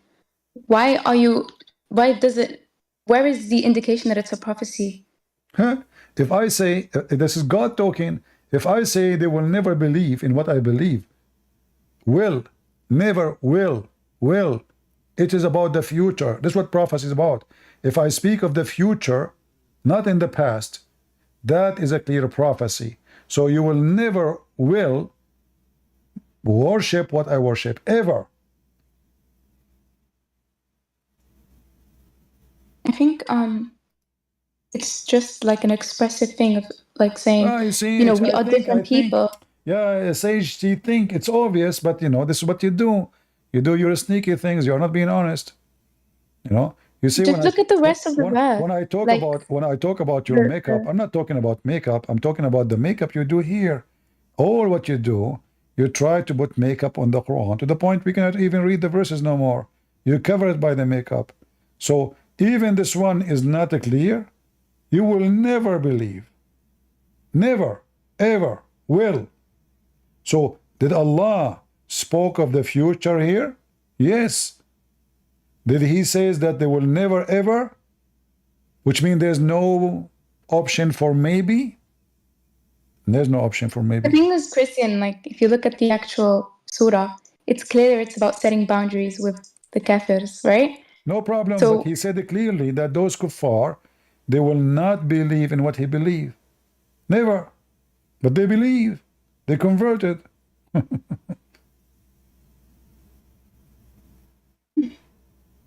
When you're a prophet, he claimed that the baby is created in such a method. Is he prophesying or he is being stupid? What kind of a prophet he say this? The baby's what? I didn't hear you. How the baby is created? Is that a prophecy from God or Muhammad being Making things up. Is Muhammad I know making this. things up? Yeah, I know this. I can't explain this. I'm going to be honest with you because I'm not a No, biology you like can major. explain I'm it. not Why an you embryo. cannot? Why you cannot put makeup? No, I don't know how. Wallah, I don't know how embryology works. You are a lady. You are a woman. You go to school. Like, do you have elementary school? I do, but I never studied this. What is your education? Did I say I'm in law school? You are what? In law school. You are studying law? Mm-hmm. Okay. Oh la la. She studied law. Did you study how to beat women? No? Is it okay, as long as you are studying law, is it okay for you to suckle the breast of a female woman? Me? Yeah? If I'm like 2 years old, then No, yeah. no. What? No. I'm not talking about you as a kid. You as a woman and suckering the boobs of other women. Is that legal? In the West? No. In Islam. What West? Okay, I'm not studying Islamic law. I'm studying Western, like I'm studying a specific Western country's law. Specific. Okay, so. Okay. Well, here we go. This is your religion. It's teaching the law of Islam. This is Muwatta Malik. If you want to study Islamic law, you have to read Muwatta Malik because it's involved very much with law. Suckling hadith. A man, he's having sex with his daughter because she is daughter from slavery. The wife, she decided to suckle this daughter so the husband will not do boom boom with his daughter. He went to the Caliphate Umar, and the Caliphate Umar told the man to beat his wife and to F his slave daughter. What do you think about such an amazing religion? So this actually proves that adult breastfeeding is invalid because he's saying suckling was only by the suckling of the young. Okay. So that's one thing. Right. Secondly. So why your prophet, he ordered a woman to suckle an adult if this is not valid? Because these hadiths, right, they contradict. So you'll have hadiths like this saying it's not valid, and then you'll have at least like two or three narrations. What are you talking about? Your prophet, Umar al-Khattab, he always make fun of your prophet. As an example, your prophet, he says, kissing the black stone erase your sin. Umar al-Khattab, he says, I know that you are a stone, doesn't hurt, it doesn't benefit. I am kissing you just because the prophet kissed you. So Umar, who always make fun of Muhammad, he expose him. And now Umar is saying this is help only in the case of children's. All right. So why Muhammad, he commanded a woman, she is adult, to give her breast to an adult. This woman, when she did this, because Muhammad, he told the Muslim women to do that. Aisha, she practiced that. So how it is invalid? And Muhammad, he commanded. In fact, it was a verse in the Quran. Yeah, so we discussed this, Christian, last time, but it was basically my opinion that and obviously your opinion? Scholars. Your opinion? No, when I say mine, I don't mean like my own. I mean like what most scholars believe. Who is it? And that who is the most scholars? Give me their names. You keep saying genuine. most scholars. There's no such a thing. Actually, there's no such a thing. I can show you right is... now. I can show you right now tons of videos of Muslim scholars speaking that this was the Prophet. In fact, the dean of the Hadith in the Azhar University is the one who made a big interview in TV saying if a Muslim woman, she go in the train, she should suckle every man in the train. I can find you the interview right now. Yeah, I mean, I know that some of the Shafis and like I think Sheikh Al-Albani tried so hard to keep this tradition like valid, and they came up with all fatwas. Did you say tradition? But in the mainstream, did you say tradition? As in, this hadith is sahih, right? So they don't want to reject it because of the usul. But you just say tradition. That means the Muslim, they practice that for a long time. No, as in the hadith. When I say tradition, did Aisha practice it? Did Aisha practice it? No, he didn't. When I say tradition, I mean are you like sure? the hadith. Are you sure? Aisha didn't practice it. So this is where the issue lies. If you look at the Hadith scholars of this, some of them will argue that it was sort of a mistaken ijtihad that Aisha made, and then she corrected later. So Aisha, she don't understand what the Prophet meant, right? Yeah, she wasn't perfect. Like even Ali himself. So how come Ali did not beat her the same he told this man to beat the wife? Aisha never did it, by the way. It's the fact that she's apparently Aisha, hold on. Aisha, first of all, the Quran says that it's forbidden for the Muslims, Aisha, anyway. Why she is ordering them to do that? Because Muhammad, he commanded them to do that. But Aisha, she commanded her sisters to do that, correct? And her nieces. So that's the hadith. And her nieces, correct? So again, just because it was her own interpretation, because the Quran says. So why the scholars in the time of Aisha, nobody says to her, you are wrong? They did. Nobody. I challenge you. Yeah, that's why the hadiths contradict each other on this topic. Show me the one who says to her, you are wrong. It was only the women. No, I'm telling you, there are contradictory narrations. No, there is no contradictory. It says clearly that Aisha, she commanded her sister, Kulthum, and her nieces to do breastfeeding for anyone when I enter upon them. And that is a Sahih hadith. And this is Al-Albani. And anyway, we do not need Al-Albani. This is Sahih anyway. This is Sahih. All right? So it is so obvious and it is so clear that the Muslim, they practice that. And, nobody oppose it. Nobody. Where is the hadith of Umar saying this is wrong? Where is the hadith of Abu Bakr, the father of Aisha? Well, the one you showed me clearly shows how it was wrong. It was a mistake, right? Because it was up to 2 years old. False. Because when you say you showed me, it is a mistake. This is Umar saying it work only for kids. Okay, so why your prophet, he command the women to do it? Your prophet, not Umar, he commanded the women to give her boobs to an adult, growing man.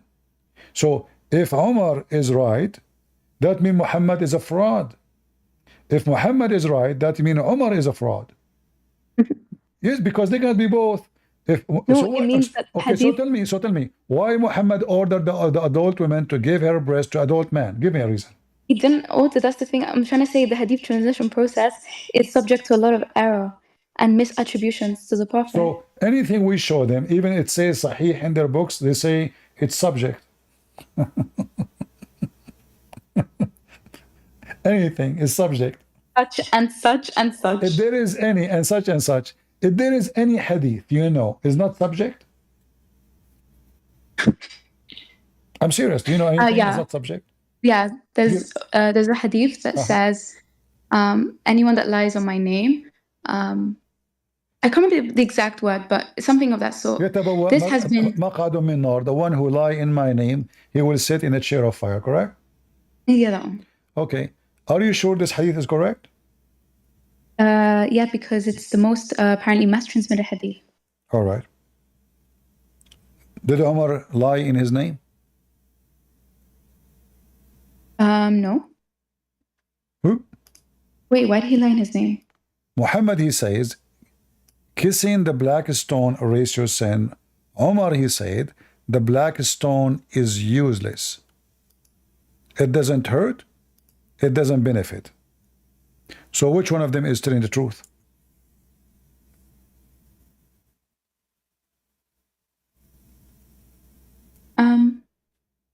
Muhammad said it's beneficial. Yes. So why you kiss it if it's not beneficial? Why you Muslim kiss it if it's not beneficial? What is the benefit of kissing a stone? Give us the reason. It could just be tradition. Huh? Tradition. Literally, why we do things. This is the tradition of the pagan. This is the tradition of the pagan. The pagan before Islam, they do that. So you are saying to us that Muhammad is following tradition of the pagan. He's a pagan. They used to kiss a stone. They used to worship stones. And Muhammad, he follow stones. And he got, and the pagan, they do tawaf. The hadith says it clearly, and this is Sahih hadith. We used to worship stones. And we do tawaf around the stones. Correct? And you just say Well- this is a tradition. So is it tradition is coming from Allah or coming from the pagan Arab? I do believe, yeah, I agree that Mecca and the Kaaba and stuff was obviously a tradition before. So why Muhammad he kissed the black stone? My understanding. Again, I think the issue is more like when you start giving these things like an extra benefit, that's when it becomes paganistic. But if the intention isn't to worship these, You see, then it's not really. you are blah blah blah, but you are not answering the question. Why we kiss the black stone? Why would he do something? Because it was like a tradition. I mean, I don't know how he So spoke about what the black tradition? stone. Those are pagan. What tradition? So there's no benefit? It could just be like for social harmony. Like it doesn't have to have like a godly, so divine. if we kiss a black stone in the shape of a vagina, we are doing social harmony? Well, I mean, you know how Muslim Sunnis work, right? We have the concept of like the Sunnah. So you try and imitate the Prophet. That's how they like to sort of do So things. the Prophet was imitating who?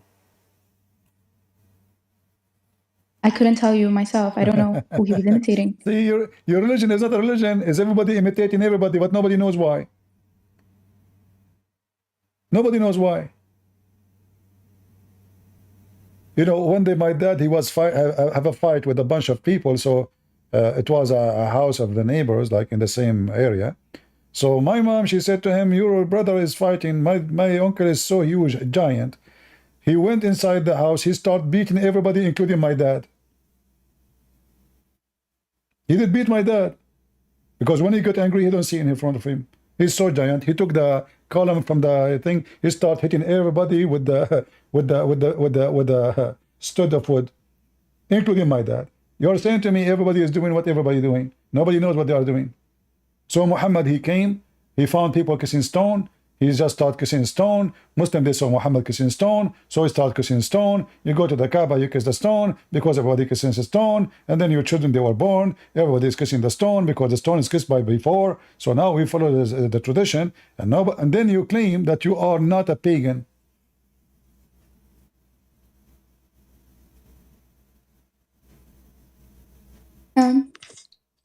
Honestly, I didn't want to come up on stage because I feel really like annoying. Like I've debated you for 3 different sessions, and I wanted other people to have the chance. No problem. So I just wanted to say like I don't want to like monopolize these convos.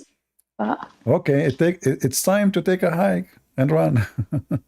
No, I'm not running. Genuinely, Yeah, like, you see, feel like I'm being it's an annoying. embarrassing. You just admitted that your prophet is a false prophet. No, He is I'm not saying- following. He is following the pagan practice blindly, and yet he claimed that he is monotheist and he don't believe in idols. But in fact, he is an idol kisser. For the black stone was an idol exist. It is the vagina of the god of fertility, and I can show you the reference. I can show the reference that the Arab Okay, before show Islam, me. the Arab before Islam, they used to go around the Kaaba naked, and the women, they go first. They are naked, and then the women, when she have her period, she go around the Kaaba, and then she touch her private part, and then she say a statement, like a prayer. So the god of fertility, he will give her fertility, which means she is going to have a baby. Why? Because this is the stone of fertility, of the god of fertility. Let us see. You see my screen? All right. And now don't tell me Christian Prince is saying, this is the book of Al-Kashaf for Az-Zamakhshari. And here it says, speaking about the black stone.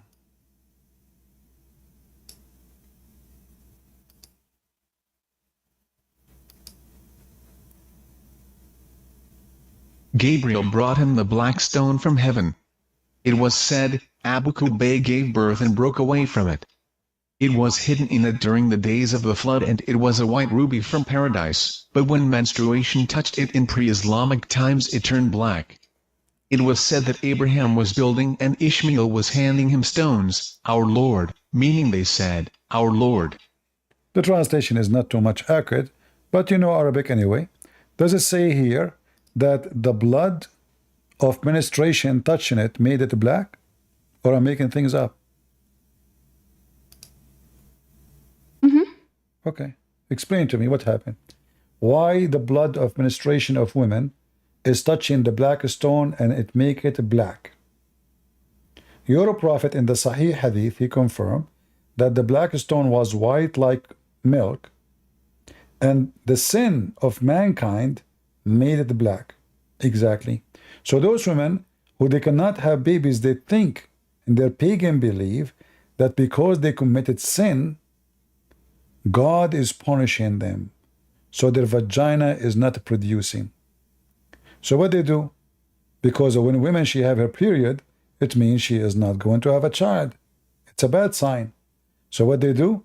They go walk naked around the Kaaba, men and women, and then they have sexual intercourse around the Kaaba.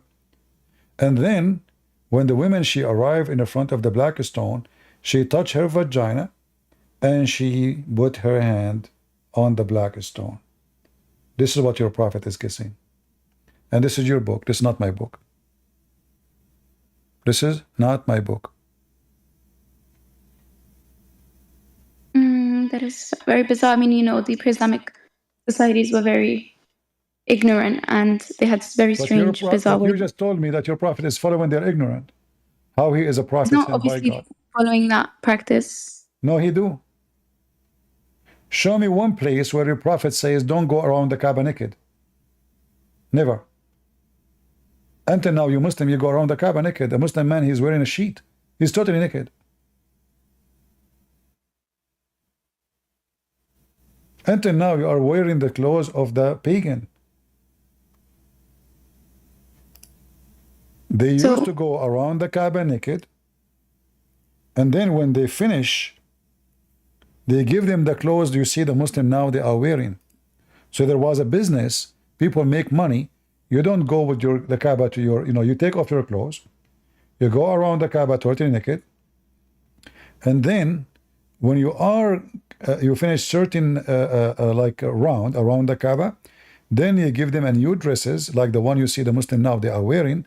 And that's what you do when you do tawaf. Remember that even before the paganism, this was a thing that was built by Abraham.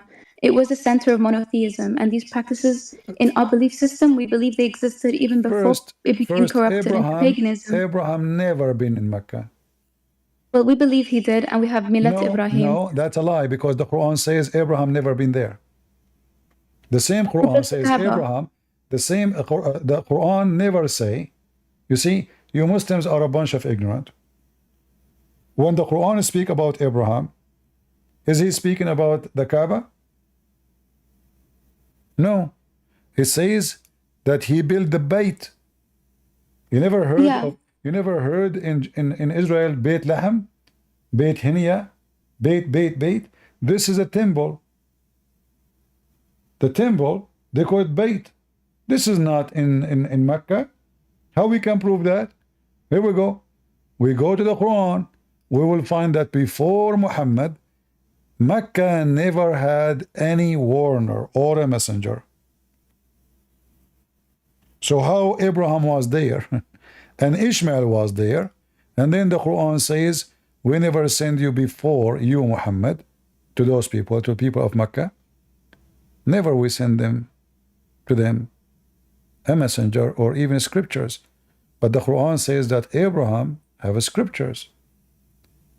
Read it. And we had not given to them, chapter 34, verse number 44, scriptures which they could study, nor we send them before you, Muhammad, any warner or messenger. Do you see it? Yeah. So if Abraham was in Mecca and Ishmael was in Mecca, that means the Quran is gone. That's it. Contradiction. The only way that Muhammad is speaking about Abraham building a house, which is mentioned in the Old Testament, a house of worship. So Abraham, he built a Bayt. Bayt is an Aramaic word, mean house. House of God. You can be even your house. The word Bayt mean house. This is not an Arabic word. So the second we say Bayt, the Muslim, they say Bayt mean the Kaaba. That's false. The Bayt have nothing to do with the Kaaba. In fact, there's no proof that even the Quran is about something called Mecca. If you go read the Quran, you will find the word Mecca appear uniquely. Oh, hold on.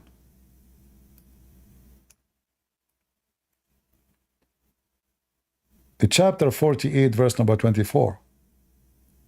Where is this Mecca exist? How we know that this is the same Mecca? To make it simple for you, the Bible mentioned the Garden of Eden, but we have Eden in Yemen. Is that the same one? No, it's not the same one. So there is cities are named after other cities. Mecca is Makkah, which is the temple of in Yemen. In the Yemen, there's a temple. It's called the Temple of Al-Makkah. And according to the Muslims, not only Christian Prince, the Arab, they have many tongues, which mean many dialect. So the letter Ka sometimes can come as Qa. Sometimes the letter Ka, the letter Ma, can appear as B. How we can prove that? We go to the Quran. You will see suddenly that what it's called Mecca become Bakka. Correct? How Mecca became Bakka? You see the translator, the liars. He said Mecca. Nowhere it says Mecca. It says Bakka. If we change the translation, right away we will find Bakka. Where is the verse? So weird. I didn't know about that. Becca. Bakka. So what's your theory? Huh? What's your theory of this Becca thing? This is not a theory, it's a fact. This is no, as in what do you think it's referring to? This is the temple of Al-Makkah. Makkah is a temple in Yemen. It is the moon god temple. This have nothing to do with the city which today exists. It's a small, tiny. I mean, look, if you look at the pictures is in the internet of Mecca. Just to show you. I mean, I don't know. It's like the Quran wasn't revealed in a vacuum, right? So no, it's built in a vacuum. There's no proof of anything the Muslim they come with. Even Muhammad, nobody knows if he exists. But I don't debate about it because there's no point.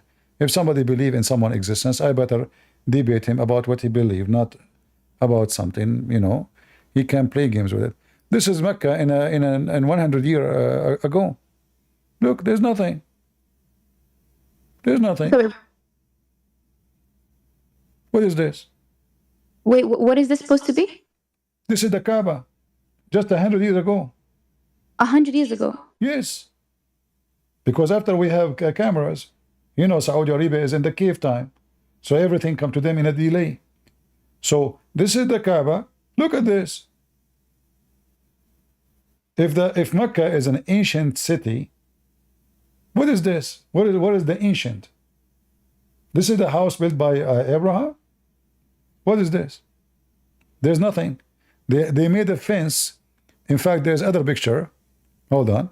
Just to show you. They have a fence as the same one like the cowboy they do for animals.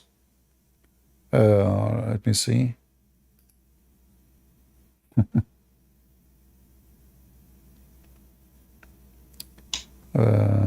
Where? Look at this.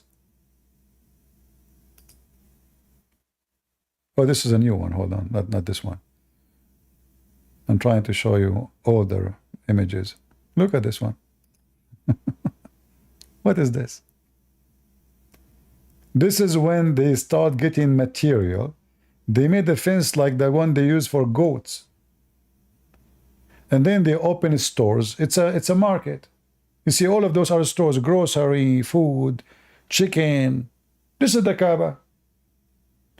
Not what we see now. The oil came and now we have marble. We have massive building because the Kaaba itself is a business. It brings billions of dollars for the Saudi from the foolish Muslims around the world. a person in Pakistan, he spent his life working to save some money to go to the Kaaba because he want to touch the black stone. And he cried in front of the stone because his sin now is going to be whipped out and he is guaranteed to go to heaven. And the Saudi, they take his money. This is the Kaaba. And the reason they close it, it was because of a pagan, Arab pagan, who decided to close it before Islam. He decided to close the Kaaba. It's a pagan practice. Until now you do it. The roof of the Kaaba never exists. They put the roof because Arab other cities, they used to come and throw garbage inside the Kaaba. There was 26 Kaaba. Go and read the book. It's called Jawad Ali. Jawad Ali is a Muslim. Book about what? About Islam. Very famous Muslim. Okay. But I don't know what point you're trying to make about the Kaaba here exactly. Everything is fake. If this is a house built by Abraham, by now we should have a great civilization. Oh, but wasn't it like reconstructed loads of times? Look, Abraham, he come to the Holy Land, which is in Israel. Look at what they have, and look what they have in Mecca. What happened? What happened? But I know for a fact that I was taught growing up that the Kaaba was sort of destroyed and reconstructed like loads of times across history. No problem. The temple of Jerusalem was destroyed and built many times, and Jerusalem itself was destroyed many times. But still, you cannot compare. You cannot compare. There's nothing in Mecca until now. Even with the concrete. I mean, they built 5-star hotels, now they have money. But the Mecca itself is not even good for a goat to sleep in it. If you check the houses in Mecca, you will feel sorry for anyone live there. What is this? It's a bit superficial now, like because of the aesthetics, you're gonna reject it? Like, what? What? You're gonna reject it because of you don't think it looks aesthetic? If it is old, it have to be ancient. If it's ancient, you have to have civilization. What is the civilization? Oh. We have a room. We have a room in the middle of nowhere, and there's a few stores around it, and this is just 100 years ago. So how it was 500 years ago? 1,000 years ago? Nothing. When we speak about an ancient city, if this city exists before Muhammad, and Muhammad was almost 1,500 years ago, will that mean the city is at least maybe 2,000 years old? Is that a sound like a 2,000 years old city? There's no city in the city. All what you have is a fabrication. And you know what happened to the house of Shaitan? The house of Shaitan, which the Muslim, they go and throw rocks in it. It was a small, tiny hole, and there's a column in the middle, which is very weird and very stupid. And they go throw rocks in it. And now they have 6-7 floor building. They even abrogated the house of Shaitan. What happened? Let me try to find you the pictures of the house of Shaitan. You would die laughing.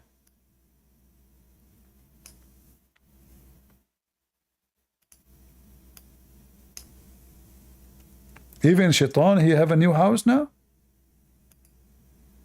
Are we allowed to upgrade? The Kaaba now have concrete. They put concrete roof. They have marble. This is not the Kaaba. Even the location of the Kaaba has changed according to Muslims.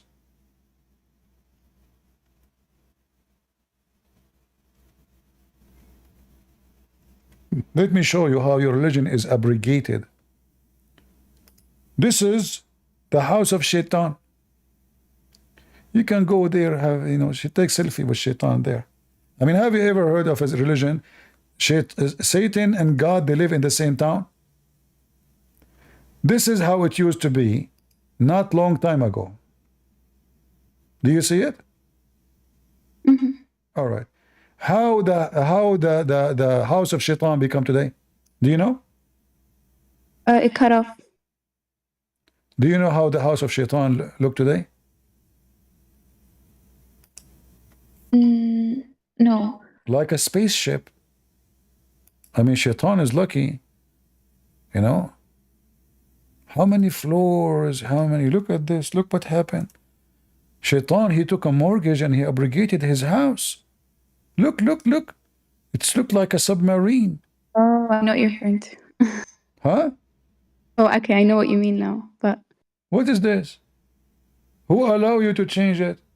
If it was like this 100 years ago, oh, this is the grave of Adam. By Adam, you know, we are a tall family, so my grandfather was very tall, very normal. All right. If this is how was the house of Shaitan, small size of fountain, and there is a very cave time, bunch of stones like a column, and we throw rocks at it, and this is just 100 years ago. How the house of Shaitan become a big villa with many floors? Not only like, it's not only this. If you see inside, you will die laughing. Look at this. Hold on. There's many floors. Every floor is like this. Look, look, look. You go first floor, second floor, seventh floor. So all those are floors for the house of Shaitan. You throw your rocks. There's a trucks underneath. They take the rocks. Why they did that? Because they say to you, well, Mecca, the old Mecca, it cannot handle all those people. We have to upgrade. So your God do not know that this will not work? They cannot even accept Muslims to come to visit Mecca no more because there's a limit.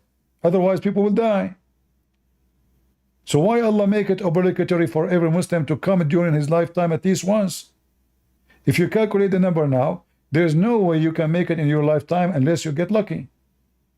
What is this? Thanks to the American, they made concrete. So now this is the house of Shaitan.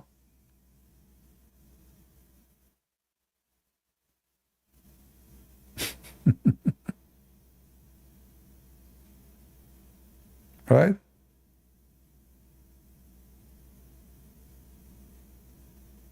How that can be accepted? So how we can convince people, instead of throwing the stones where Muhammad used to throw it here, go and throw it there? How we do that?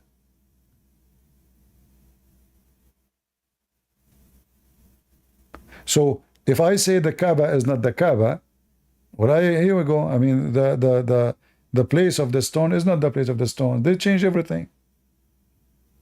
And God knows how it was 500 years ago. I mean, this is 100 years ago, before when the camera happened. So now the Kaaba is flourishing because there's oil, more money is coming to Saudi Arabia. They start having, you know, transportations, cars is coming.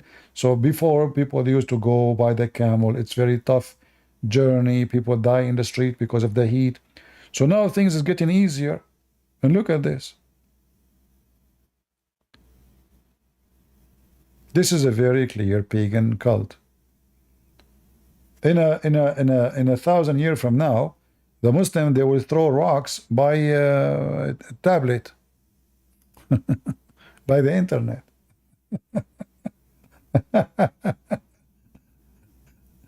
They will kiss the black stone from the internet. What is this? We have agreed our religion. We have agreed the house of Shaitan. Moderate house of Shaitan. Did Shaitan approve that, or what do you think, Sage? Do you think Shaitan is happy that they put this roof or concrete? Aren't we pleasing Shaitan now? I mean, instead of destroying the house of Shaitan, we build it bigger. No, we're actually doing the opposite, because what we're doing is we're increasing the capacity for people to worship Allah. So actually, we're doing exactly what Shaitan doesn't want. Look what happened. So you worship Allah by throwing rocks at Shaitan. You are visiting the house of Shaitan. Same time, you just said that the house of Shaitan and Allah live in the same town. And do you really believe Shaitan is there? I believe that it serves a wider purpose, and that is to get Muslims to be God conscious. But isn't So shait, the isn't ritual shaitan itself. isn't shaitan as a Muslim? Why you are throwing rocks at shaitan if he's a Muslim? Shaitan isn't a Muslim. Iblis, Are you sure? he's a kafir. Like, Shaitan is a obviously. kafir? Well, that's why. Well, are we talking about Iblis or? Yeah, the first shaitan. Yeah, because No, the first shaitan is not a kafir. he knew the truth, and because of his arrogance, No, he he rejected it. believed in Allah and he worship Allah. Read the Quran, chapter 15, verse number 39. Oh yeah, but then he obviously, yeah, he was initially. No, not he was. No, he is. See, shaitan. Now, after Allah misled shaitan, Allah is the one who misled shaitan. Shaitan is not a bad person in Islam. Shaitan is a victim, and Allah misled him. And because he misled him, he says, "Oh my God." So he believed in Allah, he worship Allah. Because you misled me, I shall indeed adorn path of error to them. I will mislead them. Allah, he agreed. And then he said to him, okay, we have a deal. Except the one who they are guided. And this is alone proof Muhammad to be a fraud. Why? Because shaitan misguided Muhammad too.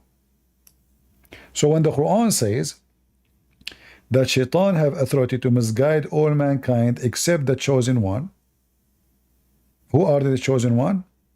عبادك المخلصين, those who they are decent servants, slaves. So how Muhammad was deceived by shaitan? That means Muhammad is not one of those decent. So shaitan is a believer. He worship Allah. And Allah agreed with him. He said, this is a way which will lead straight to me. We agree. We have a deal. Shaitan is just working for Allah, not the opposite. And shaitan is not a bad person in Islam. He was deceived by Allah. He was misled by Allah. He was misled by Allah. Yeah, it says in the front of you guys, as she's He's looking. saying, yeah, that's what Shaitan is saying. We know the story. No, right? Allah The agree story with is him. there. Allah agree with him. Allah agree. He did not say, I did not mislead you. Did Allah say to him, you are stupid? I did not mislead you. Ridiculous. If Oh my I God. say to you, you mislead me, and then you agree with me, that means you mislead me. You didn't agree with him. What? Who said he agreed with him? Like, we know why. He agreed like, with him, Shaitan. yes. He said, this is a good deal for me. هذا صراط على مستقيم. We have a deal. This will lead straight to me. This is great. That's what your God said. If in the story of Adam, the first man who was deceived, who deceived Adam, Shaitan or Allah? No, wait, deceived Adam. When Adam was deceived and he disobeyed Allah in the garden, was he deceived by Allah or by Shaitan? Shaitan. By Shaitan, right? Mhm. Okay. Allah mislead Shaitan. Shaitan mislead Adam. And this is why we see your prophet, and this is a very authentic hadith, saying that Adam and Moses, they have an argument. Moses, he said to Adam, because of you we are out of heaven. And all of those are sahih, as you see, Al-Bukhari. So Adam, he said to Moses, To bow down to Adam, and hence he refused to submit to God. And that's why he ended up being condemned.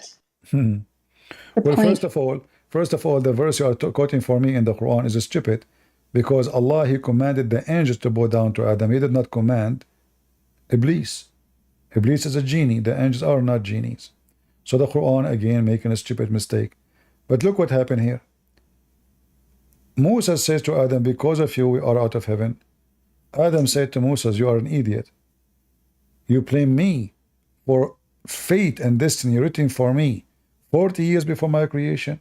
So all of this was not Adam and Shaitan, it was Allah who decided to mislead Adam. It's Allah.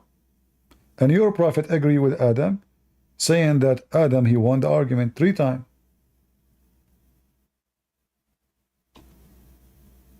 So this narration is It's Sahih. quite laughable. This is Quite Al-Bukhari. laughable.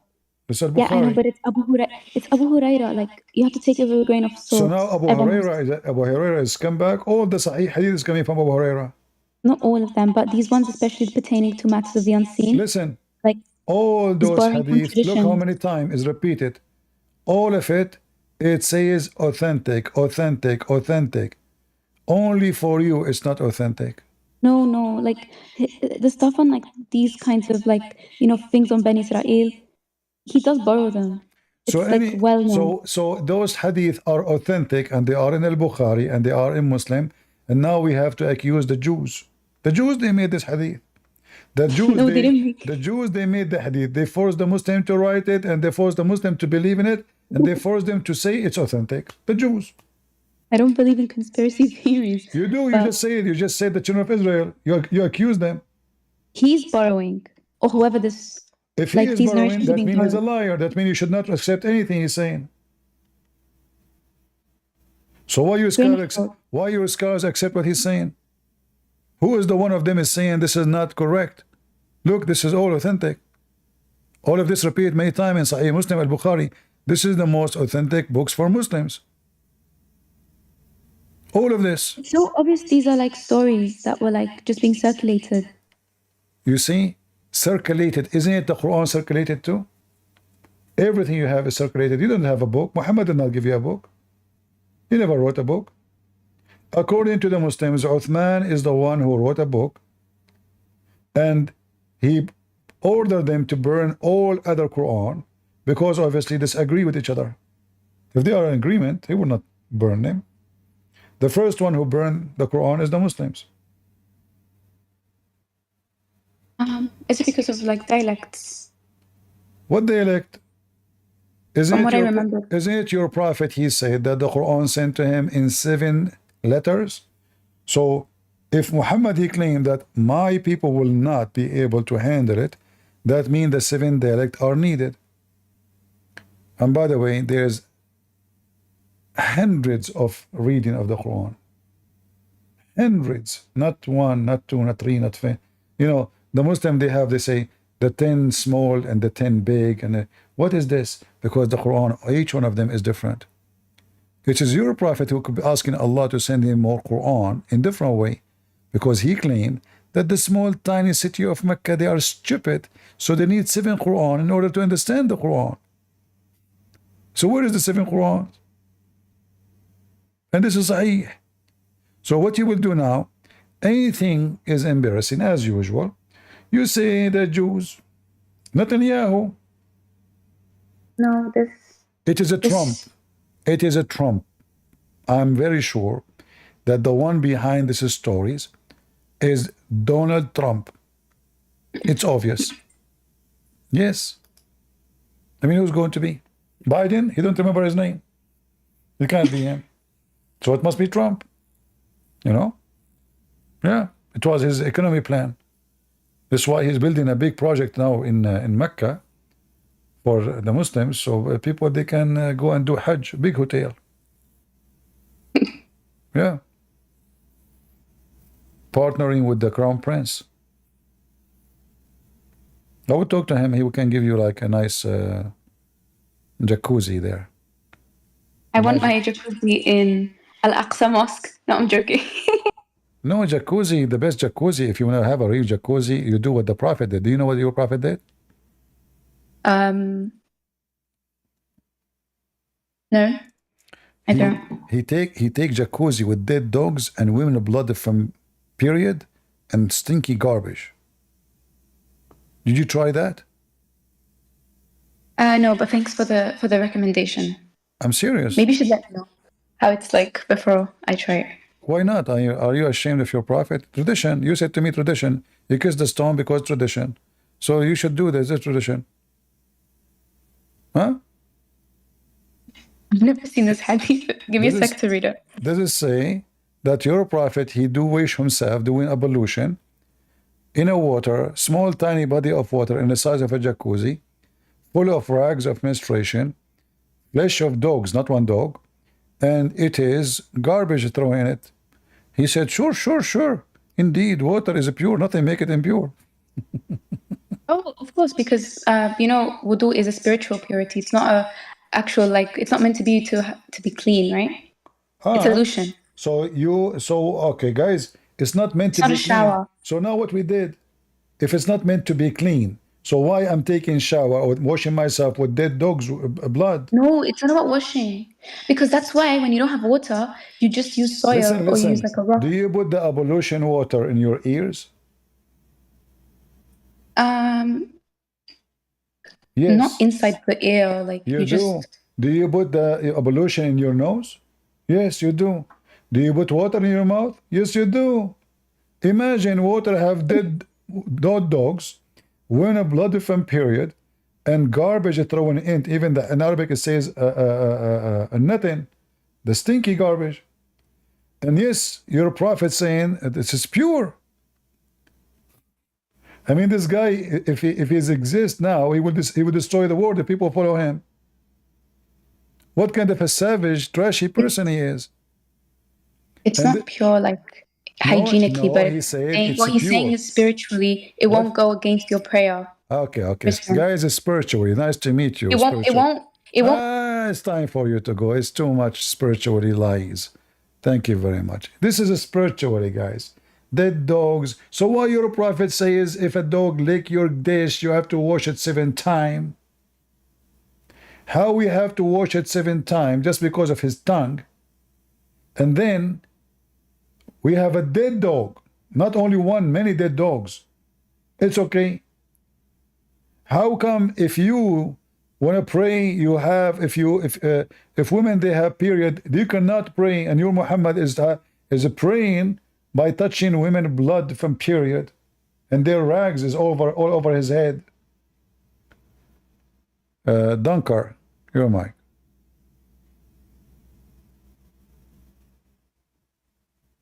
Are you there?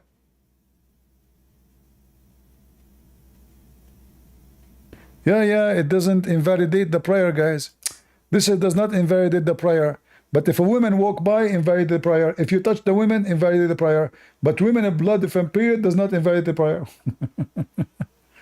And stinky garbage does not even they call it bi'ru bid'a because it is the will of garbage. This is where people throw garbage in it.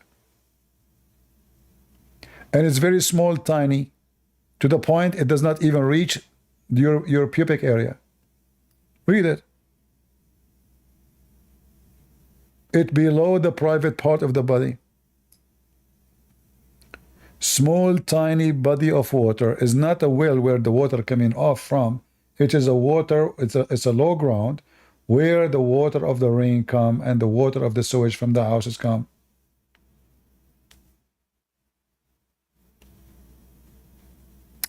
All right, this guy is not even here. Anyway, guys, I have to go and do ablution. I have dead dog in my bathtub and women rags from menstruation and stinky garbage. And I heard that this is good for skin and hair. I want to take care of my hair because I like to look like Harry Potter. So if you want to have a healthy life, you will never get infection. Just do what the Prophet did, stinky garbage. Look, even in their translation says, stinky thing or thrown in. All of this in a water have a size of a bathtub. And Sage, she said, what the problem? What the problem? Yeah, it's a pure, it's a spiritual thing, spiritual. Jump in the sewage, it's a spiritual.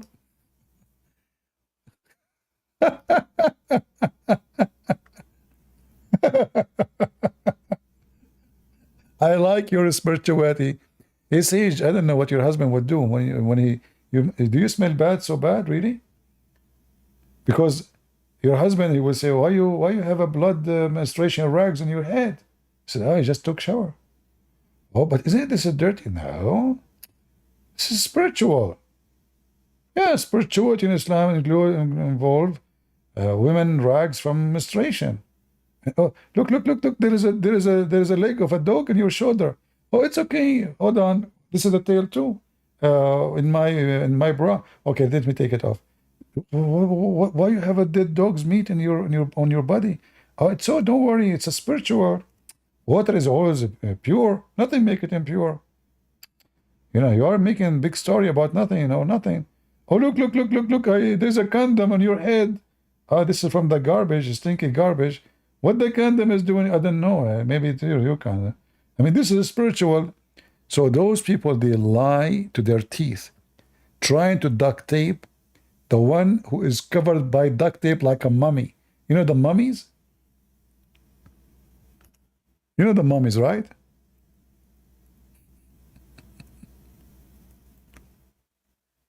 The mummies,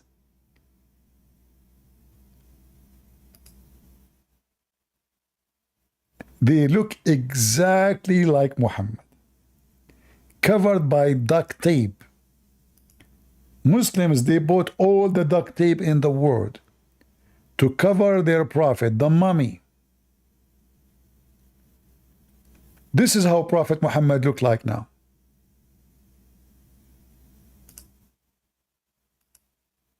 They do anything to duct tape the false prophet. Am I saying the truth? Prove me wrong. Who dare? I mean, the guy can't even talk. What is his face?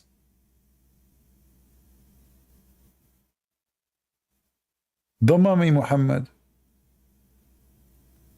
Muhammad is like a screen door, have a billion hole in it, and the Muslim trying to convince us that he can keep water inside.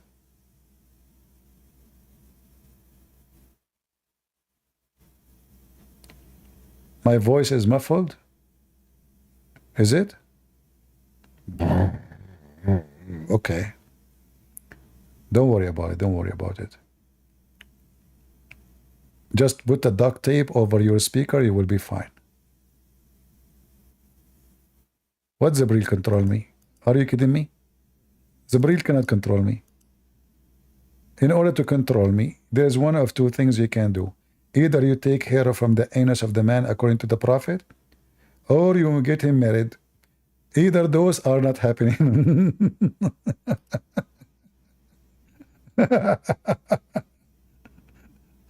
Oh boy.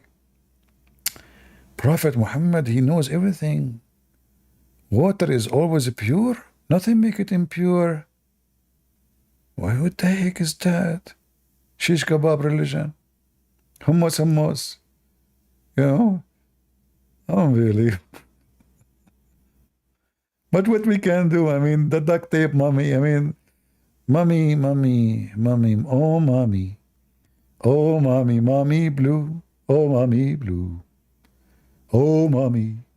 Now I know why this song exists. They made it for Muhammad, the mummy. And the Muslim, they think if they put a wig in Muhammad, Muhammad will look better. Look at this. Seriously. Wow. That is a Prophet Muhammad. No, Prophet Muhammad, he stink according to the hadith. Let us take it away, otherwise you guys, you will have a bad dreams. Many of you are sensitive, case sensitive. Look, we close the mummy, we see the grave of Adam.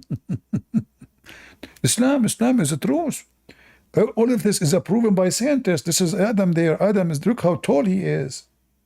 All of this is proven scientifically, you know.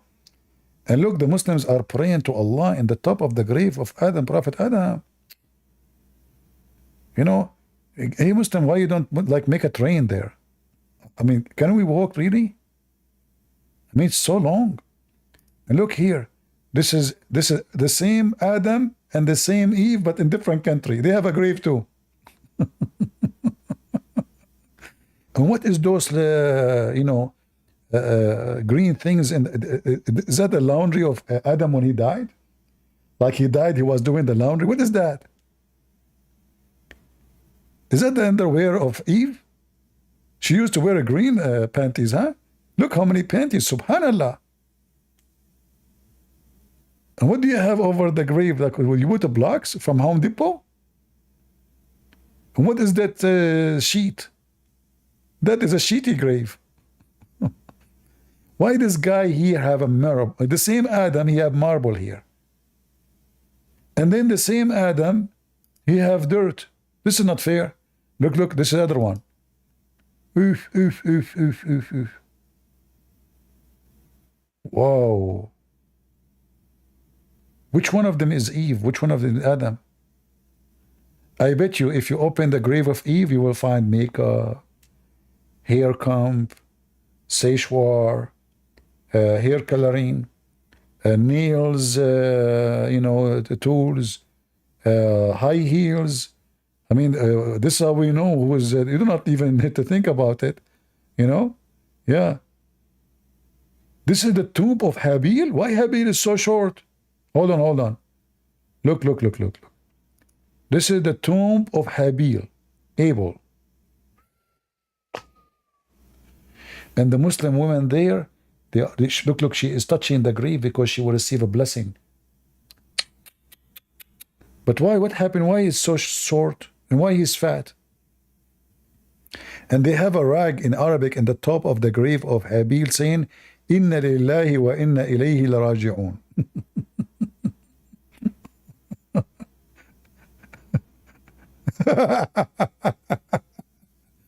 It's a true reason.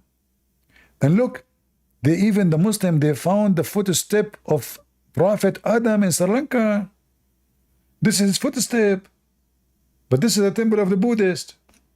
The Muslim, they want to hijack the temple and they will take it from the Buddhist, claiming that this is the footstep of but Muslims. Where is the other step? So Adam, he landed with one foot. Maybe he lost his other foot in the Afghanistan war. Our grandfather Adam was 1 foot guy? Or because he's monotheist? Now I understand. He have one hand too. 1 hand, 1 foot, 1 penis, and 1 balls. That makes sense. Now we are getting closer. Not like my grandfather, he have 3 balls. Because, those Christians are not monotheists.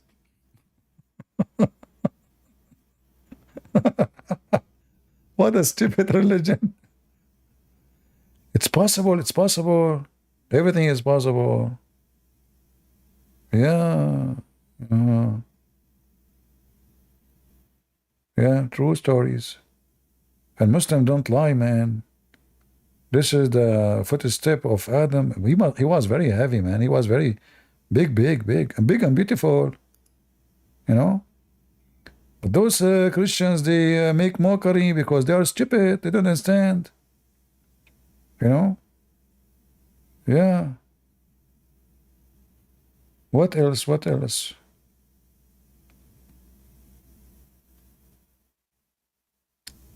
Hazarat. Look, there's a new grave of Adam. I just found a new grave. This is Prophet Adam. Oh, sorry. This is Abel's son. This is Abel, not Adam.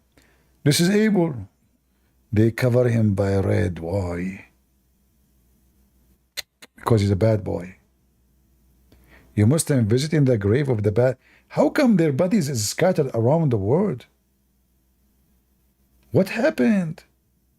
Maybe Adam, before he died, he farted.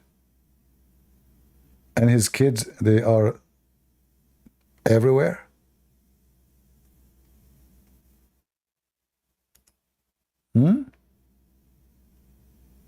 They build those graves, fake graves. So the poor Abdul, they come and they donate and they give money. Look, this is another grave for Habil.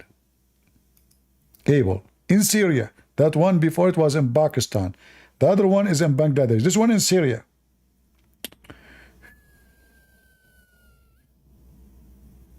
And those are Syrian Muslims coming to receive the blessing.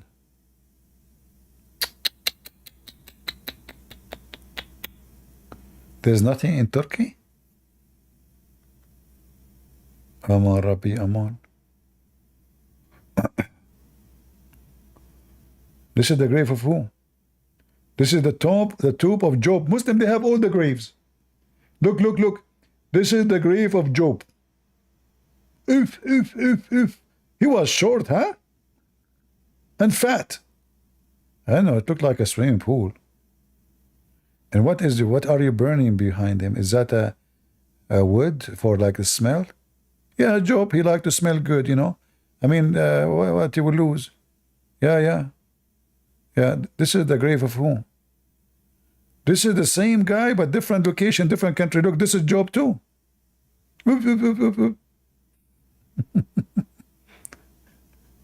All right. Who is this guy? This is the same Job, but different. I mean, their graves are all over the place, man. This is a prophet Saleh. They have the grave of a prophet Saleh. Who is Saleh? This is the grave of who? I know, it doesn't say. You Muslims are weird. You have a grave for everybody except me. I feel jealous now. Idiots. You know, when I was in the army, you know, I went for a while. So I came back, and the Muslim, they spread rumors that the Christian prince was killed or he died. So I came and I opened Paltalk and I found a chat room. It says celebrating the death of Christian prince. This is the grave of who? 64-meter long. Grave of who? I don't know, it doesn't say. Oh, this is Adam, but this is a different place. Look. This is Adam, a grave in different country. Look at the sandwich from the subway. Man, oh man. How long, how beautiful. Hey, Adam, I mean, who buried you, man? And look, they build a building in the top. I mean, the Muslims are homeless everywhere, and look at this huge building in the top of the... Yeah, because you cannot make the grave see the rain and the sun. Adam will get hot. He's hot already. Ask our grandmother Eve. He used to do boom boom every day. You want him to be more hot? That's why we have to cover him. Yeah, I'm going to open a grave in USA for Prophet Adam. You know, let us see. I want to be my partner. We spread rumors in Facebook that we found the grave or we found the penis of Prophet Adam. And we tell them, you cannot say it haram, private part. If they say open, let us see. Haram la? Shame on you. Walak. How dare you? And then we receive a lot of donation. We will have 5 in every door. We will make many doors, you know. Like the first door, you see his foot. Like this area, there's a foot. You pay $10 to see the foot, $20 to see to the knee, etc. So we can make more money. What do you think, guys? Is that a good business? You know? Who want to join me? And then we can ask Andrew Tate to join us, you know, and we do like entertainment. Women, they have their camera open, their legs is open, and Adam, you know, and they will say to them, look what happened to Adam, he was watching us. Oh boy. And look, they have Quran, rags have Quran in it. Look at the flower. Do you see the flowers, guys? Do you see the flowers in the floor and the side of the wall? Mentally ill people. You know, I mean, look at this. How much they fool them. They have flowers for Adam.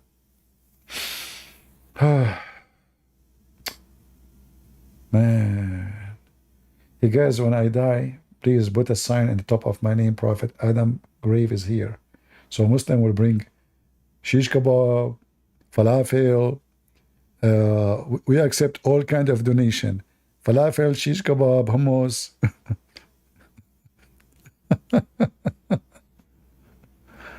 Oh boy. Stupidity is amazing. Yeah. And those people believe in it. They believe in it. This is the grave of whom? What?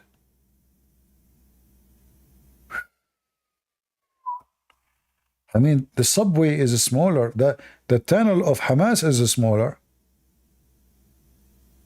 And what is this at the end? Why it's so wide? Is that his head? His head was so big, huh? Look at the end of the picture. You see this sheet, big, wide. I think his head is here. So he was so skinny, all the way like 200 meters away, but his head is so big. So beautiful. Who can beat that? Nobody. Can you? Let us be honest here. I mean, let us be honest, seriously. You know?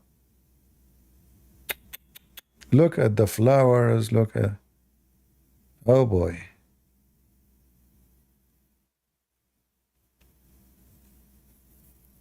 Lord have mercy.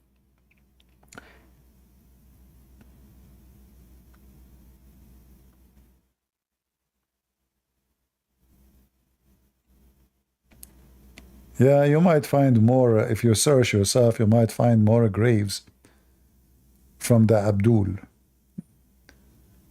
And you will be surprised. What a beautiful lesson.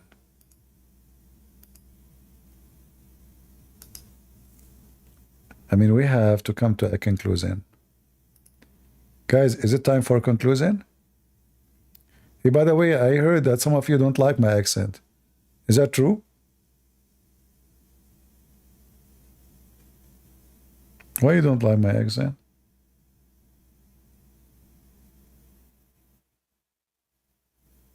What's wrong with my accent? Should I switch? Speak like Christopher, first of all, my accent is better than your accent. Abdul, what are you talking about? You don't even have an accent. You spit. Christopher, first of all, I don't spit. My wife, she said, you are a spitty machine. But he is lying. Because women, they always lie. What she lie? I mean, look at you. Just keep distance. Keep distance. Christopher, I am giving distance. Because simply, my spit is used in Bangladesh for irrigation. For what? Irrigation. May Allah irrigate you.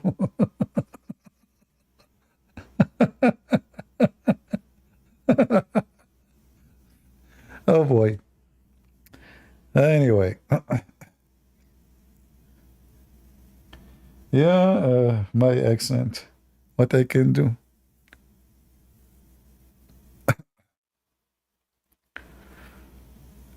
Do we have any Abdul? I'm tired, Muslims.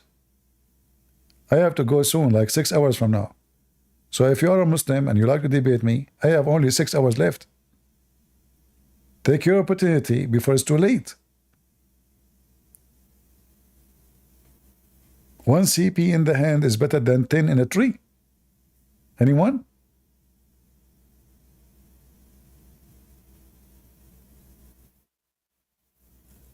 Okay, guys, you like my accent. I get it. I don't like my accent. I don't know, English is very, very weird. Accent. What? Don't even think about it. You know? Any Abdul? Now, I hope after we finish, look how generous you are in the chat. Why there's nobody is generous in the comment? You see, we don't talk about donation. We don't ask you for anything. At least donate a comment. Like, you know, can't you? I stay for many hours losing my voice, shouting with the Abdul, showing you reference, you know, non-stop, and we have a good time. But donate a comment, please. Okay, please donate a comment, please. My voice make you happy? That is a bad symptoms. My voice, according to Muslim, make them depressed. So how can my voice make you happy? Something is weird. Yeah, the majority don't. You know, the majority, they don't even go to the previous video. We have what, maybe 500 comment by now? That's it. So, you know, very few they are commenting. Yeah, anyway. Dunker Wolf. Well, I invited you, you did not talk, Dunker Wolf.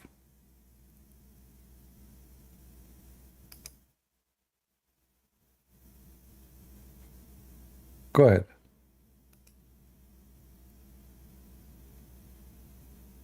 Dunker, are you there? Dunkeler. Sound like German.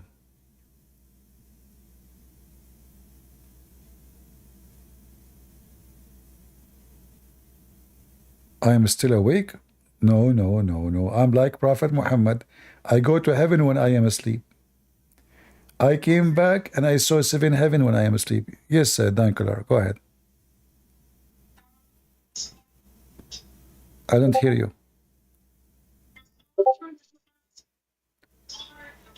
Why are you faking your voice? Are you an ant? If there's an ant in your pant? Okay, take a hike. What happened to you? Your mother-in-law sitting on the top of you and your voice is not coming? And she have 1 mile butt?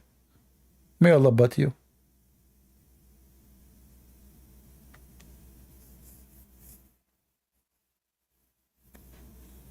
Do we have any Abdul? Well, you guys keep laughing. Show respect. What's wrong with those people? Crazy people, you know, those Christians? Weird, weird. What's wrong with you? Do you want your mother-in-law to sit in the top of you and she have a big butt? Put yourself in his shoes. His voice is not coming. Oh boy.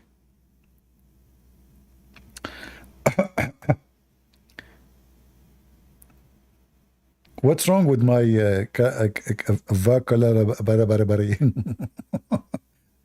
You speak English better than my English? You know? In fact, we are the Arab, we are the founder of English.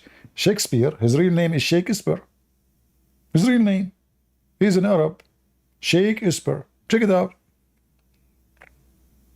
Al-Qazafi was making a speech. He said that Shakespeare is an Arab. His real name is Shakespeare.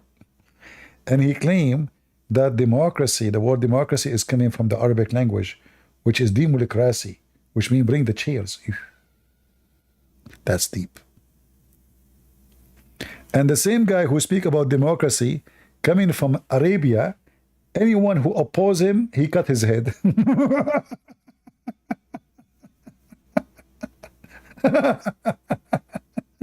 But we are the one who made democracy, brother. Yeah? True story. Any brave Abdul?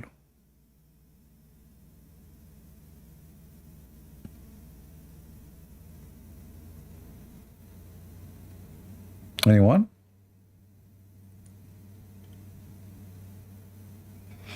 Look like we are out of customers.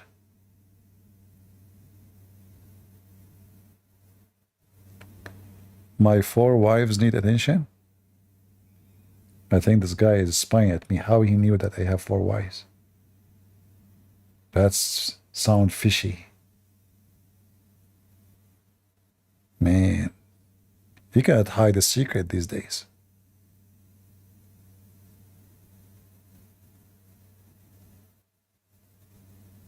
But I have a bad news. I am a prophet. This is why I can have 13 wives and 25 wives, unlimited. Theo.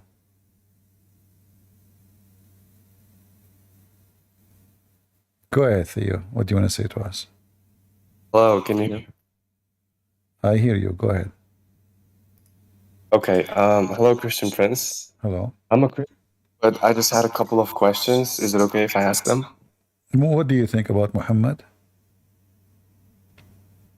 Well, I think he's a false prophet, and I really enjoy like watching your show. It was hilarious to beats. Like when he was watching himself with dead dogs, man, I couldn't stop laughing when I heard it the first time. What? Which one? The dead I'm just saying that the dead dogs are really funny. Yeah, but you know, those dead dogs are from big families, you know? Not like the normal dogs. Those are very nice dogs. So when Muhammad he takes shower with the dead dogs, those are very, very high quality dogs. I heard their last name is Chihuahua. Anyway, so what do you want to say to us? Dead dogs. Yeah. So what do you want to say? I just had a couple of questions. Is it okay if I ask? Couple? Are you going to give me 2 questions at a time? Well, it's just one question, but it's about 4 words in the Quran. Okay. Like it's about Arabic. All right, no problem. Go ahead. Okay. I asked my question. I just wanted to say thank you a lot for the work that you do and for the videos that you make. As you really share a lot of information with us and you don't charge any money for it. And the information that you have is like super exclusive. I just want to say thank you for the work that you do. You're welcome. Okay, so my question is, when I watched your videos, I noticed that you often point to the fact that Allah is a deceiver because the Quran says so, right? Uh-huh. Yeah, and my question is, oh, I recently started learning a bit of Arabic to your videos. But my question is, does the word makara really mean to deceive, like to lie? Yes, you can go and check even the dictionary, you know. Like in Arabic we say الثعلب المكار, speaking about the fox. Al-Makkar, which means the deceiver, because a fox is a very famous animal that he deceive, like he deceive you when you hunt, he deceive you, like it happened to me once. We shot at the fox, he lay down in the ground, he acted as if he's dead, but he's not. So the word makar is specifically is a negative thing about someone is so smart, but in evil way, not in a good way. Uh-huh. I see. I mean, I have a dictionary. The second you say to someone, you are a makar, yes, you are saying to him you are smart, but you are saying to him you are evil. I see.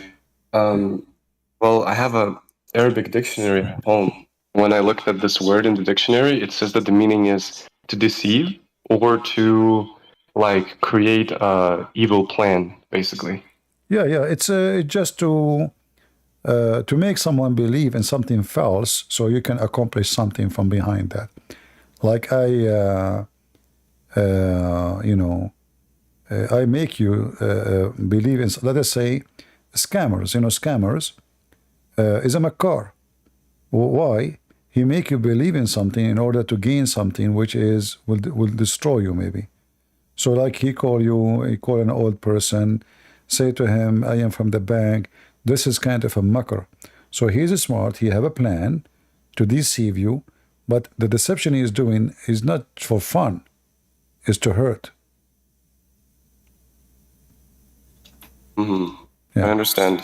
Thank you for the explanation. Well, what about like, so I was just trying to read some verses in the Quran just to see for myself like what kind of words it uses. And I noticed that when it speaks about Satan, it uses a different word. I don't know how exactly it's pronounced. I think it's pronounced khada. Khada is other word in Arabic. But you know, in order to give you a better answer maybe, let me see, there's a hadith, maybe I can find it. Okay. And you said you are studying Arabic now? Yeah, I'm learning. Yep. All right. Here we go. So here, we don't care for the hadith itself, but we are trying to show the language, right? What the language mean. So here, we see this in Arabic. This is durar. Here it says, if you know a little bit of Arabic, it says mal'oon man darra mu'minan aw makara bihi. It's cursed the one, you see the word makar? Is it clear? Yeah, I see. Let me see if I can find it in the English translation. Give me a second. Yeah, I think it means deceiving with something, right? Bihi. Yeah, that's why Muhammad is cursing the one. He is saying, curse the one who do makar. So look what is even the Muslim translation saying. Cursed are those who do harm a believer or plot to do so. So makr is what? Is a plot to hurt. See? And this is the word in Arabic. So if a Muslim argue with you, says this is not what it says, you can get them busted easy. All right? I see. Okay. But what about the word khada? Is it like a different kind of deception or something? Khada is the same. Khadia is a somebody, fooling somebody. This is why Muhammad, he says, war is khuda. Al-harb khuda, which means deception. What is al-harb? Harb mean war. Oh, okay. See? This is the word khuda. You see it? War is deception. And this is the word in Arabic, khuda. I see it. In Arabic, you can add the letter ya before a description, a noun, like deception. That will make it a verb. So yakhda, by adding the letter ya, that will make it, you are doing it now, make it a verb. Yeah, but it's just like by adding, fa'ala is to do and yaf'al is somebody's doing something, yeah, right? so you just add the letter ya, and that will make it deception, as an act of deception, which means you are doing it now. It's a verb. It's a continuous verb, deceiving. This we see the word yakhda here. It's the same word I just showed you, but here it says yakhda, which means he is deceiving now. And the Muslims, they translate it as a cheating in this hadith. Cheating by deceiving. See it?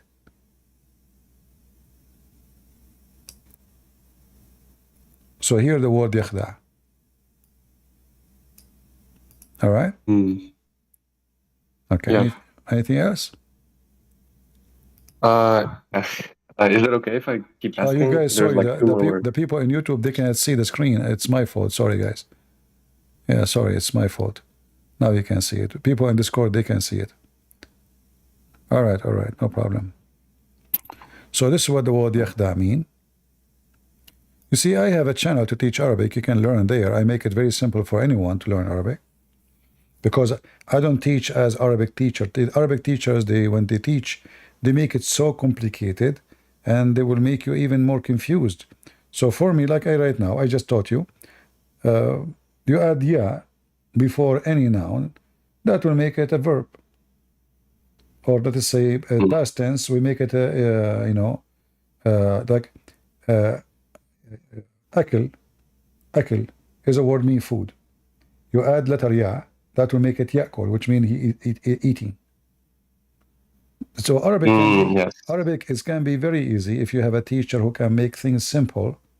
Like by understanding a certain rule, you can really increase. You do not need to remember like the verb and the noun and etc. You remember the noun, and then just you add a letter, and then you got a new sentence. All right.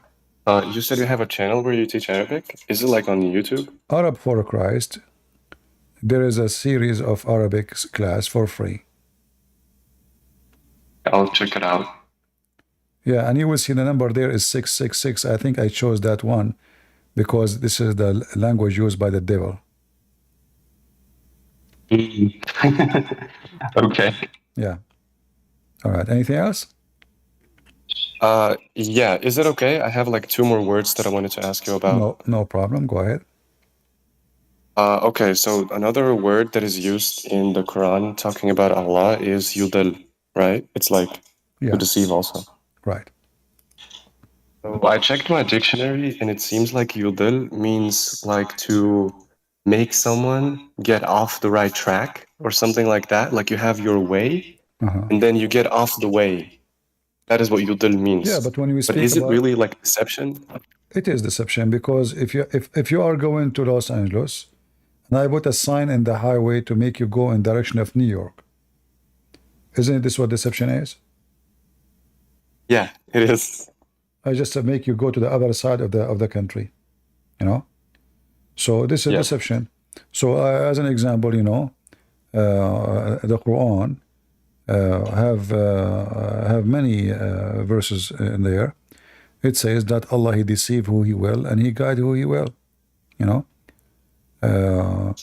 like as an example, chapter 16, verse number 37, it says, Allah, he guide not the one He deceived. I mean, that's very funny. So Allah, He guide not the one He deceived. Why Allah will deceive anyone? Chapter 16, you said? Chapter 16, verse number 37. Okay. Yeah. Oh, wow. Yeah, Allah, He guide not the one who He misguide. That is stupid because that is an act of shaitan, Satan. All right. In chapter 16, the same chapter, verse number 93, it says, if Allah will, He will make you one nation, but He do deceive who He will and guide who He will.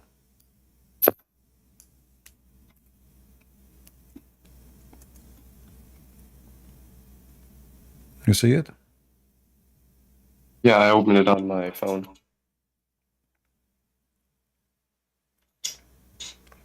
The Muslim, they try to fix it. They say, He sent astray whom He wills, and He guide who He will.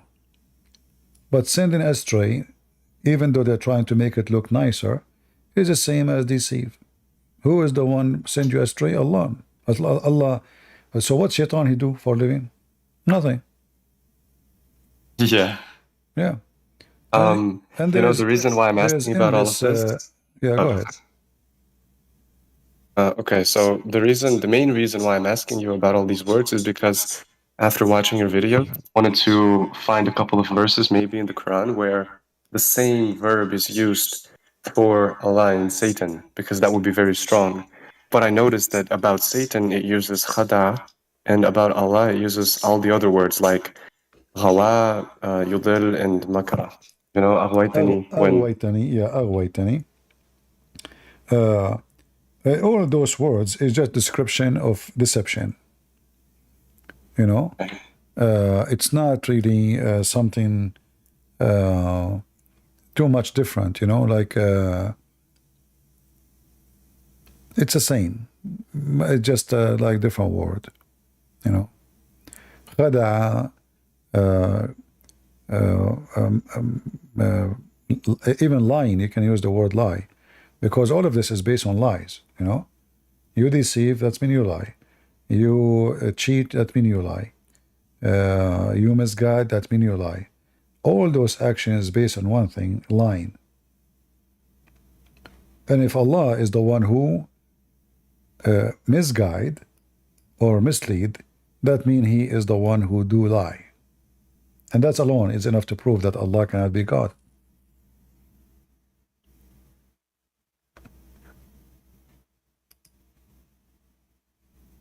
All right, he's out. Any Abdul? Well, I hope I did help you with the... Oh, he want to be back? Maybe his wife, she grabbed him. He did not wash dishes. Are you back? No, I haven't been using Discord in a long time, and I accidentally left. I'm just joking. Don't take it... don't be offended. Sure. I make fun of myself. Everybody knows, so you know. Yeah. So what else? So yeah, so basically all these words are the same, like they're just describing deception. All of them, they end in the same way. It's about misleading, deceiving, lying, you know, cheating, fooling people. It's the same, you know. Yeah. Mm-hmm. And you know, we have, and the Quran is so clear. Like here, as an example, chapter 35, verse number 8. And you know, even the Quran make it more stupid. As an example, the one who Allah misguide, no guidance for him. So, which means Satan misguiding is less harmful than the misguiding of Allah. Because simply there's no, that's it, there's no guidance for you. You know, there's no way. I don't know what's wrong with this website. Give me a second.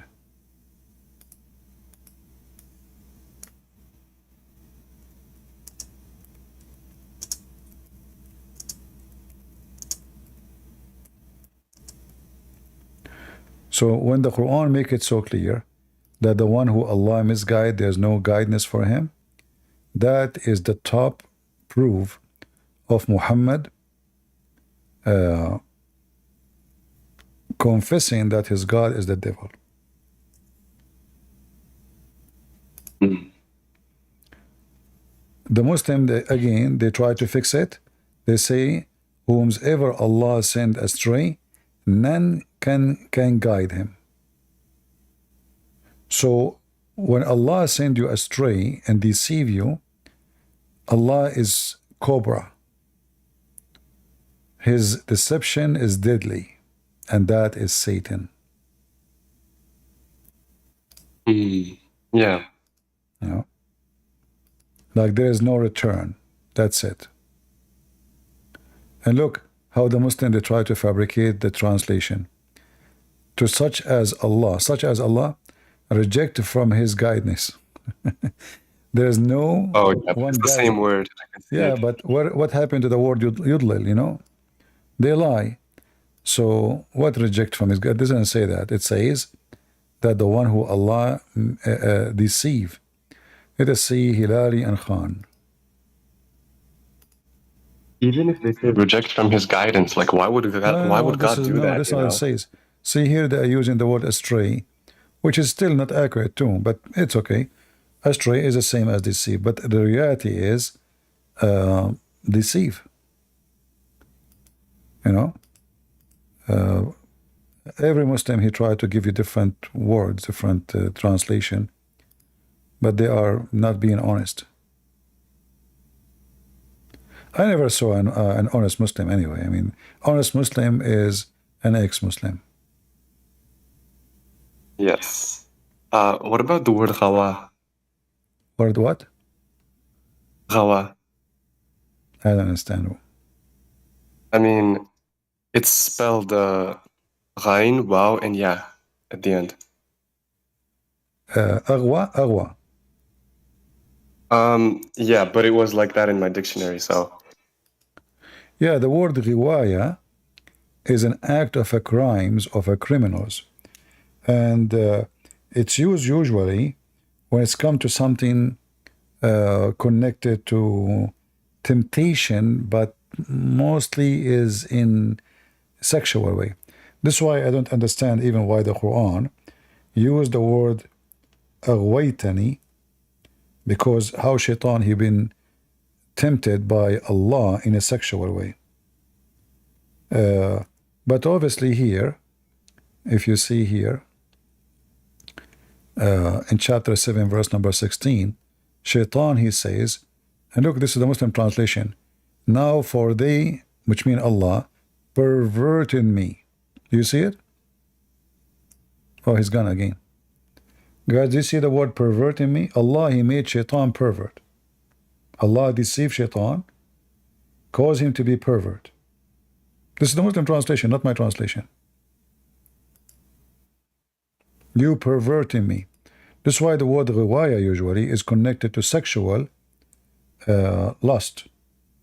So the verse sounds stupid for me, because how shaitan been tempted by sex, you know, riwaya. However, if it's not about sex, still it says, even their translation, because you perverted me. I'm so sorry for getting off and on. I just really haven't been using Discord. I just clicked this button again on accident. Really sorry. No problem. As long as you don't have a suicide belt and you did not hit it by accident, you are fine. Okay.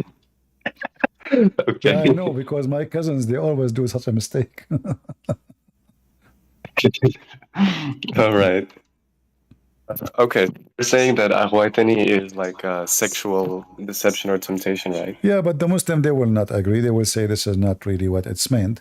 However, in the best scenario, you deceive me. So now this is a translation of who? Let us see. Arbery.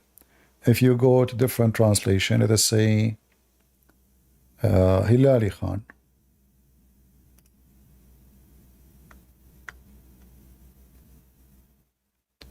Because you send me astray. Well, you deceived me, you know. But al-riwaya is like, we can use the women, usually is used in language to say a woman, she did riwaya to a man, which means she tempted him by lust.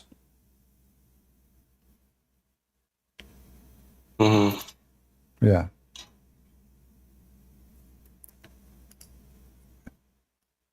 Okay, I see. Well, one thing that I don't understand is like there are Arab Muslims, right? People whose native language is Arabic, and they're Muslims. And when they read in the Quran, how don't they see that it's like it's so stupid, you know? Why would God deceive anybody? Why would He tempt anybody? Isn't it like obvious? Why don't they why do they keep following Islam? Well, leaving a religion is not easy when you live in a society. There's a consequences. You know, those are very harsh people with each other, and if you leave Islam, they will kill you. So they choose the easiest way. We stay in this garbage.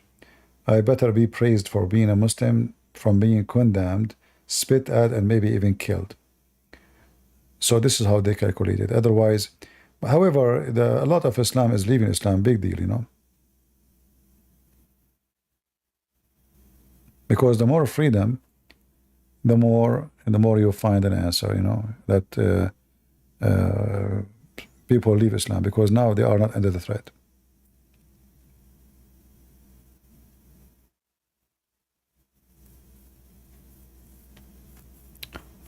All right. Anything else? Well, I don't have any more words that I wanted to ask you about. This is pretty much it. But I just have one question. One more. Okay. Yeah. All right. Well, how do you say "I think" in your dialect?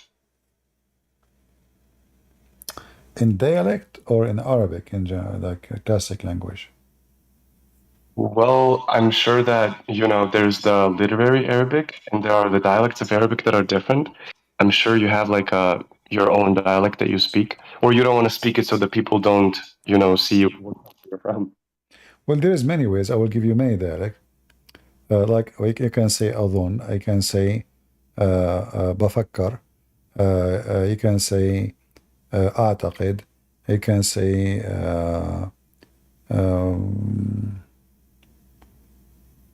yeah, I mean those words, one of them, all of them, they mean the same thing. I think, I believe, I thought. Yeah. And which one do you personally use like mostly in your daily speech? I don't use the word I think because I'm Arab. We're Arab, we don't think. It's haram. Makes sense. It's harmful. It's not allowed. Bad, you know. Stay away from it.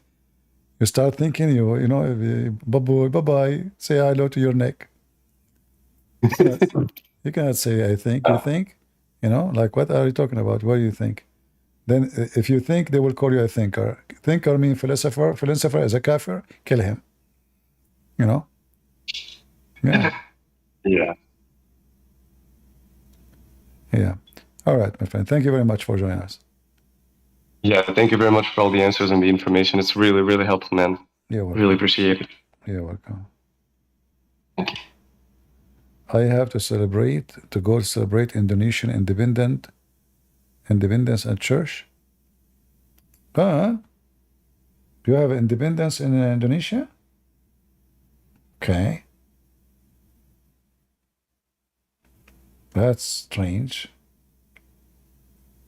I thought Indonesian, they have a lot of orange occupation.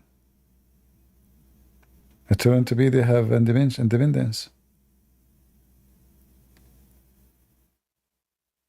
So the Arab Muslims have the Quran's content nonsense, right? You see, the Arab Muslims usually, they don't question really the Quran. They just read it. Because questioning those things is dangerous.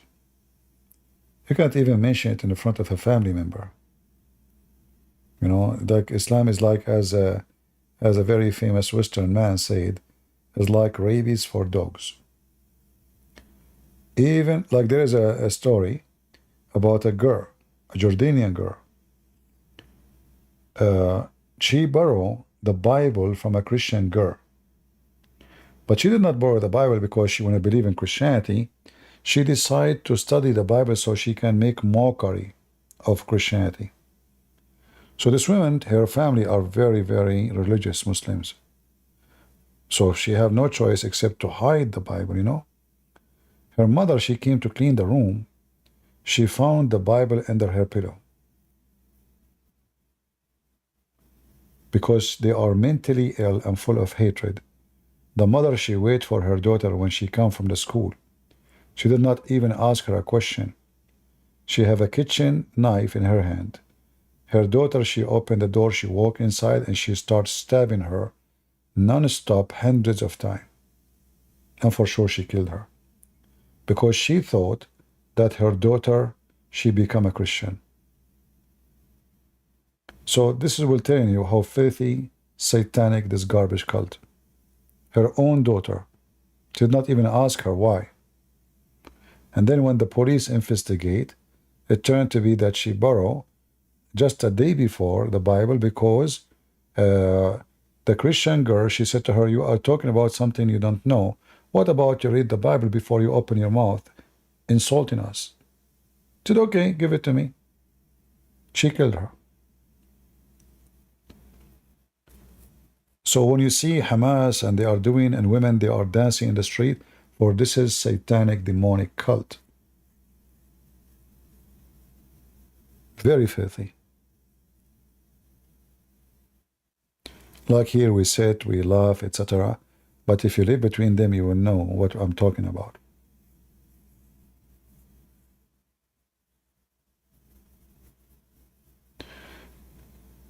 I am observing you as a student. Okay.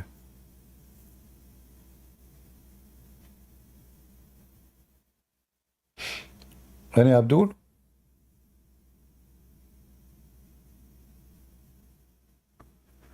What is the most violence verse in the Quran? Well, the whole Quran, purpose of it is violence. So it's not about only a verse, the whole idea. But however, the one is connected to you as a Christian is chapter 9, verse number 29, which is commanding to kill the Christian and the Jews unless they pay money. However, there's tons of verses like cutting heads, crucifixion, cutting hands, you know.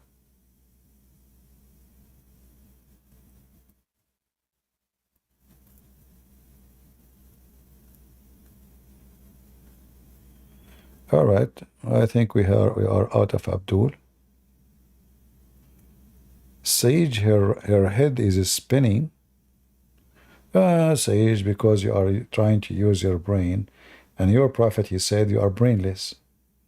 You remember last time you spoke to me, I show you the hadith that says, the prophet, he says you have deficiency in your brain, and you said to me, it doesn't say that, CP. This is why your brain is hurting you, because you have deficiency. I show it to you in the front of your eyes, and you say it doesn't say that. I mean, those Muslims are really weird. They see it. I read it for them. I put them in the screen. I give them the link. And then they say, it doesn't say that, CP. It doesn't say that. Abdul Aziz.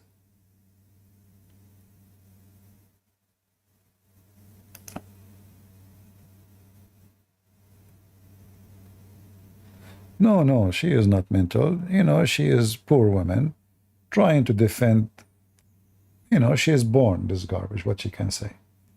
Do you want her to agree that she is living in a garbage satanic cult? As simple as that. You have to go through, you know, through struggle.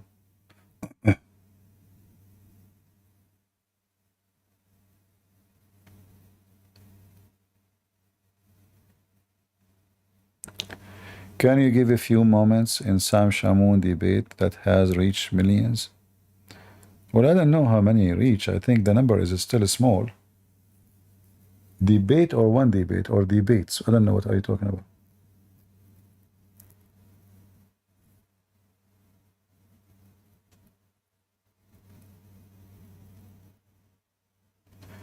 They say to you, read 9:4. Well, 9:4 is connected to 9:1, right? And Muhammad is an evil man, because Muhammad, he promised the Arab peace, and he made with them an agreement. So he betrayed them, and he says Bara'ah. In fact, the chapter name used to be called Bara'ah, not At-Tawbah. Bara'ah mean freedom from any peace agreement. So Muhammad is the devil. So he told them, you have 4 days. Muhammad, he signed agreement, saying to them he want to go for peace until he get ready to kill them all. And now he have an army ready. So he gave them 4 months to leave the Arabian Peninsula, or they will be dead.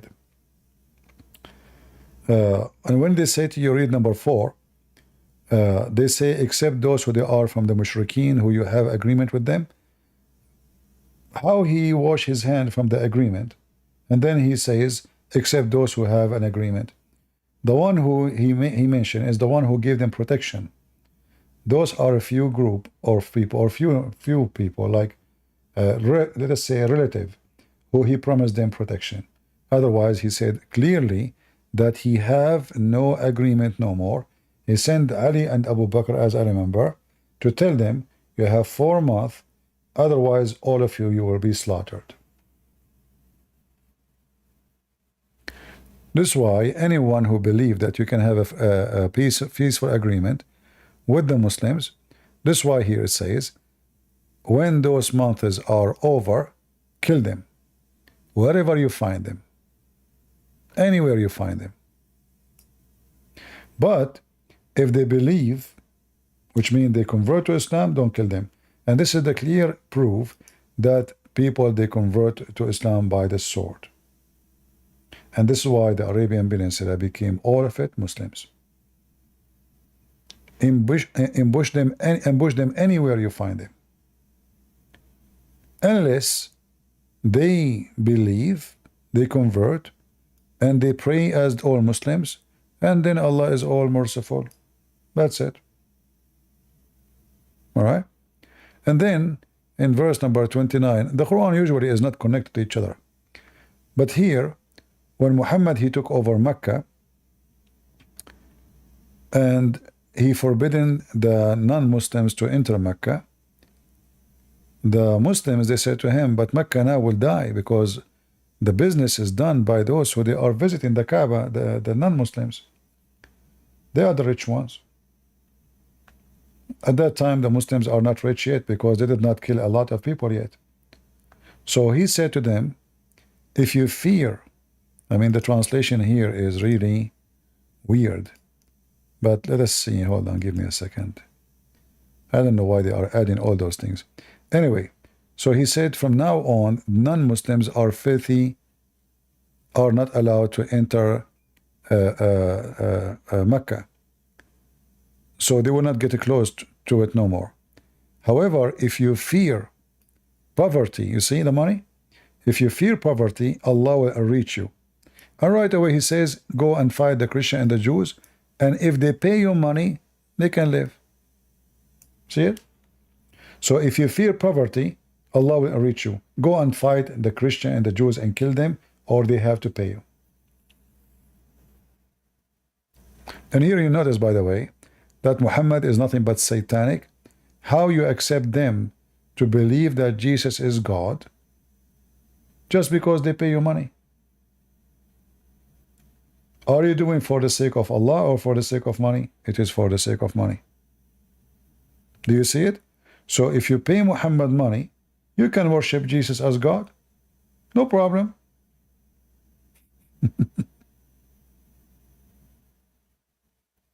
So he claimed that he is serving God, but if you pay him, yeah. He claimed that you are committing big insult to Allah, but if you pay him, he'll continue insult Allah, no problem. That is really showing you that Muhammad is nothing but Satan.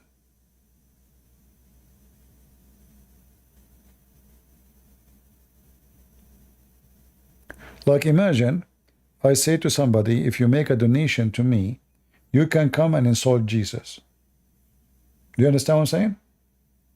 I accept money, which is not the case here. It's not a donation. Here they are forcing them. As you see, they have to be subdued in submission.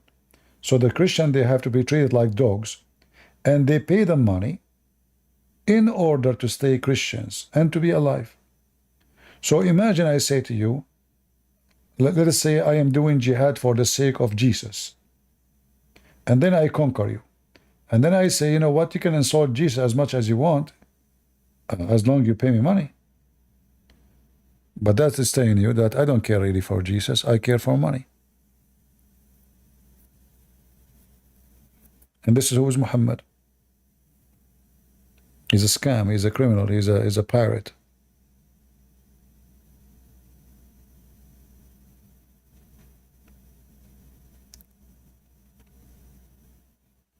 All right, how many hours we are live on air?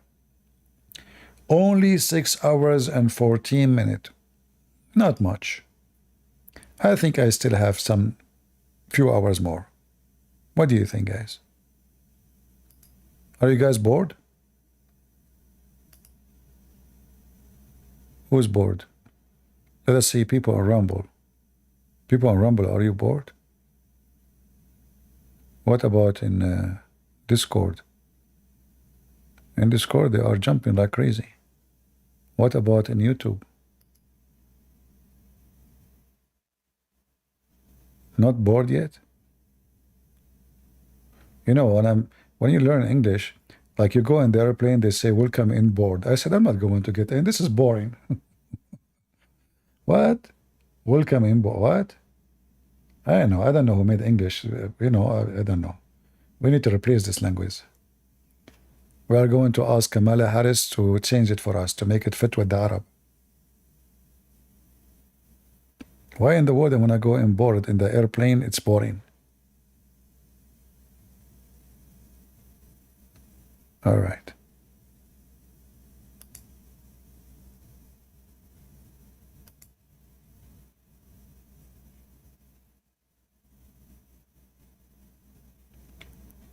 All right, all right. I'm working and listening. You are working and listening? How you can do that? He's working and listening.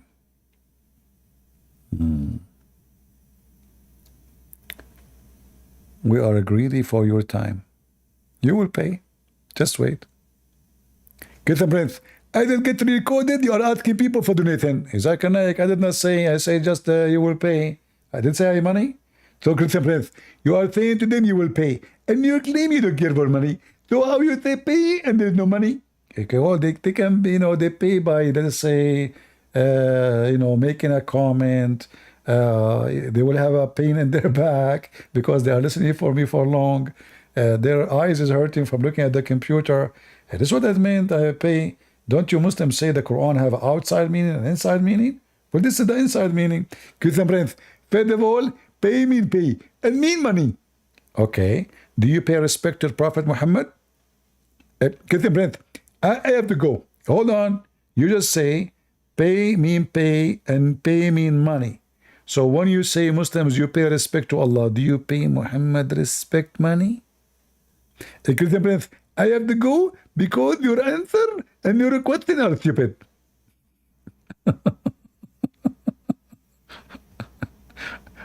You got me busted. I just told the Christians you have to pay. You will pay. Oh boy.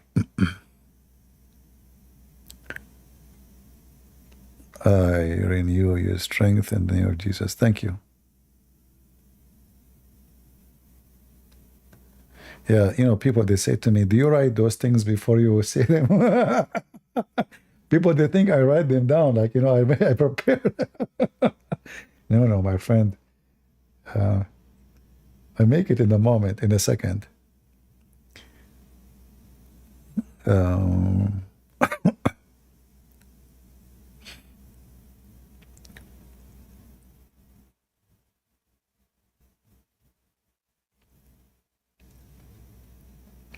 All right, I think we have good time today. And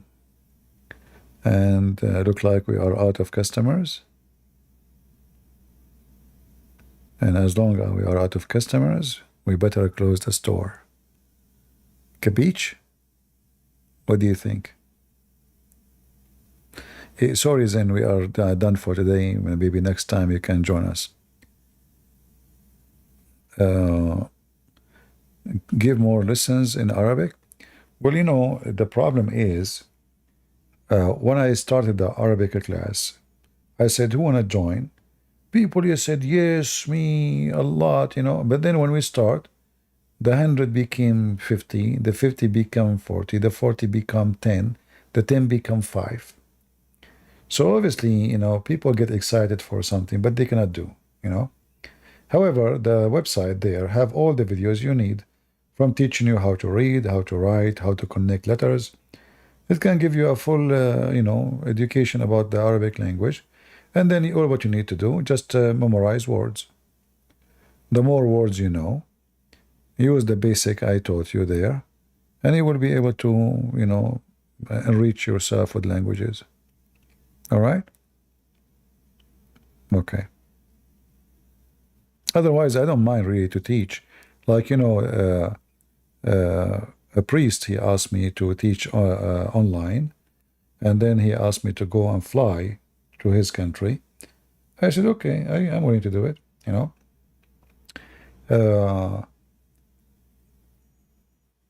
But as long as we did it already, the Arabic, there's no need to do it again. I mean, what the point? There's no point. It's there.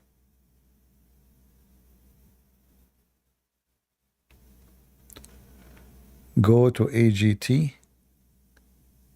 What does AGT mean? I don't know what AGT.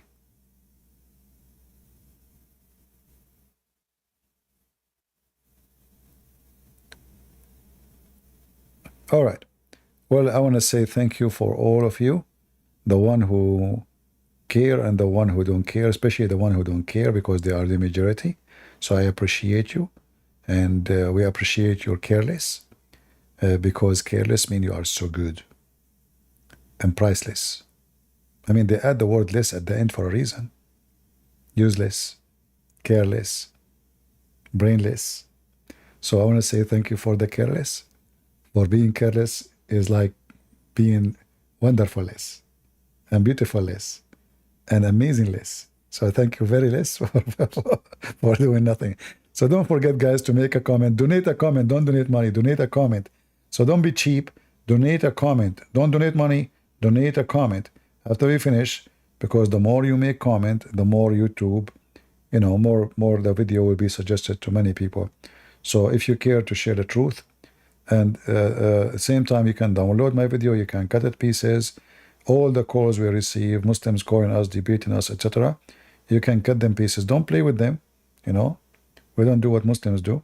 Just cut a Muslim call me, cut it as it is, post it as it is. All right? So I want to say thank you all. May the Lord bless you. And until we see you soon again, maybe tomorrow or the day after. Actually, already we are tomorrow. What are you talking about? Christian Prince, first of all, tomorrow never come. Because you keep saying to he will come tomorrow. And anytime you come in the same day. Okay, Abdul, what I can say, tomorrow is today. It's already past a long time in the middle of the night. So I say to them, I will come tomorrow. But I just saw that tomorrow already is today. Christian Prince, you are very confused. How is tomorrow and today? Stupid. Allah knows best how it can be today and tomorrow at the same time. Well, this is what the Quran says. All right. So, guys, I hope I can see you today or tomorrow or maybe the day after Sunday. So until then, I say God is good, so is Jesus. And may the Lord bless you and keep you in good health and wealth. And always remember to be loyal. Loyalty is everything in our life. Those who they have no loyalty, nobody appreciate them. Nobody will remember them. Even dogs have loyalty. If a dog can be loyal and you cannot, that means you are lower than a dog. And I'm very serious about that statement. A person who is not loyal, a woman or a man, doesn't matter. So men, you have to be loyal to your family, to your wife, to your children. Be loyal to them by loving them, supporting them. Women, love your husband. Be loyal. Never cheat. Never lie. Keep your family whole together, because what you do is going to destroy you and destroy your family and bring nothing good to you. So if you can be a loyal, that means a dog is doing better than you. So you need to ask yourself, what's wrong? Why a dog is better? There's many dogs, they die when their master pass away. They stay over his grave. They cry for him. So it's a shame that a human being have no loyalty to his maker, to the Messiah, to the one who gave us what we have. Your laugh, your joke, even the pain can be joyful, because the pain is the way to know the pleasure. For if we do not know what pain is, we will never know what pleasure is. If we do not know what sugar is, we will not know what salt is. All those are given to us as gifts from the Lord. So praise to Him, be thankful and be loyal, and always be a warrior for Christ. Never let the devil fool you. For if a false man like Muhammad fool you, and he's foolish, how foolish are you? Thank you.